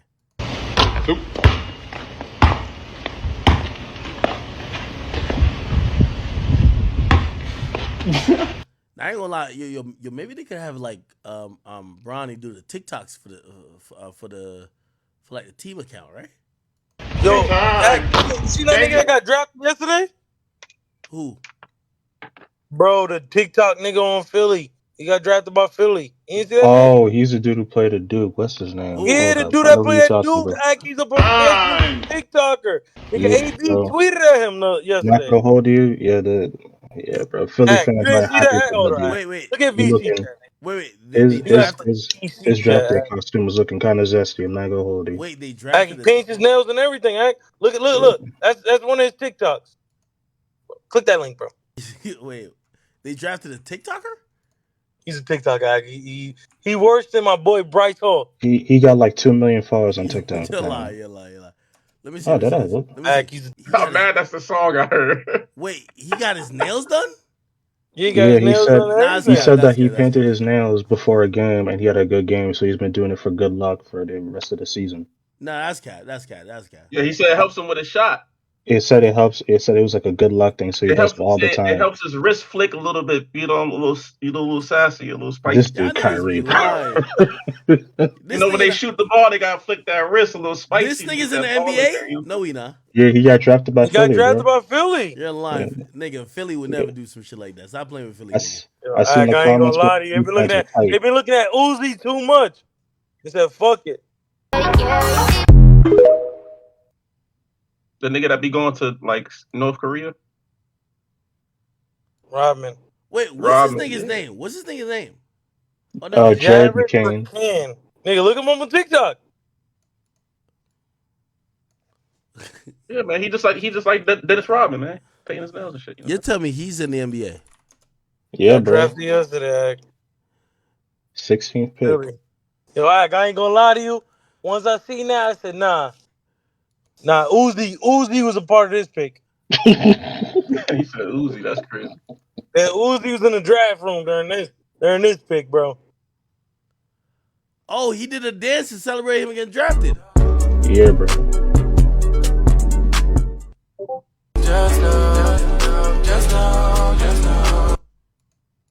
This where we at? I can't see it, but that's Zac wrong. Efron, nigga. From High School Musical.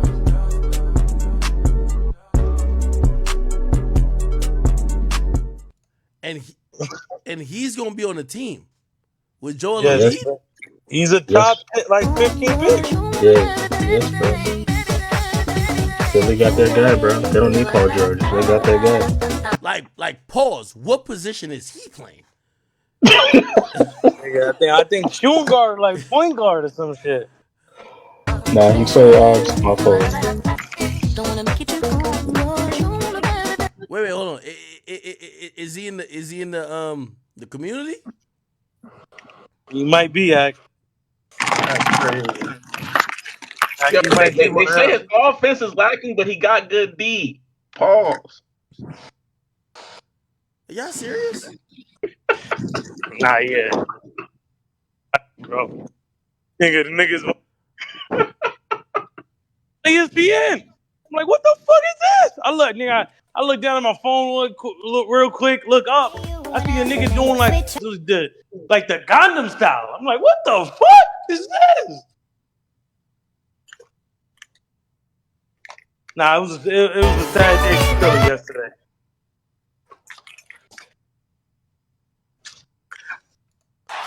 Heck, I think they're gonna run him out of Philly, especially if he plays bad. Oh Wait, man, no way. They say he got a good post game too.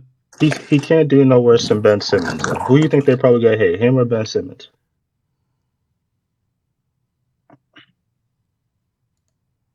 No way. This nigga not in the league, bro.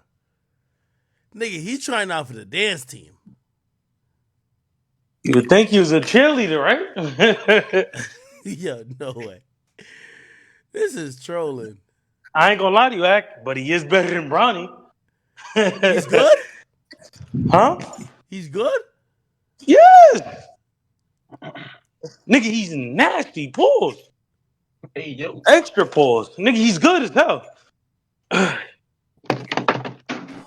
Act, that nigga be pulling up from like Curry range. Nigga, I just seen him like do a zesty dance and shoot a three. It's crazy.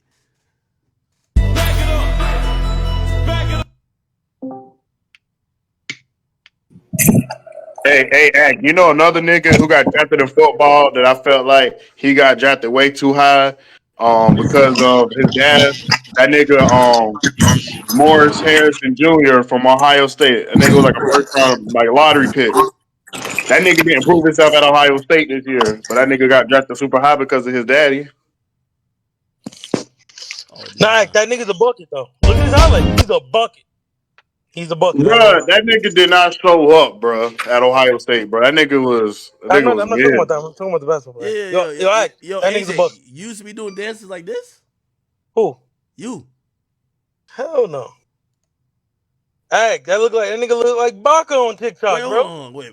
Before I even judge him, Jared McCain, what year was he born? I gotta figure out what year he's born. Oh, the nigga born in 2004, bro. Yeah, like that's like that's a different breed of Negro right there, bro. Like a hybrid. Yeah, like a nigga born in 2004, like you gotta expect anything, nigga. Nah, Act, he could hoop though. I ain't gonna lie to you. Look at his highlights. Like He could you hoop. gotta give him credit. At least he ain't claim he was a woman and try to go in the WNBA and drop like 90. You know what I mean? Juwanna Man? Nigga, Nah, I ain't gonna lie Act, to you. that nigga could hoop. Look at his Nigga, if highlights, I'm bro. He pull up from Curry range, Act.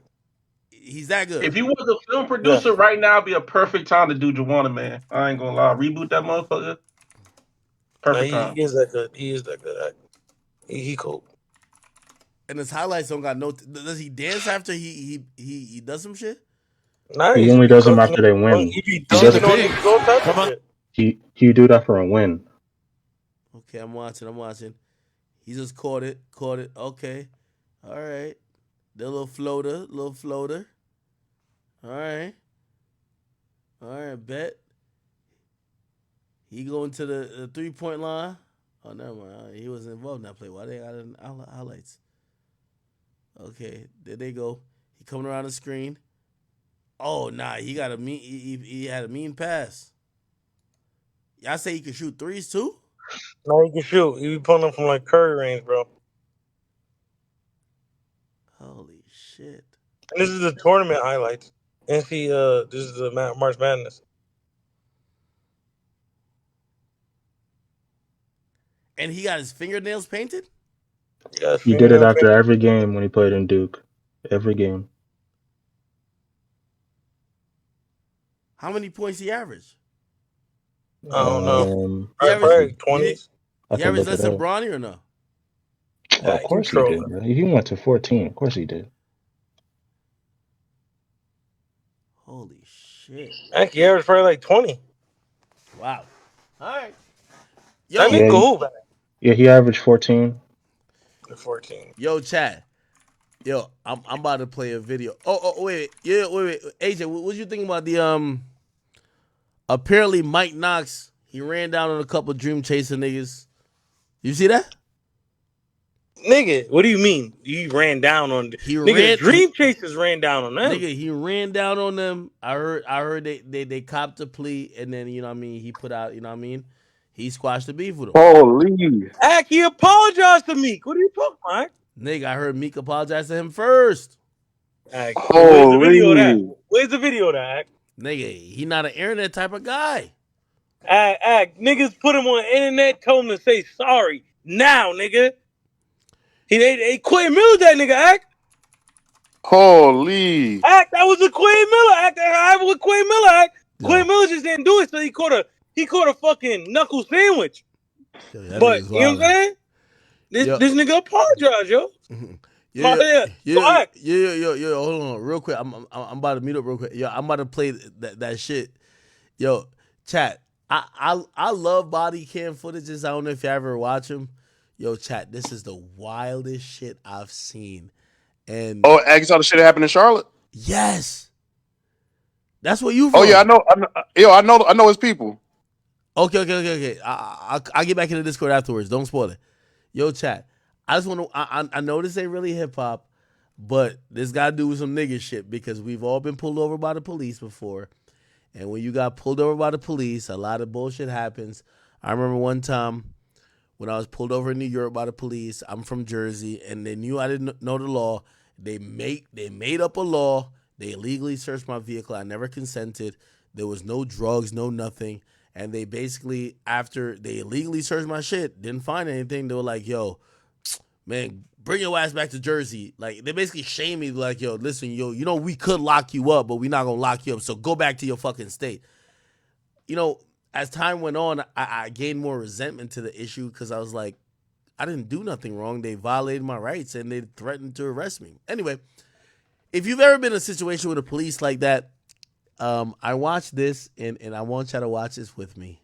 Chat, by the way, we're going to be on for a little while, so don't worry. Chill out, all right?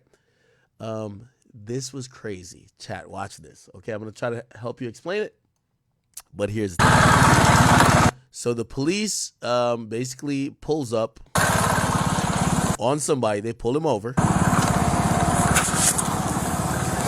Good. Hey, I clocked in at 68, okay? That's why I'm stopping you.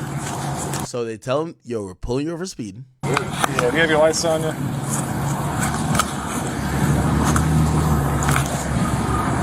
right, just give me a moment, all right?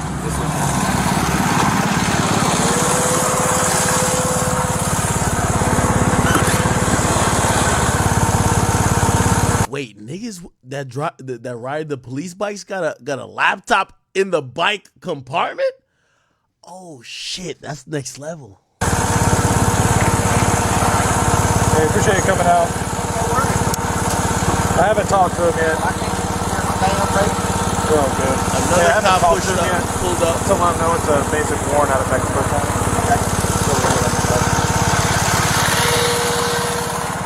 Now it switches to the other cop that pulled up.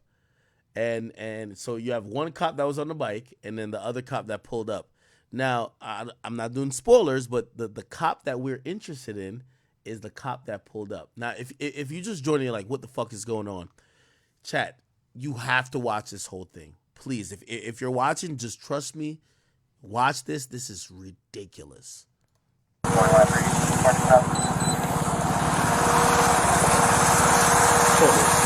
man, go step out here real quick. I'm gonna show you something. They probably ask for the license registration.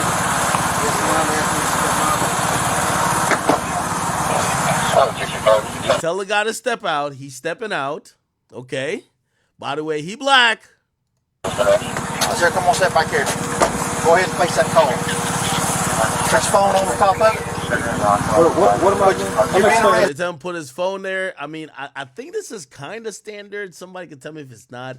When they usually ask you to step out of the car, they're going to try to search you. That's just kind of what it is. Same to you. That's why I'm having you out. So you are under arrest at this time. You have a warrant out for your arrest. Ooh, so this guy states he has a warrant out for his arrest, and they're arresting him. Wow. So this is the cop that joined the scene. This is the bike cop that you're watching right here.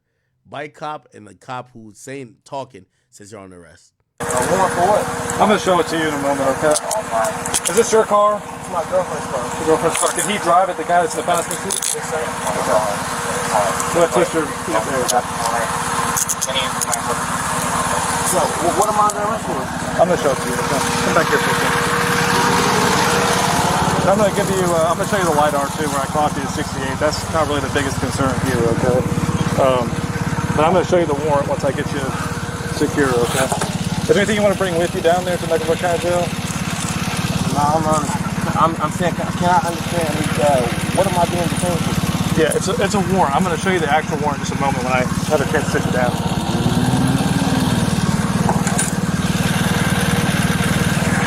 Is there anything on you need to know about? Okay, so they claims he has a warrant. They're saying, oh yeah, again, typical police shit.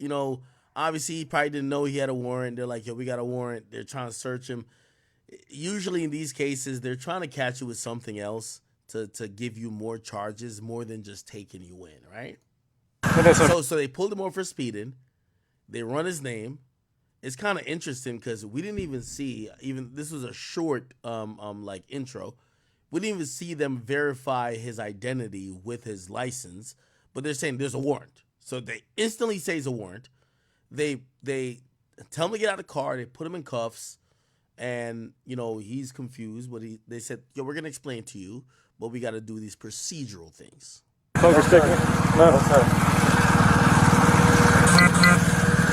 Now it goes to this other cop's angle, and remember, this is a bike cop, and the other cop that pulled up, he's the other cop. They're just searching him. Okay. Do you want to bring these items with you or leave them in the car? Yeah, you can give me. You can put them in my pocket.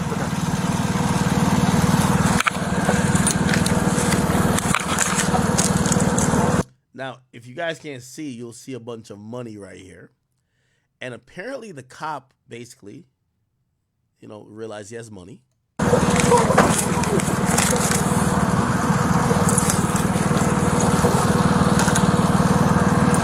Right here in the pocket. Step feet right this little bit. Okay. Let me get this step out your way first. All right, can you give my phone? Yes, I'm gonna put it. Now, this is important.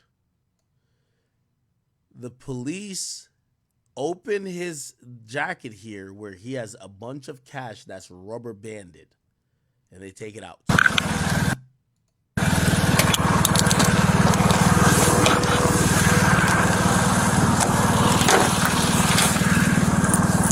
I'm gonna leave that cash in there. Any other pockets I need to know about? No, sir. Go ahead and see this thing. Say, what is my money on the clear off that guy? What? Oh, okay. What is that?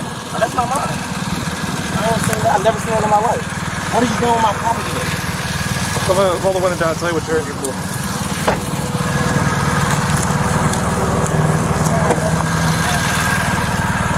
So they take some money out of his jacket and they claim they're going to roll the window down and talk to him. Your stuff right here. And my phone's right here too on top of the phone. But what am I in for then? So, I don't know if you've had a history with them or not, but you got a U.S. Marshal for that. A weapons violation. That's all it tells me. Okay, when you get down there, they're going to print it out for you. Okay. Now, this is the other guy who's in the car. And by the way, chat, please just follow. I know some of y'all might be like, what the fuck is this? For anybody, and I'm really watching this with y'all because I watched this already. But I'm watching this with y'all because I know there's a lot of people of color. Or you might not be a person of color, but you might be somebody who's young. And, I have a lot of respect for the police. But sometimes they do act and take their jobs overboard and also violate you. And it's very important that, we try to educate people. So this is why we're watching this, okay? Don't worry, we got a bunch more shit to go, okay? Okay, cool. So the other guy in the car, so they lock the driver up or they put him in the back of the car. The other guy comes out and they're talking to the other guy, which is this guy. You give this? So the guy who's in the back of the car, he's telling the cops what they can or cannot give his friend. Now, chat, this is another thing we all gotta acknowledge. If that was your bitch, if you was with your bitch, maybe it was your baby mom's, maybe you would say, all right, give her the money. But this is your nigga. Sometimes we all gotta have that conversation, chat. How much you trust your nigga? Would you have, if you get locked up, are you gonna tell the cops to keep $5,000 on you, or let's say $10,000 on your person, or give it to your homie? This is the thing I always say about people who claim they friends, because he could have definitely said, give all my shit to him. That's how it go. I don't trust that nigga like that. With 10,000, fuck that. So this isn't the bike cop, and this is important. This isn't a bike cop. So he's hearing the conversation. The bike cop's back now recorded. What is that? I get casual. No, that's going with you. That's going to be with you. We're not giving that to anybody else. We got that off you, so it's staying with you. So you know we didn't take none, and none's going to be missing. All right, but I want to. No, we are taking that. That's staying with you. That's the rule. And you gave me some of it because it come off of you. Every bit of it's going with you. Does that make sense? That's accountability, because when it comes to stuff. Now, y'all not gonna understand some of this shit. That's why I'm interjecting. The cop starts to interject and said, "Yo, some of this stuff we could have stay with you, and you should have stayed with you, that you could feel nobody stole your shit." This is what this cop is saying, right? Now, I personally believe, because you're gonna hear later, the dude had a bunch of money on him. Apparently the money was for bills. The money came from, it was between him and his bitch, who lives at some random place. The guy who was arrested don't really want his mans to have it, because you don't know how much, no matter how much your mans is your gang, you'll never know how much they're going to act when you give them $10,000. And the cop is reassuring you, basically saying everything is going to be cool. Like that, you know what I'm saying? So the same type of say they're gonna double check it just to be sure. Okay. So just give it just a minute, all right? So basically, they're gonna probably give the car to this guy. So you could drive the car away. We don't have to tow it. You could take certain shit, but the money, he wants to keep. All right, I'm gonna count your money in front of you. Now, this is the important part, and we're gonna fast track a little bit. So he gets brought down to the station, and essentially the money they took out of his thing here, they're looking at him and they're saying, "Hey, listen, before we book you completely, we just want to verify and count with you, because that's what we're gonna write down, because we're gonna put this into a file that when you get out, you could get that money, but we gotta count how much it is, right?" Okay. Here's big money. We'll put this in the bag for you, okay? Now, here's the thing. You hear what this cop said? "I'm going to put this money in the bag for you." Now, I think what's not recorded is another part you're going to hear later, where supposedly this cop, remember when you seen this money at first, you're going to see it. You see, the first time we see this money, chat, the first time we see this money is here. Okay. Right. Let me get this stuff out your way first. All right, can you get my phone? Yes, right here. First time we see the money is here. What you'll notice, you see right here, it's a fucking rubber band, okay? Now, what you're going to see when the dude gets down to the station, that's why he's going to think something is up. They claim that they're securing his money, but they take the rubber band off of it. So he gets skeptical. Just watch this, chat. So he's now down there, right? Double check it. Just to be sure. Okay. Sir, just give it just a minute, all right? All right, I'm gonna count your money in front of you, okay? Here's big money. We'll put this in the bag for you, okay? Yeah, here. Here you go. I got you. Yeah, she's counting it right now. You're gonna watch me, okay? I heard the rubber band get popped. You heard what the suspect or the guy in the red said? He said, "Yo, I just heard a rubber band get popped." Remember what I showed y'all? The nigga had his money in a rubber band. So he's like, if you're not counting the money, why did the rubber band get popped? Keep watching. Check it out. 1, 2, 3, 4, 5, 6, 7, 8, 9, 10. 1, 2, 3, 4, 5, 6, 7, 8, 9. Excuse me. Yeah. I'm not trying to question you or anything. Let me count it first. No, can you look in between his legs real quick? So I think he just put some of my money in between his legs. Now, this guy is probably the smartest nigga I've seen in a long time. So basically, the guy who's in cuffs, the guy in the red, he says while a female cop is trying to count the money, he says, "Yo, I don't mean to interrupt you, but could you check between that cop's leg? I think he took a little bit of my money." And just keep watching.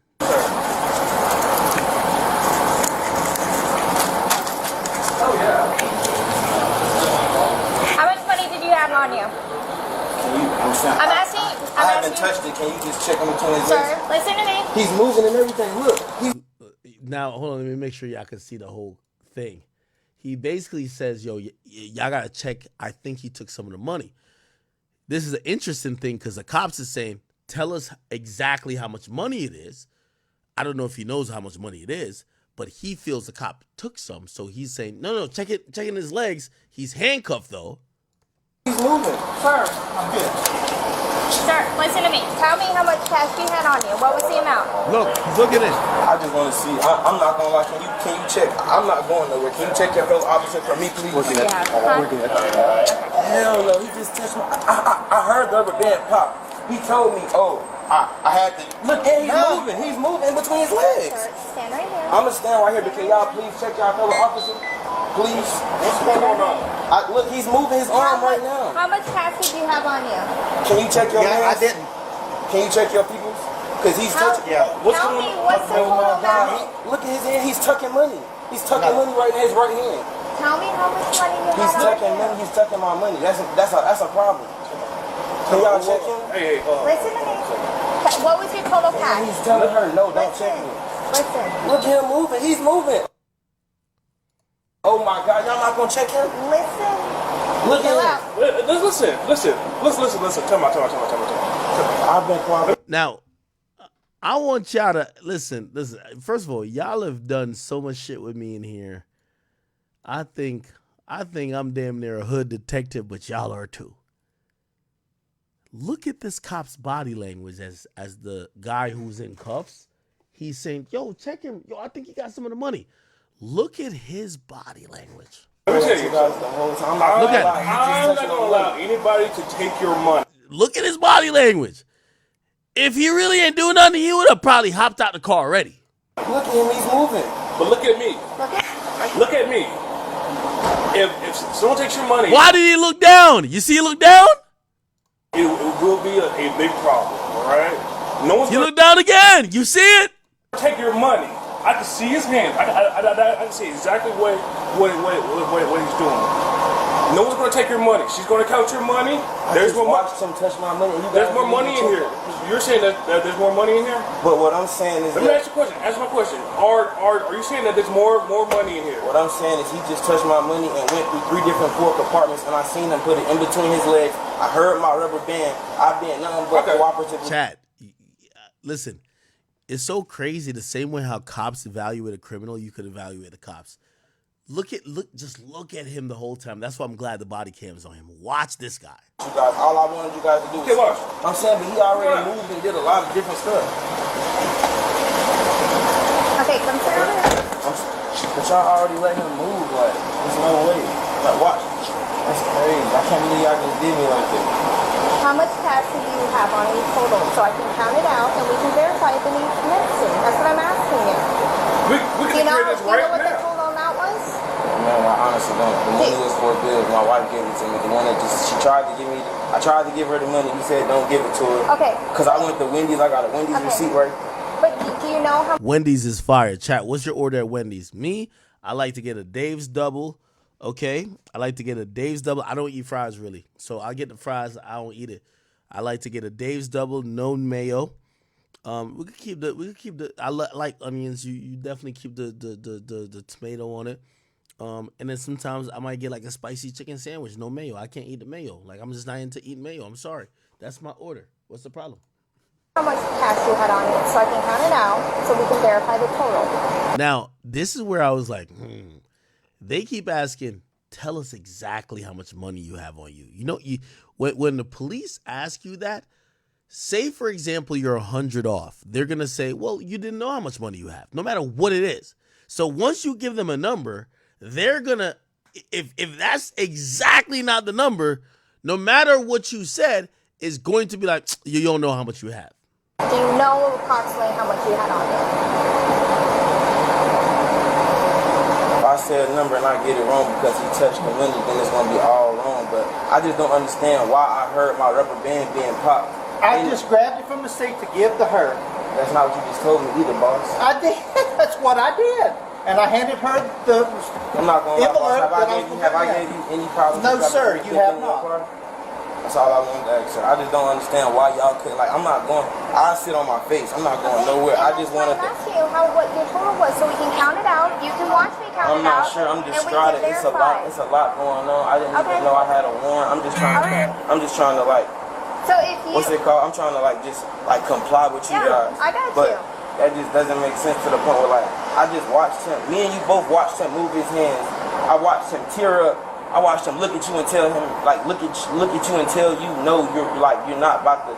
I just watched him do way too much when I haven't been nothing but nice and compliant to you guys. You feel what I'm saying? I'm trying to go along with you guys' protocols and everything. Now I'm gonna be honest with y'all, chat. I don't know if ever you've been either in in the crosshair of law enforcement, but this guy is probably the calmest, most cooperative.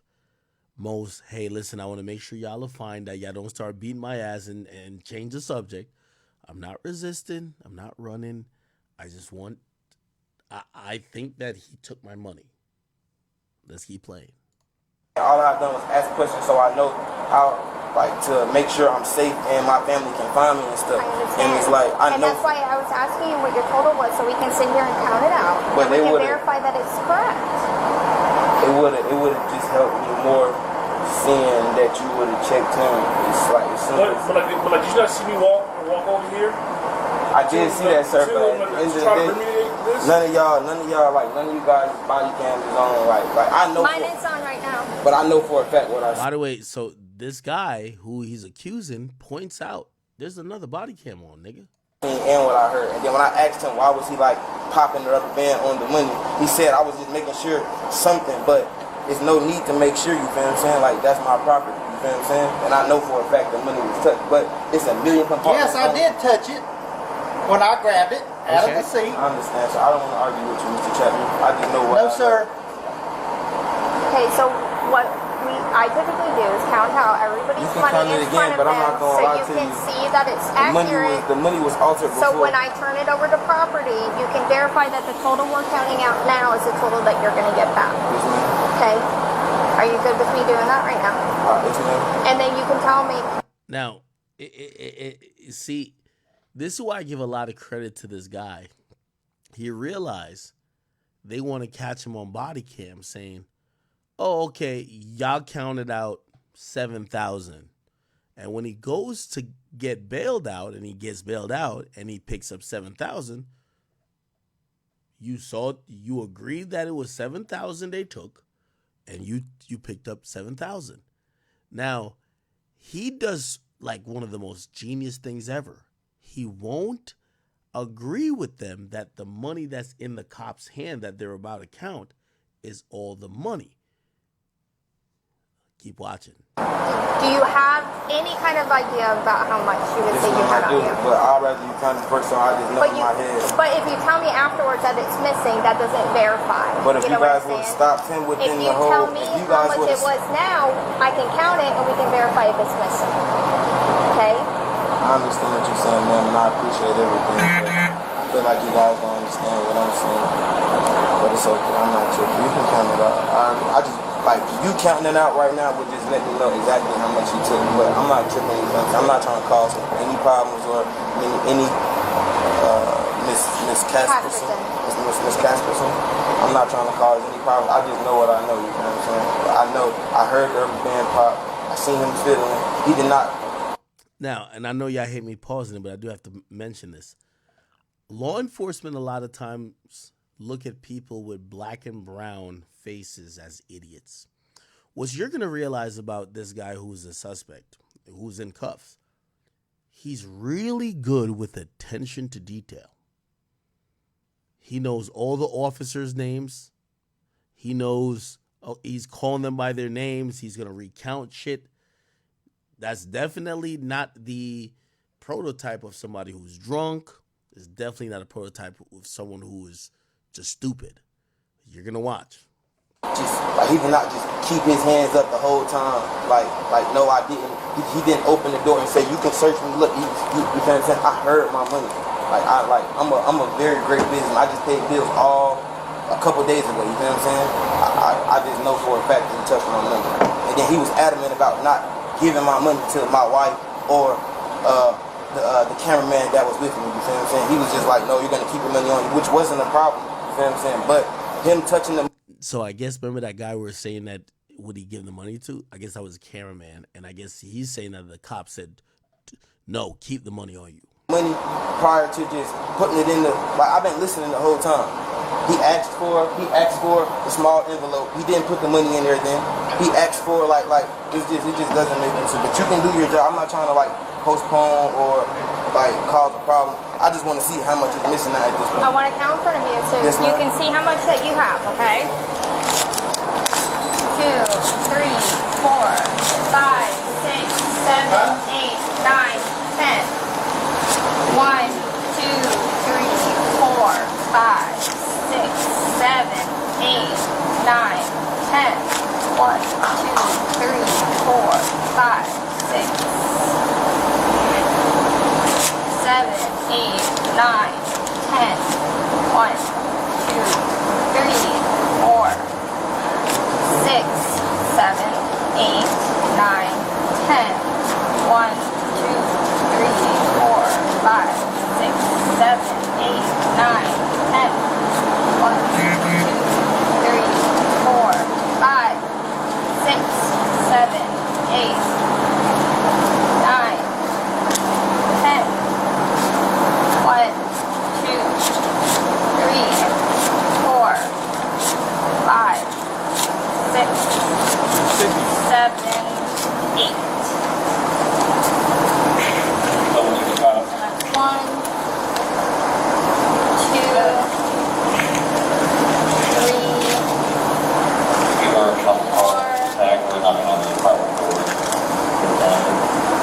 5, 6. Yeah. Hold on. Hold on. So that's 7. 7,000. 20, 40, 60, 80, 1, 20, 40, 60, 80, 90. 7, 190. This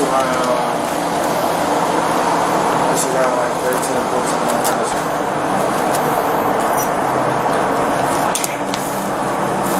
Okay, so we have it documented that you're saying that. Keep watching my guy right here. Okay. Is that the rubber band that I bought? Yeah. Okay, you see me putting it all in here. I appreciate you on that shit. What are we saying? 190, right? So I wasn't saying that you altered my money. No, I didn't say you said that, okay? Alright. But I said I wanted to count it out in front of you so you can see how much is in there, because when we turn this over to the sheriff's office, it's then going to go to the marshals, that's going to go to the next sheriff's office. So this is us verifying that we're putting all your money in here. Can you write my name on there also? Can y'all I don't know the protocol with that, but can y'all check y'all his person? Because if anything is on him, Look, sir. it would be in big. No, I don't look. I'm gonna show you right here. Look at me. Look at me. All of you guys. Cop is showing him. I got nothing. Look, this is all I want to explain to you guys. Most of the time, when somebody know they didn't, when somebody knows for a fact they didn't do anything, they're not gonna just, you feel what I'm saying, let you search them. And I don't have kids, you feel what I'm saying, but I know how that goes because my mom did foster care. So I'm up to par with all of that.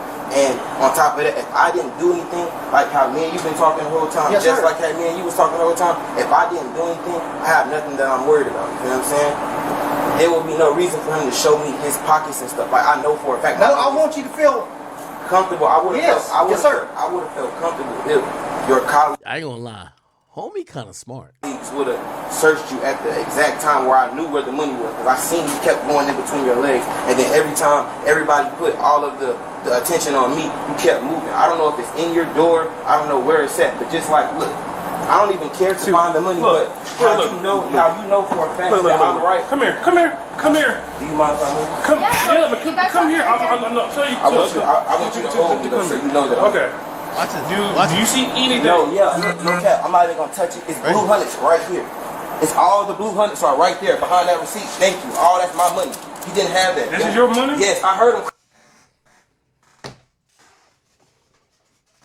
Got him!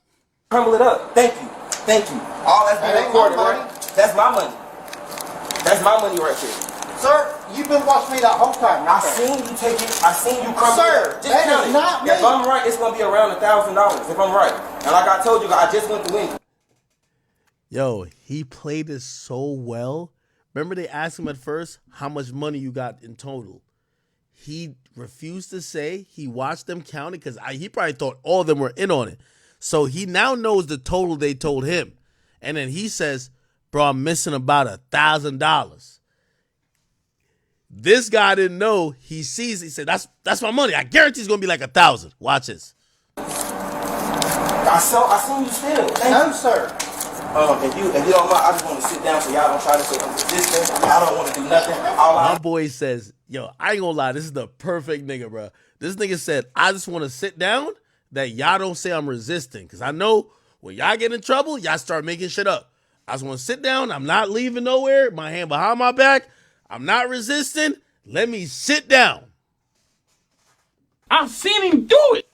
I know for a fact is I know what I know and I've seen it. I just wanted you guys to trust me, you know what I'm saying? That's why I was just acting a little irate, but I'm perfectly fine. You know what I'm saying? I'm sorry, I wasn't trying to expose that you. Is not. Yo, the nigga apologized to the cop. He said, "I'm sorry. I wasn't even trying to expose you, gang."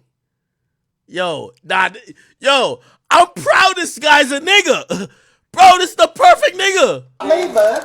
Brother, I just seen you steal my money. It was no reason for you to pop my rubber band, brother. It was no reason for you to pop my rubber band off my money. I didn't pop your rubber band off your money. I heard it. Me and you just spoke about it. You heard him agree to it when I first got. I said, I heard you did rubber band. You said, oh, I had to do something. It's okay. It's okay. I know. I just witnessed here today. Mr. Chapman went in my money. He separated my money. He was trying to... Once again, he's so on point, he remembers the cop name, Mr. Chapman. Steal it, and I caught him. He put it in between his legs, and as his colleagues approached me, he worked it towards the door. He tried to make it seem like I was lying. I'm not going anywhere. I'm in full custody of these officers. I'm being detained. I'm not going anywhere. I don't want any problems. I'm not armed. I didn't do anything wrong. I was just pulled over for a traffic stop. He just tried to steal some of my money. Okay, we're hearing you, but there's no need to say all of that. I was just looking at the camera. No, I just know how it is. Yeah, of course, the Karen. There's no need to say all of that. When you get pulled over by the cops, they be like, "You got a right to remain silent. Anything you do or say will be used against you in court." Blah, blah, blah, blah, blah. Yeah, nigga, they ready for everything. Now he's like, yo, the nigga stole my... You don't got to say all that. No, you know what I'm saying? I don't want to cause... My camera's on the entire time, all right? Yes, so ma'am. let's take it down a notch. Yes, ma'am. I apologize. I'm We're so good sorry. here. Yes, ma'am. See, that's another thing why it makes this guy amazing. You know, the cop, they always want to act like you're belligerent. They say, yo, my camera's on. Take it down a notch. He could be like, "Nah, he took my money." You know, he said, "Yes, ma'am. Yes, ma'am. I'm sorry. I'm sorry." So what? Now at this point, you could look at this nigga face like, you know what this nigga saying? "You fucking nagger." You know, you fucking this shit up on me. I don't do about this problem because he just tried to steal some of my money. Sir, and I'm not trying to put any allegations on him. I'm not trying to say anything. I'm not using my words like to try to hurt anybody. I just know what I know. And then I don't even like the fact, but I know you guys have like special protocol. I don't even like the fact that he just tried to steal and nobody like stood up for me. You feel what I'm saying? Like nobody was like, okay. Nobody saw anything but that I you were seen saying, everything. but nobody saw anything that you said. I appreciate it, Mr. Morris. You his sergeant. Yes, he is. Another thing that's really shrewd and smart about this guy, he already remember he says he calls this guy now whose camera is recording. He says, "You're a sergeant," and he calls him by his name. Like, he's really within the moment. I'm telling you, I'm pretty sure. I'm not saying that there's not mad criminals out there, but sometimes the police do take advantage of us, bro. And anytime that happens, we're never calm, collected, and have enough, wherewithal to make sure we're preserving evidence and also being respectful that they don't charge us with an additional crime. Because at this point, I could imagine they're waiting to be like, do something that we could beat your ass, and then whatever you're saying before doesn't matter. Here's my sergeant. Sir, I have 20/20 and I can read. I remember when you called him out, I could tell you everything he said to you. Perfect timing. This was perfect. Perfect that you called me out this time because you didn't know the protocol to how a federal warrant was supposed to be taken care of, correct? Nah, thank you. He basically telling them you thought I was a stupid nigga. So I remember the reason why your sergeant's out here because you didn't know how to deal with a warrant that was federal. So I remember when you called him his name. That's why I remember it. At this point, he should know you fucked up if you really took money from this nigga because this nigga is really, he's keen, he's sharp, he's attention to detail. That's correct. That's the reason why I called him out to ask. But you just separated. Whoa, so what was the purpose of you separating my money while you gave her money, while you just watched her count my money out in full? Because you just wasted you wasted an evidence pool. Because now she has to rewrite a totally different number. So if I would have agreed to the number that I didn't know when she asked me, then I would have been like ridiculed or foreseen as a liar or something. That's why I didn't answer your question, ma'am, because I said that I had just went to Wendy's. I believe that's my receipt. I only ordered a 10-piece nugget and I ordered like a fry and something to drink, so I didn't know the actual amount of the money. All I know is when my girlfriend got off work at 5 o'clock, I was supposed to give her that money for the rest of the bills, and she was going to give her car back.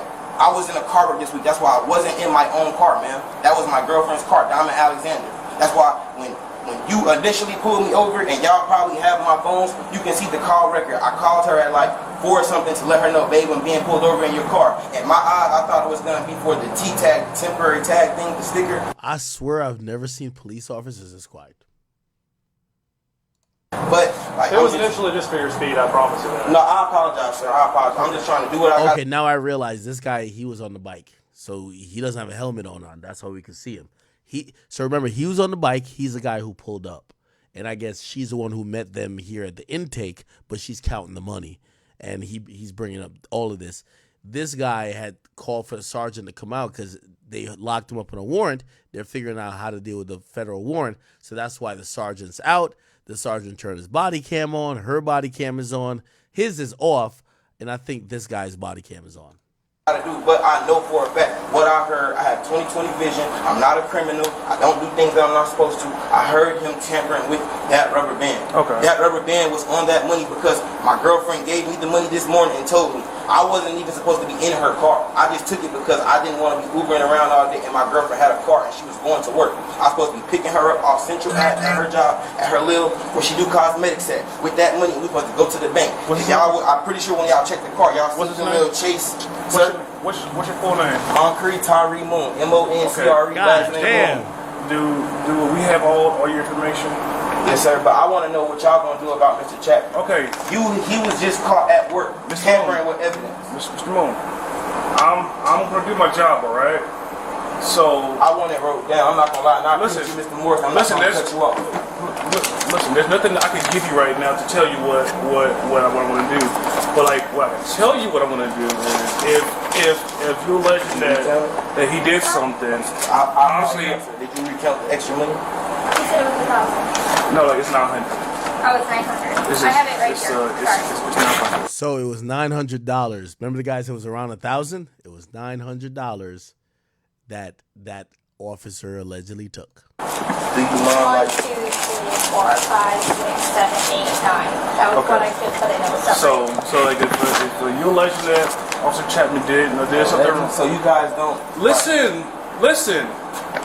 I'm telling you exactly what I'm going to do. Do not parse every word I'm telling you. I'm telling you exactly what I'm going to do. All right? Is that I have to get on the phone. I have to call my supervisors to run up the chain. All right? But you're still going to jail. Oh yeah, I understand. Okay, I wasn't trying. But like that's why I'm asking you if you gave them all of your information on how to get in contact with you. Did you do that?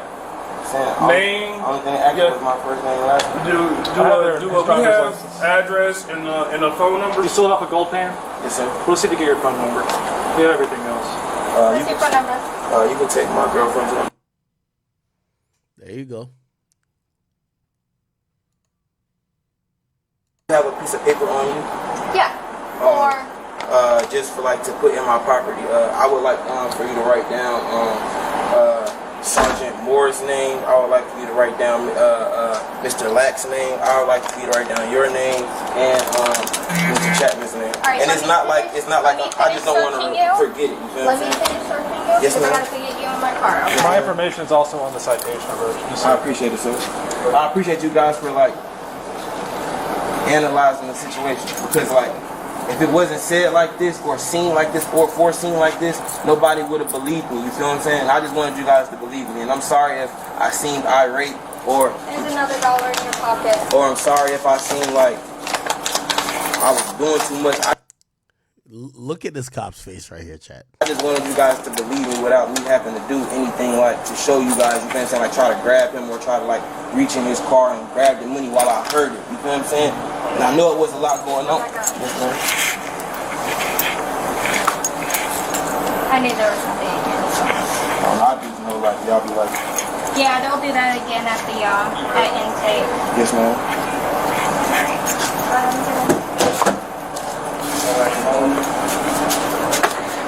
Captain, his ID is on the dashboard up there. Okay. Do you mind putting it in my evidence file? Can I get like y'all names wrote down? Yeah. Thank you. All right. Now, basically, they realize the fucking cop stole. So now they got to confront the cop to be like, hey, this is being escalated to a different and a higher level situation. Here we go. Okay. So like this is what's going to happen, all right? We have people coming in. Obviously, they have to talk to you, all right? So I want to hold on to your weapon right quick, okay? Yep. Go ahead. Just take the whole holster off. It's one of them. QLS. I got it.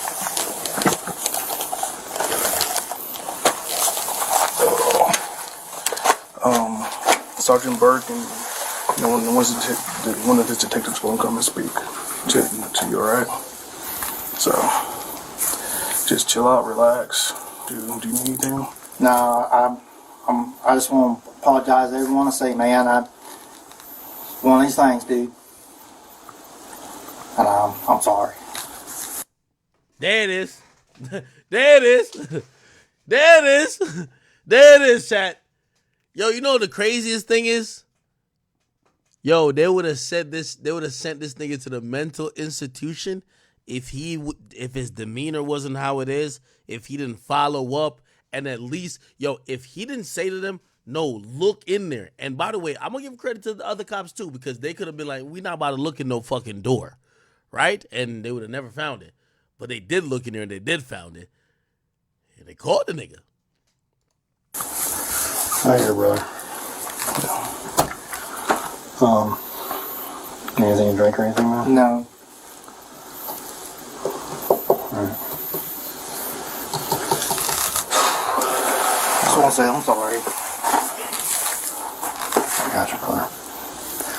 Well, we're gonna walk out of here and close the door, okay, until they get here, okay, buddy? Alright. Let me know if you need anything, alright? I'm good, Sarge. I appreciate it. Now, I'll give you a little spoiler because we can't watch all these other videos. Essentially, what ends up happening. Casperson. A rubber band. Okay. Do you remember the color of the rubber band?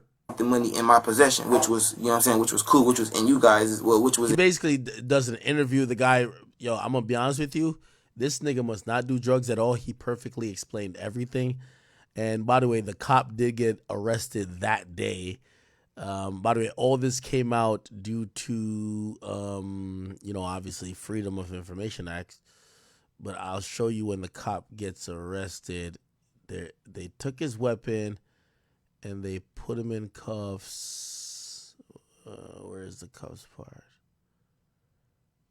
Like the whole city of Charlotte was wilding like, yo, y'all gotta, like, bro, Y'all have to, the same way y'all do criminals, y'all have to basically do with this dude and show y'all Hey, arresting Ag. him. Hey, yeah, you got to shout out to Charlotte Lit because Charlotte Lit was like the main media page in the Who? area. Charlotte who? That like Charlotte Lit. He was the main person that was pushing it for It's right like here. it to get like really out there. Yeah, so chat. This is So, them locking up the cop right here. Right here. So they basically go in. They got to put him in cuffs. They already took off all this shit. And stand up for me. Did I give Sarge my check key and all that good stuff? yo, chat. The cops look like sad puppies. They did not want to do this, bro. Trust me. Like, this is where body cam comes in very important. If it wasn't for the body cam, they would have never like held this guy accountable. Most likely, you get what I'm saying? Sure, sir. Well, let me not say that because they did lock him up pretty much afterwards. Like it didn't take weeks. They did it the same day, I think. No worries.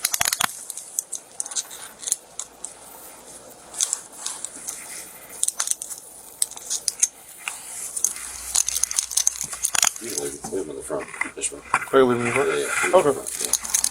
Okay. So yeah, this is a courtesy he's getting because he's a cop. They're gonna arrest him. You know what? If they lock your black ass up, your shit is behind here. It might be tied to your belt.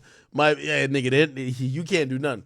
But I guess whoever this officer here is supervising, he's saying we could lock him up with his hands in front.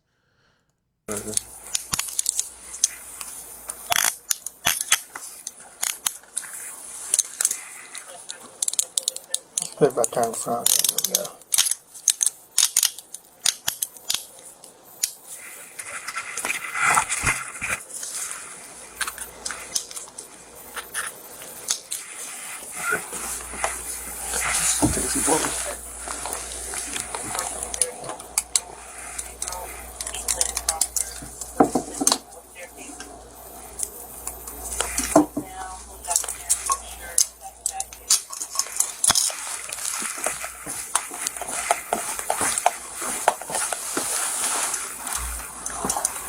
Yo, these cops look like they dogs die.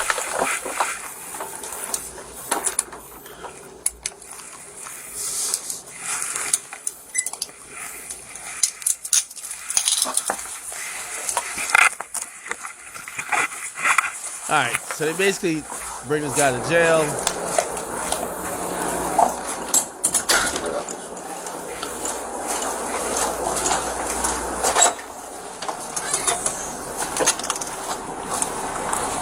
Sorry?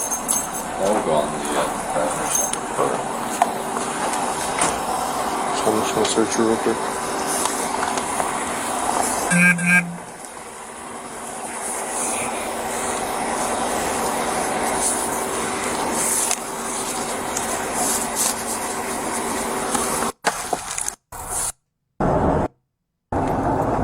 Okay, so he gets locked up. And essentially he resigned the day after. That's a strategic way of trying to make sure he gets his pension. So basically he's not going to like contest this whole thing saying, oh, I didn't do it. He just resigns. And so he's probably going to get some part of his pension. Regardless, yeah, it happened. He stole the money from the nigga. He stole $900. Like, think about it. The dude had damn near over $8,000. He stole $900, and that's what it is. Without that guy's proper demeanor, we would never find that out. Okay, chat. Yeah, that was just some crazy shit. I watch these body cam shit all the time. You know, I'm weird. So I just want to play that. I'm actually excited that you guys were down to watch that story with me. Okay. By the way, that guy's gonna have a lawsuit. I think he's gonna file an amazing lawsuit, and I think he's gonna get settled with. They're probably gonna pay him some good amount of money to not bring this to court, because again, it's not about the money that he lost. Obviously, he got it back, but the mere fact that the police is taking your property and lying about it, and you know that could. I'm not gonna lie. That officer is gonna be in they're going to want to settle things with it or give people reduced charges, because anytime someone was arrested and he collected money, they have a great case to say, I think that nigga took my money. So, they have a big problem in Charlotte, and I'm pretty sure they're going to work it out. Real quick, chat, as we talk about, you can chime in. No, like it is because like I know him and his girl because like where it happened at is where I live at on the east side, and they always be at Thomas Street. Whoa! You can't just say that. You know the cop, bro? Bro. No, I'm talking about the dude that got dude like who got arrested. I thought you knew the cop. I thought the dude got arrested. Yeah, and where he was saying like that, like the road and stuff, like like your niggas in Charlotte, they know that's the east side. Like they be at Thomas Street. Like if you in the city, Yeah. Okay. I don't know the cop. I know the dude. And when they got arrested, that was over there in Sugar Creek. Sugar Creek is like a third world country. That's like the real hood. No, that was one of the craziest things I've seen. But I'm glad, it really reminded us that, sometimes, and you might have fucked up. Who knows? Maybe you have a bench warrant. Maybe you did something that, whatever reason, you got to get arrested. It doesn't mean the cops should take advantage of you, steal from you, disobey the actual law, or violate your rights.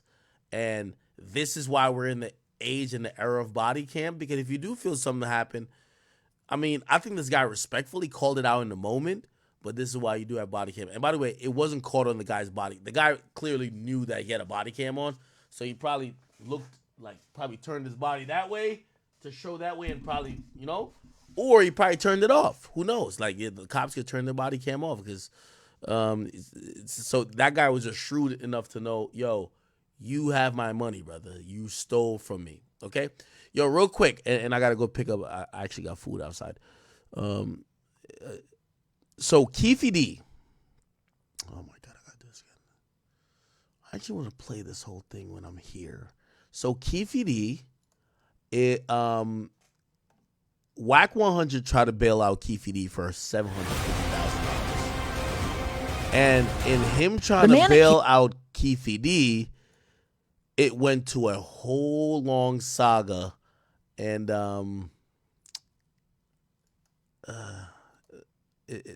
play the abridged version. I'll come back with a longer version. Here we go.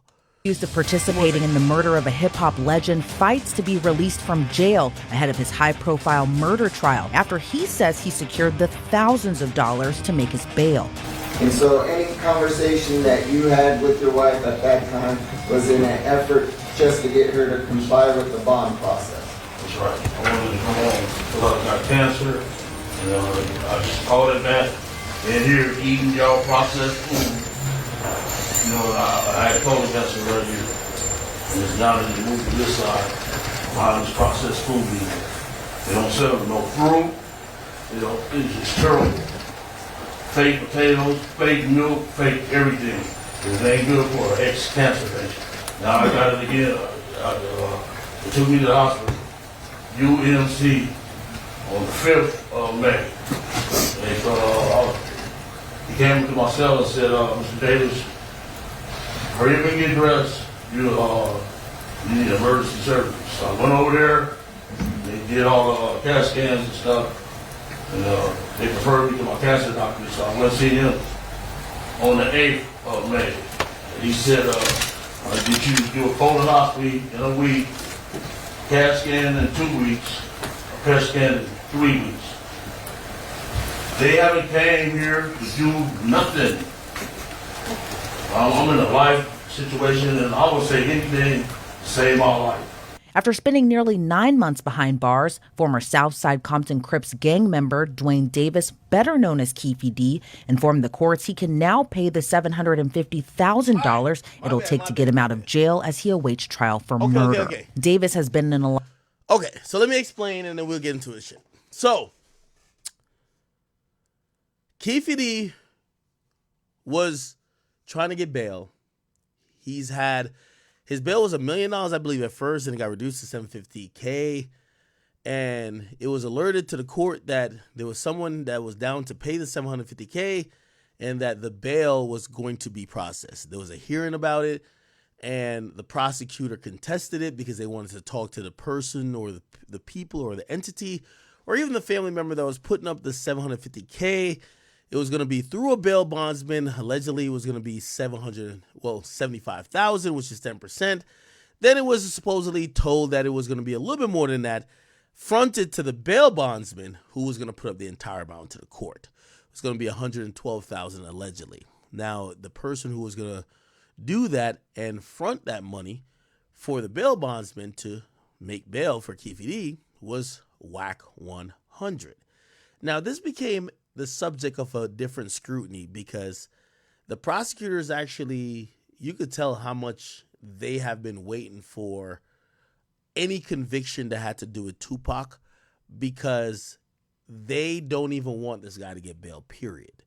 So yes, the money was available to bail him out, but then because WAC is putting it up, they wanted to have a hearing with WAC to question WAC to make sure WAC is on the up and up. Now, WAC 100, we all know, he's been on my stream, he's been everywhere. They wanted to have a hearing where he had to come in and testify. He didn't come in person, but he virtually appeared and had to testify about why he was bailing Keefe D out, where the funds came from, what his what level of responsibility he will take, and a couple other things. Let's kind of get into that a little bit more. So this what happened. It doesn't guarantee Davis will be released from jail. With Davis months away from his murder trial, in a recent bail hearing, the topic of where the bail money came from sparked some courtroom drama, as the defense called a single witness to testify before the judge, a man named Cash Jones, aka music producer WAC 100, who helped provide the money needed to bail out Keefe D. Mr. Jones, what was the amount that you paid for the bail bond premium in this case? 112,000. It was 15% of whatever the 750 was. Okay, so I guess the bail bondsman asked for 15%. 12,000 and some odd dollars. And $500, is that correct? 112.5, yes sir, yes sir. And you paid that out of your business? Yes sir. And what's your business name, sir? 100 Entertainment. And you're the... Now, 100 Entertainment, if you guys don't know, is WAC 100's business. That is a music label.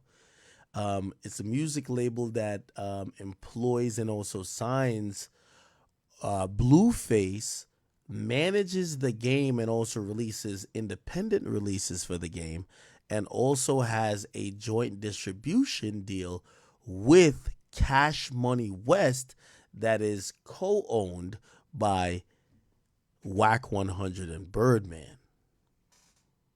Sole owner of that business, is that correct? Yes, sir. And that business is a business license to do business in the state of Nevada? Yes, sir. And how long have you had that business? Roughly 8 years, maybe.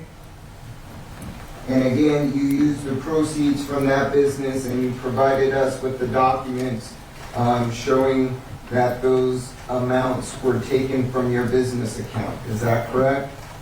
Yes, sir. How do you know Mr. Davis, sir?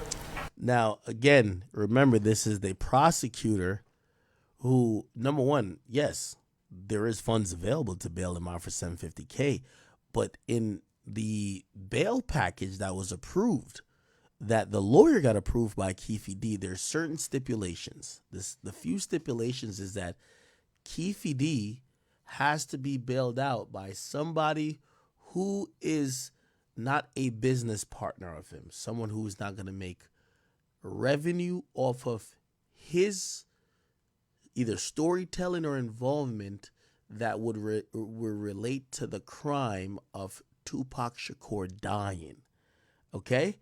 There was a couple other stipulations. It couldn't, certain people, like for example, not Suge Knight. I don't know if they named Sean Combs, but certain other people couldn't bail him out. There was stipulations. So that's why they're asking questions at this hearing to see if WAC 100, even though he has the money and the bail bondsman will give the money, is it enough to grant this thing? I know him through passing. I know his son. I know him. We sat down and talked a few times. In general, about personal things. He was having this bout with cancer, and Mark your calendars this summer because oh my God. Okay, my bad, back. Just regular conversation. He's always been a monumental guy in our community. Conversation. So and I've helped several people in our community. Whether it was funerals, whether it was for bail. In this situation, I know his cancer has been. I don't know if it's come out of remission or within speaking with his son. I know he's having an issue in there, so I let the help in hand. But when it came time for the state to question Jones on his motives for posting bail. Okay, so it looked like that was Keefe D's attorney who was just basically, kind of setting it up. But then the state, which is this guy's, which is the prosecutor, he's going to ask questions that's going to kind of get whacked a bit jammed up because remember the stipulations, he can't get bailed out because here's the thing. In the era of movies and documentaries, biopics and such, now that we know that Keefe D is locked up for the murder of Tupac, it will be super relevant for him to do a docuseries, a biopic, any type of film really telling the story or telling maybe a story that's parallel to the Pac story because now unfortunately, the arrest is even more credibility. And the judge knew that. The prosecutor brought this up when they were talking about bail, and the judge banned that. So that's why now the prosecutor is going to ask Wack, why do you really want to get this guy out of jail? For the former gang member, prosecutors believe Jones to be a middleman, only agreeing to post the bail in exchange for a TV series about Davis's life. All right, and so the other thing you say in the letter that Mr. Arnold provided to us is that the money is a gift and Mr. Davis is not obligated to repay. Is that right? That's right. All right. Do you have any contract between you and Mr. Davis? Not as of yet. Okay. Do you have any financial agreement with Mr. Davis? Not as of yet. Do you have any financial agreement with his son? No, I don't. I offered him to come work for me. That's what he wanted to do, to try to get him out the streets. Now, so are there any... Wack is smart as shit. Now, here's also the angle, Chad, and this is why this is interesting. Wack 100, who is a master spinner, like Wack has flamed and won every beef. Wack 100 is one of the guys, the ultimates. Trust me, one of the greatest ever in working the media, working everything, even the court of law. What he knows not to do is to perjure himself. So when you see him take a second and when he answers the questions how he does, he can't lie. So he did swear in, even if he's not in the court. He swore in, and it is in the record that he's testifying. So if he lies and they know, he will go to jail. That's how it works. So when they're asking him questions, that's why he's saying, he said, "Do you have any contracts with so and so?" Not as yet.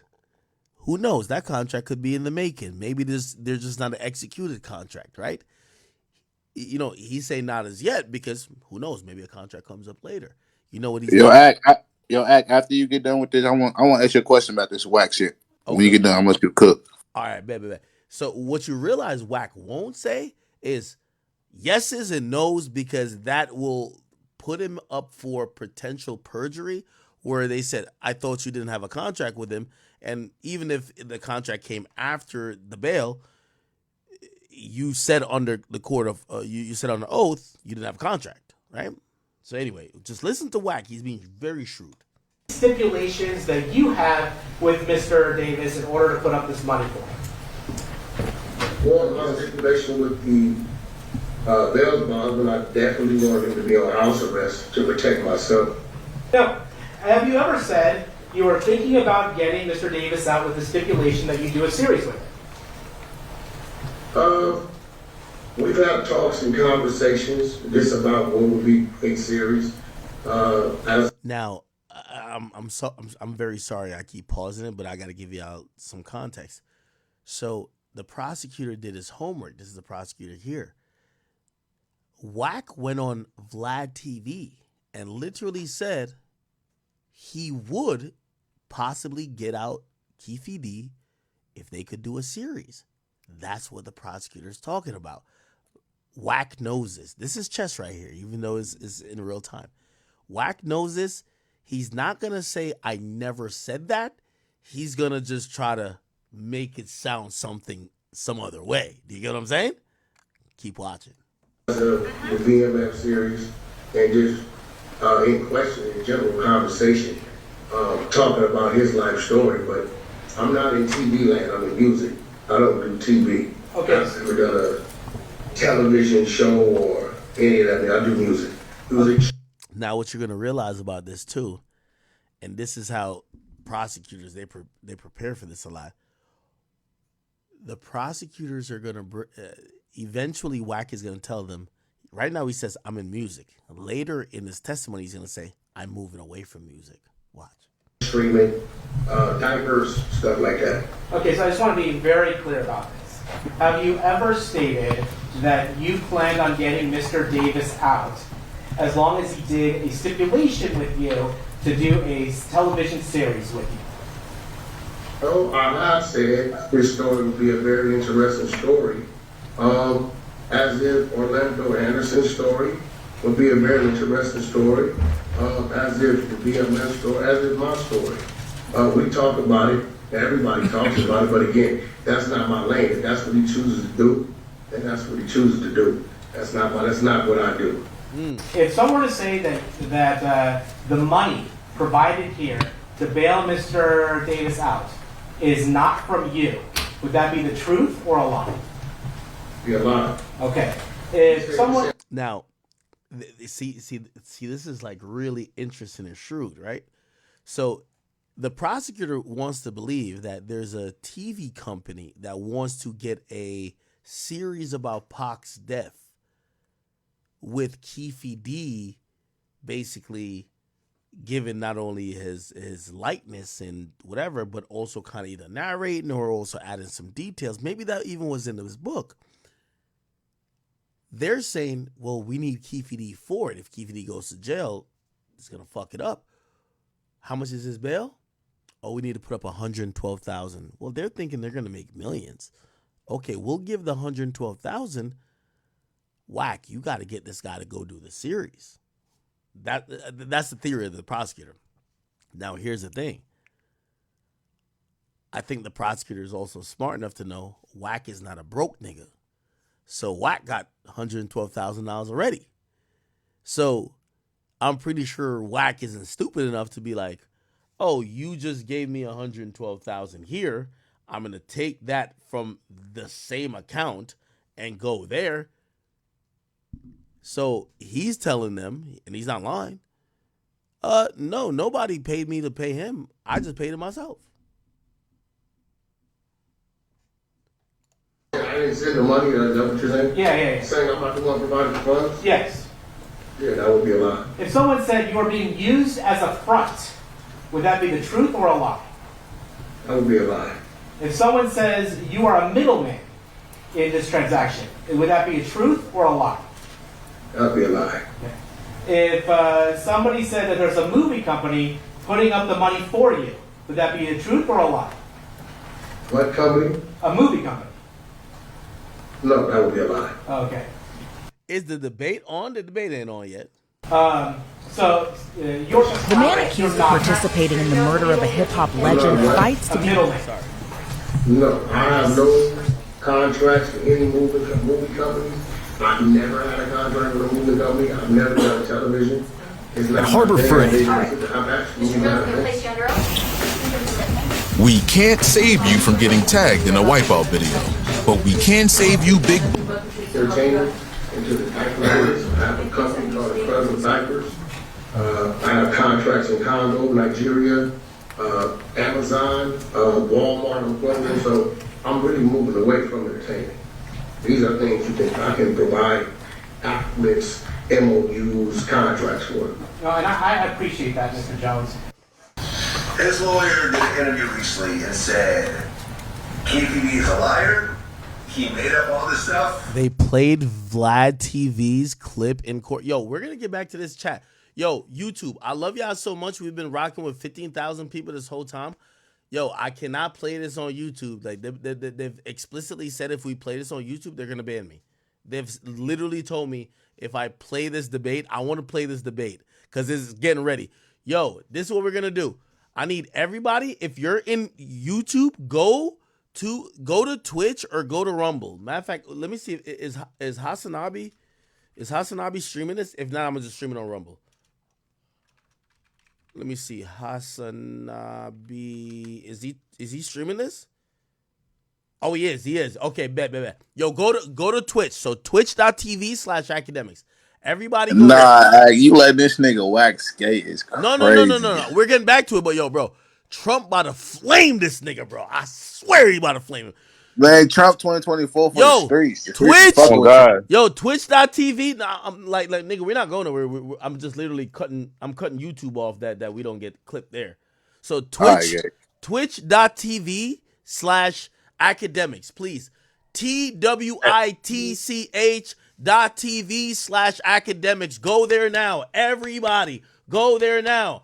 Right now. Twitch.tv/academics. Okay, I gotta cut